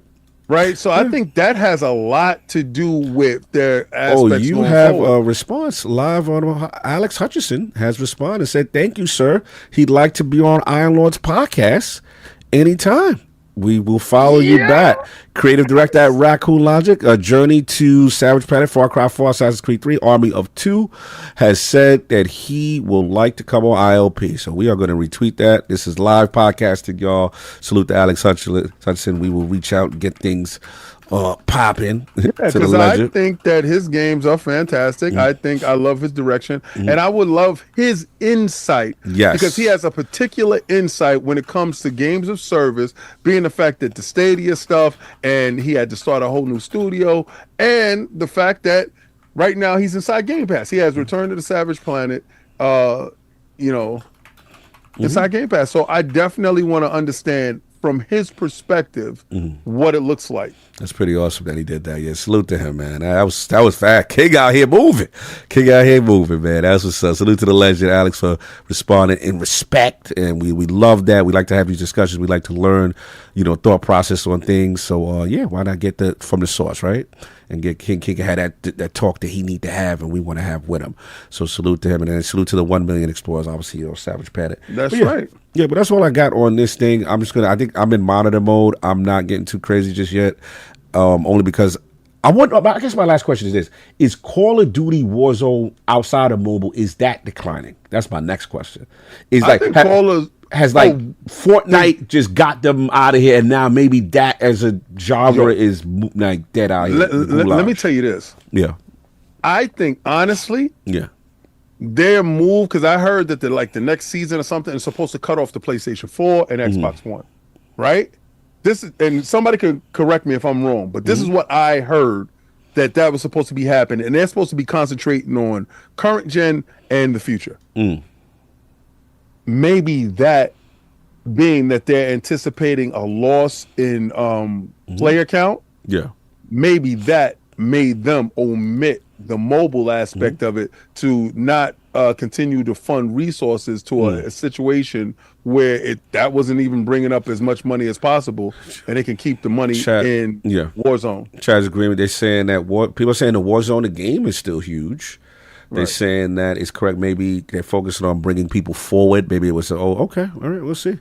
We'll see. It definitely needed a cutoff. We'll see. I'm very curious about that. But that's all I got. I really had too much to add on it. But I'm glad Attic did bring this up because I did not. I wasn't aware of this.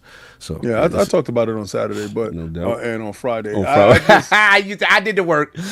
No. Well, I drop videos every day, so we coming up. We really gather all information for the week. Okay. So a lot of stuff is me rehashing stuff because again, talking about the stuff in the moment, but then when we get to Sunday, we have the benefit of all the information that came out, right? So no doubt. So I'm gonna just combine this last topic if you don't mind, King. I got no problem. Oh, this was me? Yeah, this is the last one. I'm gonna just jump into it right now. Yeah, no problem. I thought my joint was like whatever super chest we got. Okay. No, we finished putting the rest of the codes up. Codes are up, or the codes up. Yeah, I see y'all in there.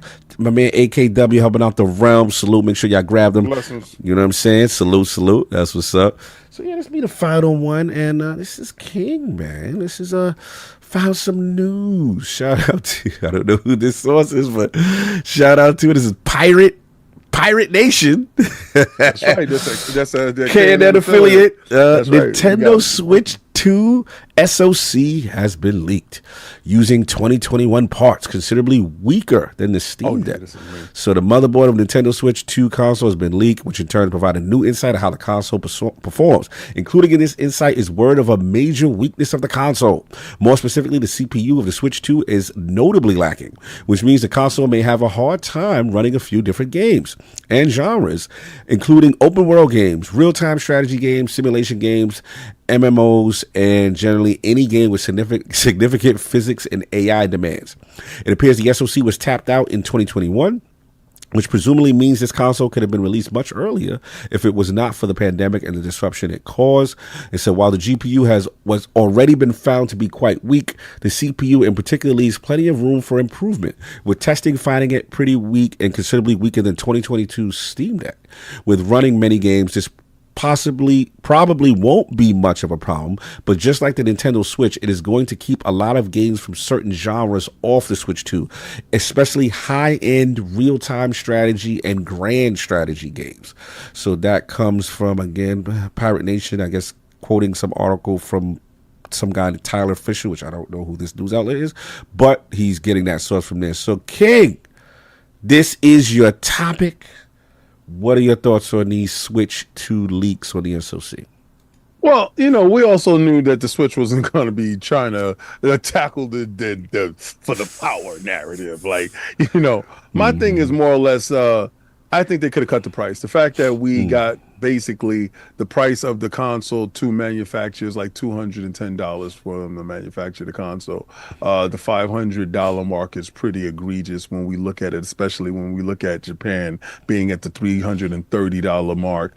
I'm trying to figure out where is this money going, because if it's not going to at least a higher clock speed to the CPU and the GPU is underpowered in the sense, where's our money going, right? If we're getting old tech, and we knew we were, nobody was under the delusion here Nintendo was coming in more powerful than the Steam Deck. Right. But when you're going price for price for a Steam Deck, then that makes you say, again, what am I getting for my dollar? Right.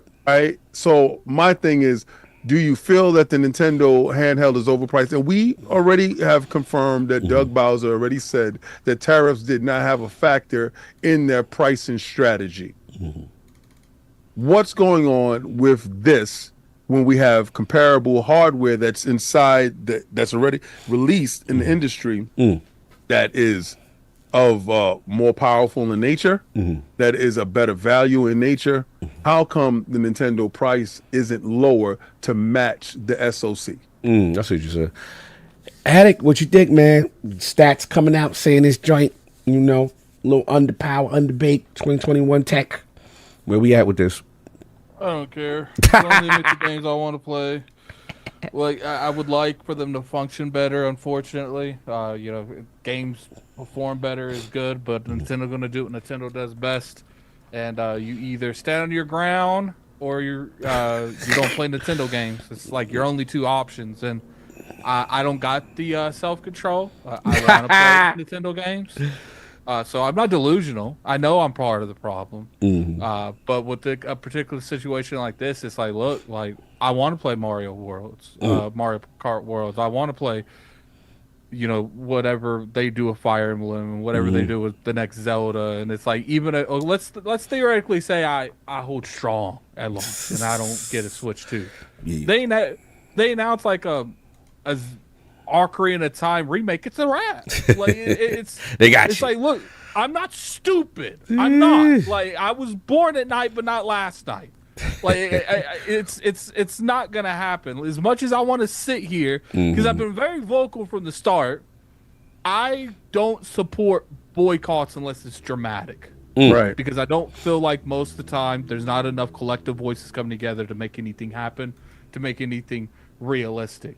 But it's like, and it's at the same time, it's like, I'm not going to give up my hobby just because a company's doing something. Like, what am I going to do? Like, it's like, I'm going to play the game I want to play. Like, unfortunately, these companies, they got us by our, they got us by our passion, and there ain't nothing you can do about it. Like, They're holding your passion? They got both hands on your passion. How are they grabbing your passion? How are they handling it? They got full control of your Got your passion in the chokehold. I think he ain't touching that one. He left that alone. He said, I ain't answering that. I know how's Addict's passion. They Release get Addict's passion now. can you guys not hear me? We get you now. Now we Get get your you. hand off Mike's his messing passion. up. Oh, your mic's messing up with the ball. I said they gotta hold my passion with two hands. Ooh, that's big passion right there. That's big passion, son. He's big as your pen. You think I'm throwing around little passion? What you talking about? You swinging big passion around here these parts, man. You sit there, man. They look at my passion. Be like, man, this is too stupid. We ain't built for this job. I can't. I don't like him saying they looked at my passion. 10 tails down and they standing on digital. Big stepper. We ain't gonna realize you don't want to go there with me because I will drag you into the mucky water and have zero. No pause. We ain't pausing. We ain't pausing. They gonna sit there and think they gonna drag me into the murky waters. I'm drowning them in the murky waters. That's some thick passion you got going on there, sir, man. You had that's I'm you saying. extra sauce to You the told. So I mean, it comes down to it's like, look, I would love for them to have a stronger system, but at the end of the day, the passion addict. Yeah, first off, even the Nintendo Switch can handle my passion. Yeah, nobody can handle that. No one can handle that passion. They That's needed different. a Switch 2 for your passion. That's a different level. Yeah. So it comes down to it's just like I would like a stronger handheld, but like, look, I've never in one shape thought, you know what we gonna get with the next Switch? We're gonna get power. It's coming. It's coming, never y'all. remotely thought that. Yeah. Nah, So it's just like, look, I'm gonna get what I want with that because as long as they give me the games, because I'm always about the games first. Yeah. You let me play I would love to play their games on everything. Instead of Xbox doing it, how about Switch does it? Let Nintendo do it. That part. Because at the end of the day, like they have some of the worst hardware, but some of the best games. Yeah. So it is what it is, and I'm not. You gonna know sit you here got and lie. ways to do that, right? I'm just saying. But see, I support the industry though. Oh, he said I'm not a supporter. I hear that. I mean, you telling me to sell the Pirates waves? I just said. My passion's on the floor. Oh okay? man, Like, Forte out of control. His passion is on the floor. That man, crazy right now. so, I mean, Yo, it comes yo, down wild, to it's crazy. like, look, I enjoy Dragon playing fashion. the Switch games, and Dragon even if the fashion. game comes out and it runs like a potato, if their games run on it, I guess I'll have to deal with the potato stuff. Look, but I will say it's why I don't buy third-party stuff on there. I don't buy anything. I don't buy indies on there for the most part because I can play any game in existence that's on the Switch at a better performance on anywhere else. Yeah. They got me. They got me by my passion. They got So it is what it is. I respect it. I respect it. Look, I got too much to add, but it's the old thing. Same thing. It's like, are we surprised Nintendo's out here using old tech? What's crazy is the VRR talk was wild to me. Yeah, they was outside. They 4K? came out. It was like VRR. No, but it's not. I mean, All right, so it's only on the handheld. yeah. The VRR is only in the handheld, and it was like, oh, excuse me, we misspoke. Yeah. Then they took away. I saw a little bit and said he can't find the thing anymore. Yeah, like, As we get closer to launch, and the fact that I found it was more egregious that no one got a review copy. They said you're not going to get a review you're not getting copy that. Yeah. until Yeah, that I'm always day. against that. that's Yeah. bad luck. I don't like that. Yeah, I don't like they get away with that. I'm always the stance when it comes to if you're doing something to deliberately hide anything, then you need a magnifying glass. Because at the end of the day, if they think that they're avoiding certain bad publicities, all they really did was put magnifying glasses on that product when people actually get it. What would they hide? But see, what would they hide? the thing is, where'd they hide the passion in the Switch?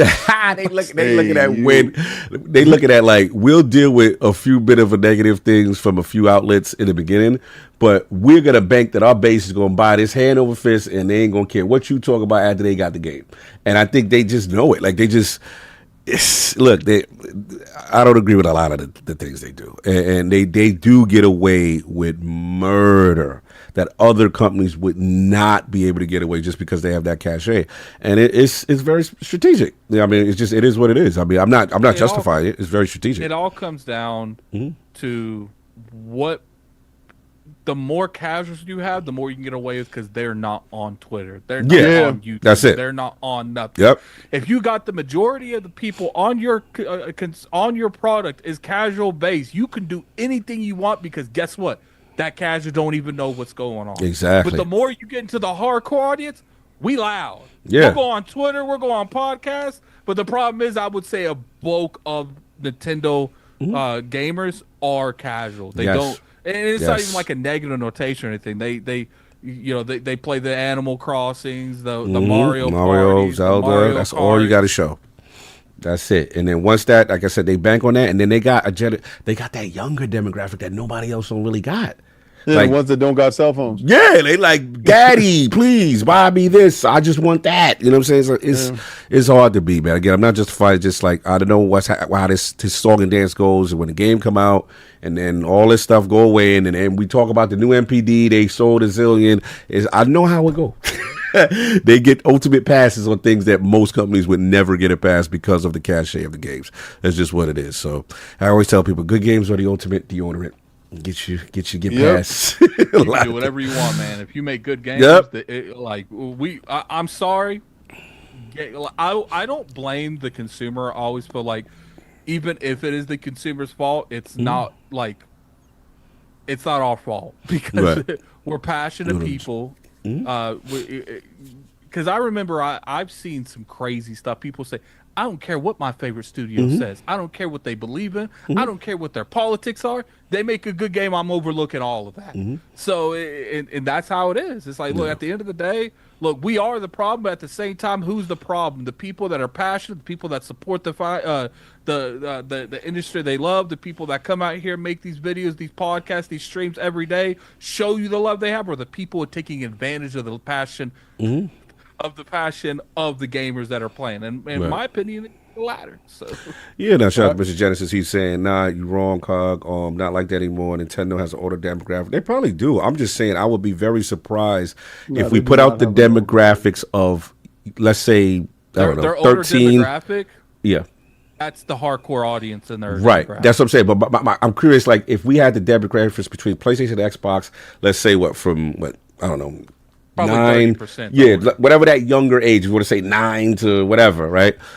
Versus theirs. I'm very curious if theirs is losing out to Xbox and PlayStation on that younger side. Let me see if that data would be very interesting to me. People from what age? I guess because I don't want to say age because I don't know what they consider the younger How many demographic. kids? You want me to just say kids have a Switch? Yeah, it'll be interesting because I'm very curious about that. You know, if young kids are buying PlayStations and gaming on PlayStation and Xbox more than they would game on the Nintendo Switch. There is an article that says 35% of Switches were bought multiple in the same household. It could be a variety of reasons. Right. People have multiple Switches, but I would say you can make an argument if you're buying multiple Switches for a household, it's mainly for multiple kids. Right. We can make the argument. We'll get some data. We'll see what's up, who's right, who's wrong. I'm just very curious about it. But that's all I got. Unless I got anything else, get these super chats, get them out of here. All right, let me let this rock. We got just a couple. I picked up Don't be down, gamers. If you want to play the only marathon I know of, well, Xbox BC has you covered. Night like this, I wish raindrops would fall. Nights like this. Remember Castlevania for Super Nintendo? Yes. Remember how it was crazy, right? Hell yeah. All right, so I'm gonna tell you something. Hit that like on the Lord's Day. Salute. Hit that like button, y'all. For real. So, I picked up Castlevania the Dominus Edition, right? Mm-hmm. And Attic laughed his ass off on that. He was like, "The Dominus Edition? Are you serious? That's the name of it?" I was like, "Yeah, the Dominus Edition." So they have a lot of this is the Forte chat. My passion is on the floor, eggplant. craziness. So they have a lot of DS Castlevanias there. But what they do have, remember the Konami arcade game that the Super Nintendo one was based off of? Yes. We never got that in the West. Never got that. It's called Haunted Castle. It's in the Dominus Edition. I was streaming that this week.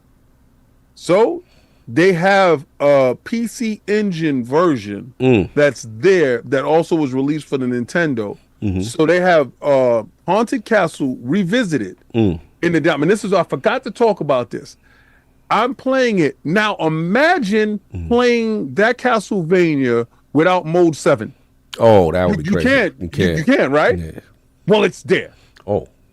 I got a chance to play the original Vision. Okay.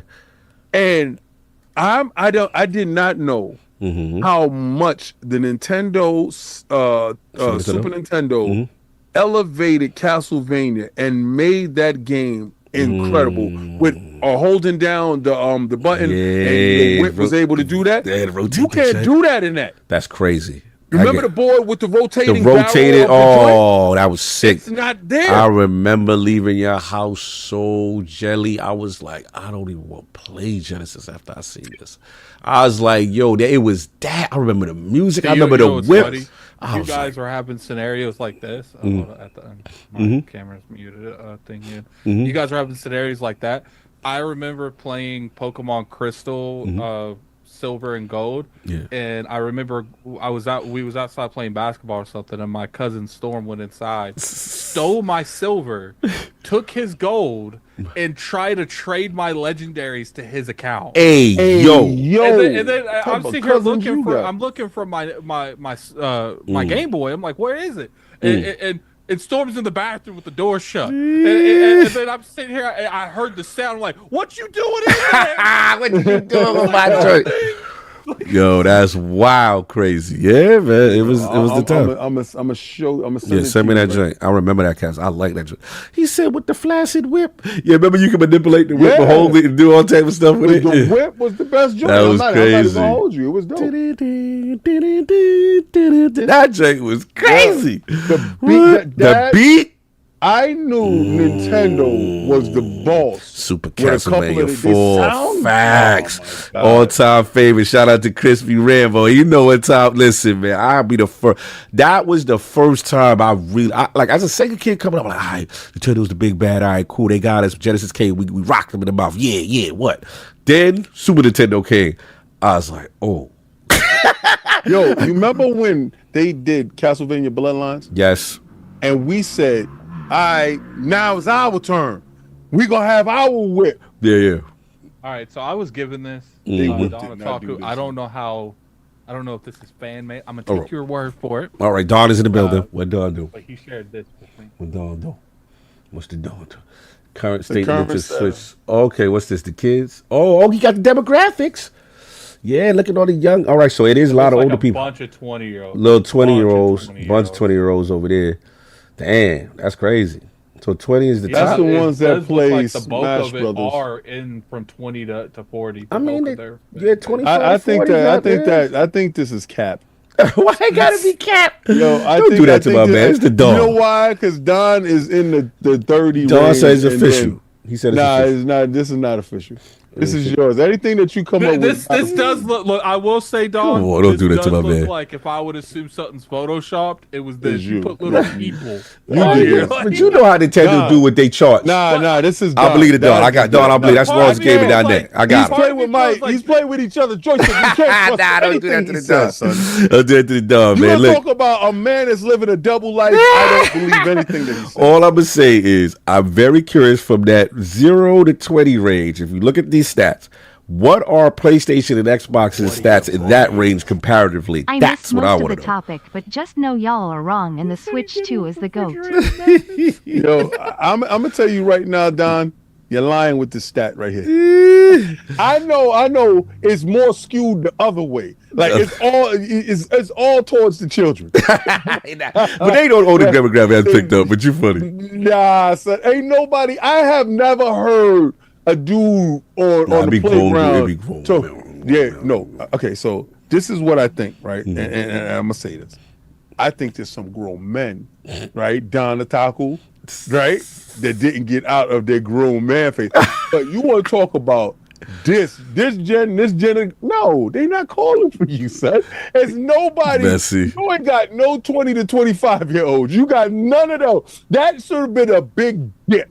It should have been the big dipper. You should not have that there. Forgetting Now, about other regions too, where they dominate in Japan. It's super young too. Yeah. So they got Switch dedicated play areas. When we I- go I to ain't Japan, gonna- I we ain't go gonna to hold see. you. I ain't gonna hold you, but that group, son. Like you sold 144 million.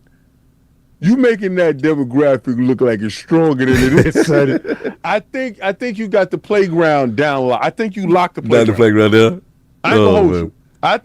I think dudes walk away from you from that playground. I think once you get to the adolescence, you ain't there, son. And then you got some dudes like yourself that is stuck in the kiddie area. I can't. You know, I that drive can't. past the school with the van. Yup. Y'all dudes Don't do that. Y'all got that demographic Don't do on that. lock. Don't 'Cause y'all gotta McDonald's show- playground him. Yeah, Don't do that. Don't playground him at the McDonald's in the back. Y'all gotta run up to the kids and be like, "You want to play with my Pokemon?" Don't do that. We Do not you doing wanna that. play with We're my moving on. Pokemon? And on that note, Attic, where can we find you?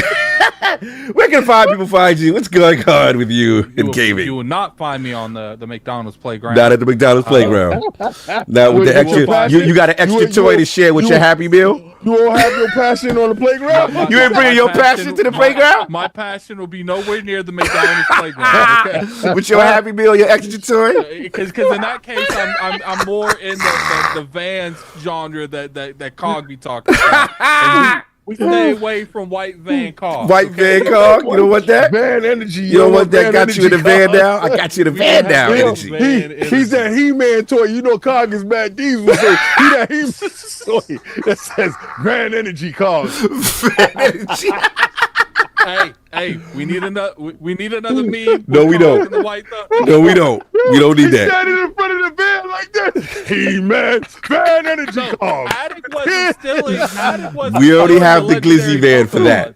Attic wasn't stealing the legendary Pokemon. It was my cousin stealing them from me. And for you two that don't know this, legendaries in Pokemon, when you buy one, you can only have access to one legendary, and the other one has the other one. So he was stealing that the man other was one that he couldn't get stealing. in his game. Wow, that man was straight scheming on stealing. you. I like that he jumped into the bathroom and closed the door with it. That's And if I remember really correctly- deceitful and shady. If I remember correctly, he was taking my Lugia. That sounds crazy. he had his I don't want no Bungie man energy in full taking effect, son. my Lugia. I don't know what that is, but I don't want no man taking that. Nah, Take he was my on Bungie Lugia. time, so he was in the bathroom on Bungie time.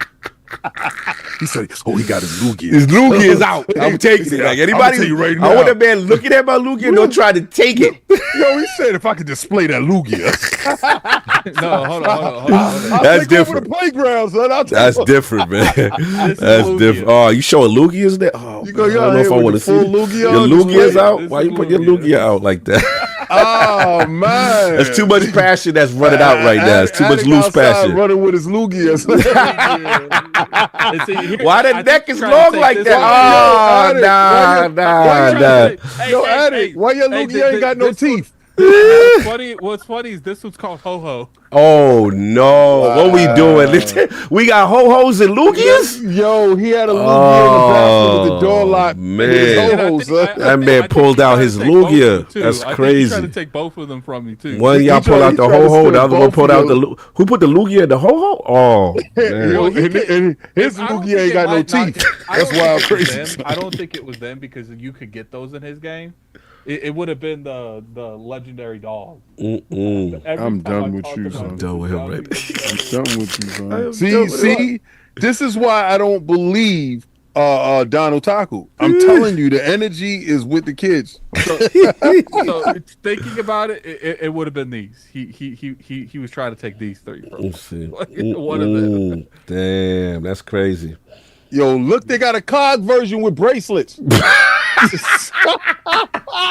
Yo, look at this man right there. Got his chest out there, son.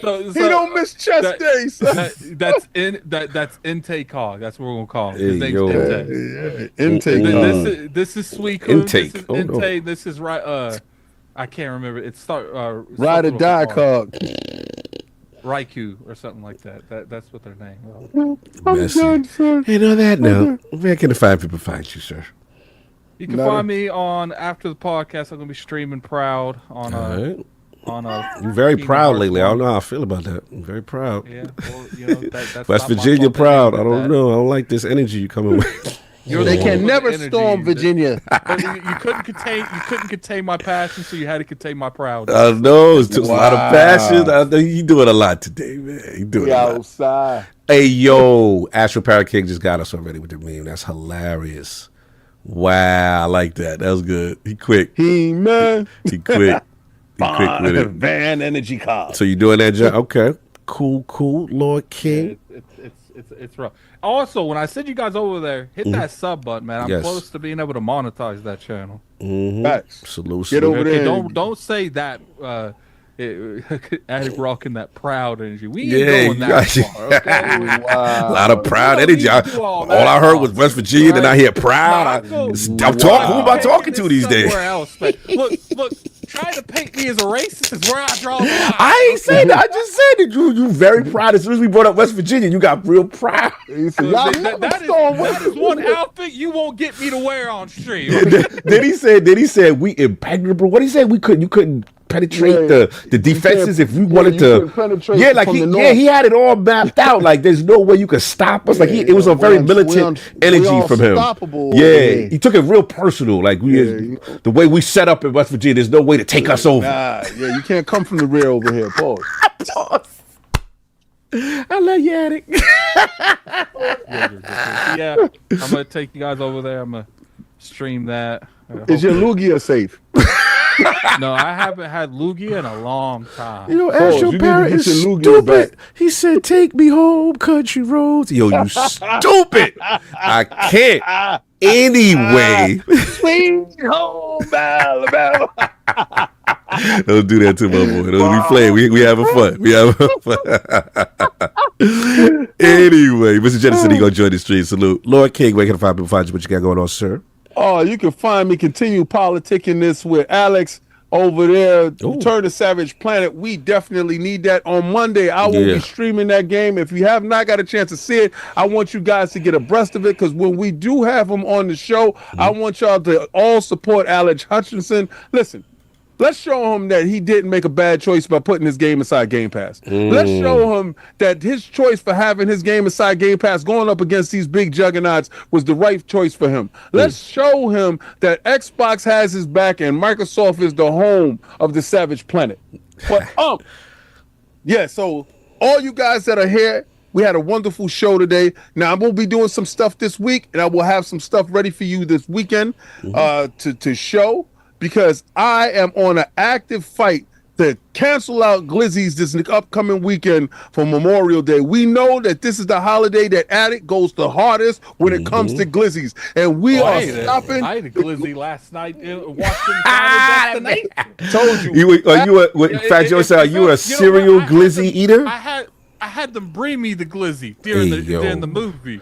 So obviously I couldn't. You had another man prepare and bring you in his Glizzy. Yeah, it's fine though, man. They did it exactly how I asked. They brought it to me exactly how I asked. Oh man, Addict is a serial Glizzy eater. Him and Fat Joe are notorious. Notorious Glizzy eaters. He owes it. Salute to him, man. So go. I've put it numerous times in here in this chat. This is Frontline Gaming Streams. Get over there where we play games daily.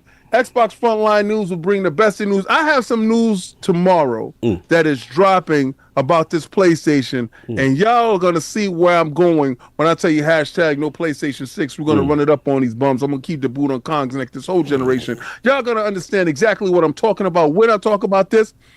But I want to thank Hoeg for showing up. I want to thank Parris for showing up.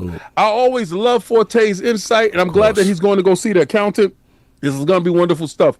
Today we had the debut of Van Energy He-Man Carl. What you mean like this show is about me?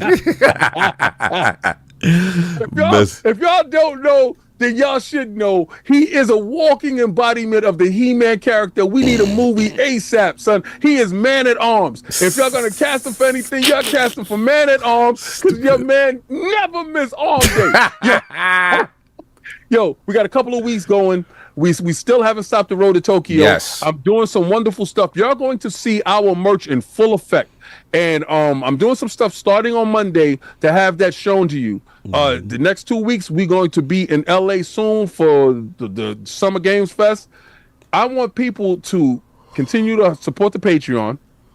Give us stuff that you want us to see and do while we're there. We can have a goal centered around that stuff. If you want hourly vlogs, if you want videos, what do you want? How can we make your experience better here at Iron Lords Podcast for you going forward? If you can't make it to LA, how can we do what the others aren't?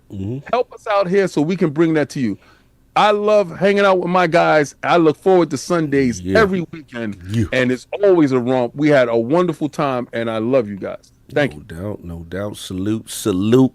And you already know where you can find me, Lord Cognito, on Twitter, all that good stuff. Check it out. Again, salute to people I'm noticing from Defining Duke that are coming over to ILP, checking stuff out. And so it was like, yo, it is possible to be a fan of Last Stand at ILP. So it had a hilarious comment last time. I like that. Again, shout out to everybody from 400 that did contribute. That was super dope. Still getting a lot of love from that. And we got fun stuff popping. And yeah, salute to Alex Hutchinson for pulling up in the Twitter. Shout out to Hoeg for dropping the amazing, you know what I'm saying, legalese knowledge, doing triple shift duty. And of course, Parris, salute. I see y'all. He said iron rug arms on calves. Yeah. We doing that. Salute. But yeah, we got fun stuff going on. And then again, Road Tokyo stuff still popping. And of course, we still got the LA stuff going on. That's going to be fun as well. So that's all I got. Got anything else before we get up out of here? Nope. All right, cool. Everybody enjoy your Sunday. Lakers in 5. We up out of here. Oh, by the way, Knicks, salute to the Knicks. New York in the building. I seen y'all tore up the whole traffic, and the Subway Series is going down crazy. Let's go Mets, let's go Yankees, all that good stuff. But New York is rocking right now, so I got to give it up to the town. It's a beautiful thing right now. That's right. Lakers in 5. All right, y'all. We out. Peace.